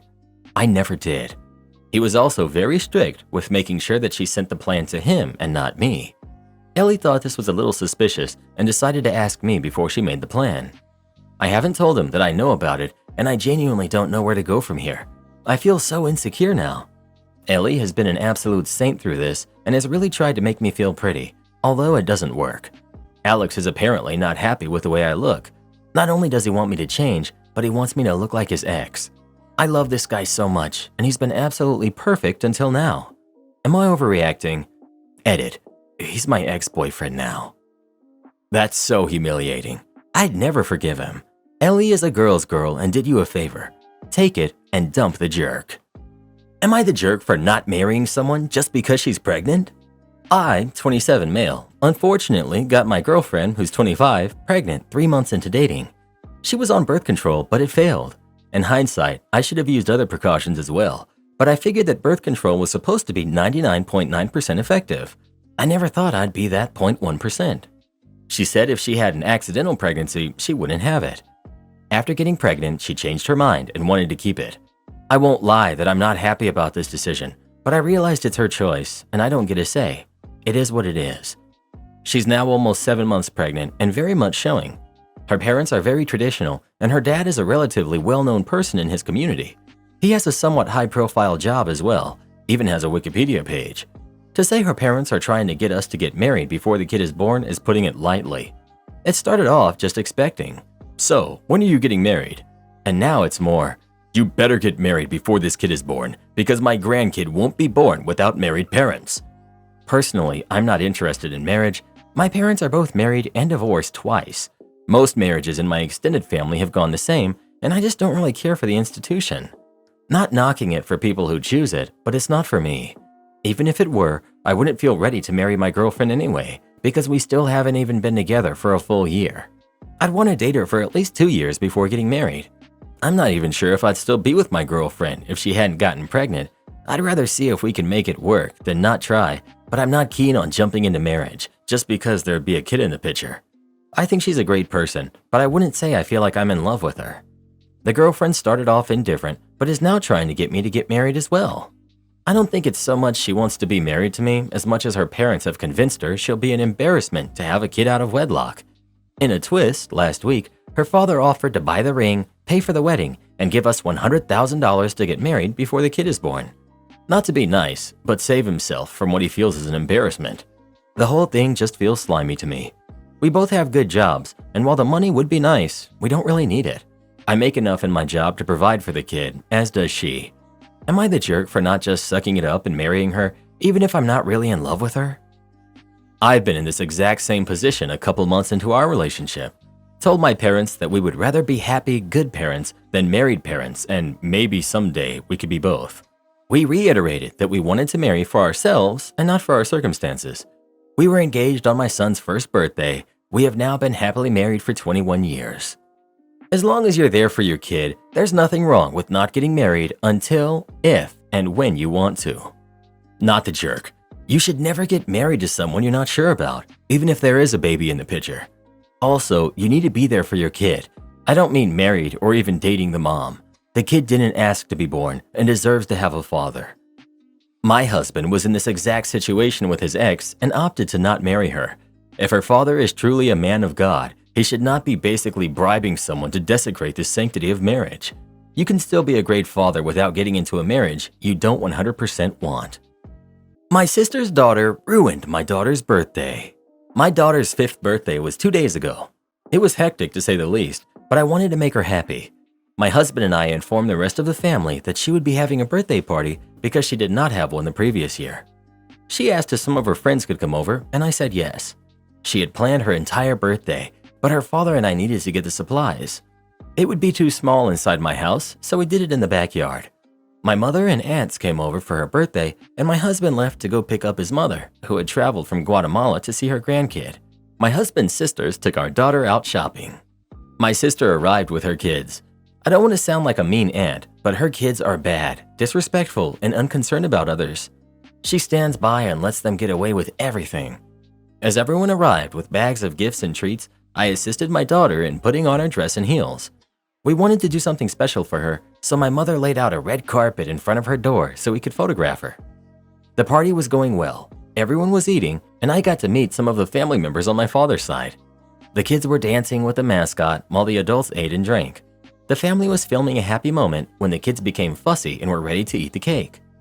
My daughter sat in her high princess chair, and my sister's daughter stood on a chair next to her, so I asked everyone to turn off the lights and take out their phones. We lit the candles and sang happy birthday. However, just as my daughter was about to blow out her candle, my niece blew it out. My daughter pushed and hit her cousin, causing her to cry and fall off the chair. Both of the girls were crying. My sister yelled at me for being immature and saying that my daughter was out of control. I told her that it was my daughter's birthday, not hers. I may come across as harsh, but I believe she deserved it because I don't understand why some parents think it's amusing for their kid to ruin another person's birthday. My mother got everyone to stop arguing because she hated seeing her family fight. I lit my daughter's candle again and made sure to stand by her side so my niece wouldn't do it again. The cake was enjoyed by the kids after the commotion. I didn't think my kid was right for what she did, and at the end I did discipline her by taking away her iPad and not letting her play with her toys. She's never done that before, so I don't know why she did it. Am I the jerk? Not the jerk. Your niece is a brat, and your sister enables her behavior. It's only going to get worse from here. Am I the jerk for refusing to give sister-in-law's daughter my cotton candy? I'm female 35. My boyfriend, Francis, is 43, and we're on shaky ground right now because I walked out on our date in front of sister-in-law. Part of it is that he's in the habit of inviting people on our dates without even asking me first. Because of this, I briefly asked for a break last summer. I've told him many times that I don't feel heard and that this makes me feel like my needs don't matter. For background, we're both very close to our families. I'm very understanding about his love for them. What I don't like is that many times his idea of making them happy is in conflict with my well-being. For example, we could plan a pizza and a movie outing, and he gets a call from his brother, and he tells them exactly where we're going, so that brother-in-law, who's 30, can show up. Or having my other brother-in-law, who's 36, pop in while we were having a very romantic date at my favorite sushi restaurant. It's not that I'm against seeing his family, but sometimes I feel misled. His brothers almost always end up not paying, so he pays for brother-in-law, but then I have to cover for him. His sister, who's 41, is an entirely different story. She's always sour and angry looking and very petty. She's very quick to do Facebook Lives to instigate conflict, even with her own family. Her theme nowadays is her ex, who broke up with her for how she was mistreating him, demanded that he return to her house or else said cryptic insults about his family on social media. So he met someone later on and got married, and she has a chip on her shoulder. I intentionally stay away from her, and he knows it. I don't have many hobbies, and I'm not really into going out because I'm an introvert most of the time. I've tried to talk to him about how his constant disruptions of our plans really upsets me and causes emotional distress. I'm happy going to the movies by myself, but he doesn't understand that I'm choosing to share my experience with him. Because of my job, very mentally demanding, I love spending my free time doing goofy stuff, like the arcade or the local fairs. I love having the opportunity to watch people's talents. So we went to the local state fair. I was having a blast until all of a sudden, he said that sister-in-law can't find us. What? So sister-in-law showed up with her 3 kids, angry-faced as ever, and hardly returned my greeting. Not only this, but he announced that I needed to buy him his food because he was short on money. I didn't mind, so I got him a burger. Then he says sister-in-law's kids are hungry, but she's short on cash. I'm starting to get upset because how is this possible? Who brings their kids to a place full of food and toys knowing that they won't buy anything? I ended up buying the kids, who are 5, 12, and 8, 2 slices of pizza each and a soda because at the end of the day, it's not their fault that their mom acts this way. I had Frances hand sister-in-law some pizza because I was uncomfortable making her the only person not eating. But her "thank you" sounded like an aggression because she said, "Thank you, Frances," with a cutting tone, knowing darn well that I had purchased it. I don't like their relationship because it's like he gets things for her and his family no matter what. This situation made me angry. I love buying state fair trinkets, but I couldn't do it in peace knowing the kids kept eyeing me. Francis came to show me some inflatable toys, but honestly, I was aggravated because it sounded like he was coercing me to purchase stuff for his nieces and nephew. So I tried to separate from the group. I bought 3 pieces of cotton candy, my main reason that I attend fairs, that I ate immediately. Then I bought another 4 for the road that I was putting inside my backpack when my niece, who's 12, Mandy, had a massive tantrum. She said she wanted cotton candy and started walking very fast towards me. I was mortified. I started walking in the opposite direction, trying to still be polite because I wasn't trying to reject her or anything. This got really awkward because it went from screaming to demanding. So Francis didn't say anything. He didn't ask his niece to calm down. Instead, he just said, "Oh, just give her the cotton candy. You're causing the situation." I tried to clarify that I wasn't waving anything in front of her. I wasn't aware that she was watching me. He said it was just cotton candy and to let her have it. I quickly closed my backpack and let him know that sister-in-law would be driving him back to his place as I was leaving. I did leave. This ruined my whole afternoon. He called me out for being selfish and for leaving him to ride with sister-in-law. I'm very confused about this. It's not like I let the kids go hungry at the fair. A part of me is mad that they're focusing on that one thing I didn't agree to give up. I'm very okay financially. I could have bought the kids some cotton candy, but it wouldn't have felt genuine because, 1, I put it away to avoid having the kids see it as I had no intention of buying more. And 2, I felt like I was put on the spot. I was never told that sister-in-law was showing up despite asking him repeatedly not to bring anyone because it was a me outing and to tell me the truth in case he invited someone.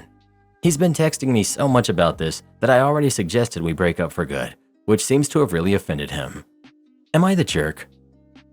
Not the jerk, but your boyfriend is, and his family sucks. Why are you with this guy? Your boyfriend treats you like an ATM for his family. The sooner you realize this, the sooner you can move on and find a guy who isn't a deadbeat. Not the jerk. Imagine if your own mother actually despised you because you start dating someone who's wealthy. That's exactly what happens in our next story. It just popped up on your screen. Give it a tap, come have a listen. Karen and I are already waiting for you. See you soon.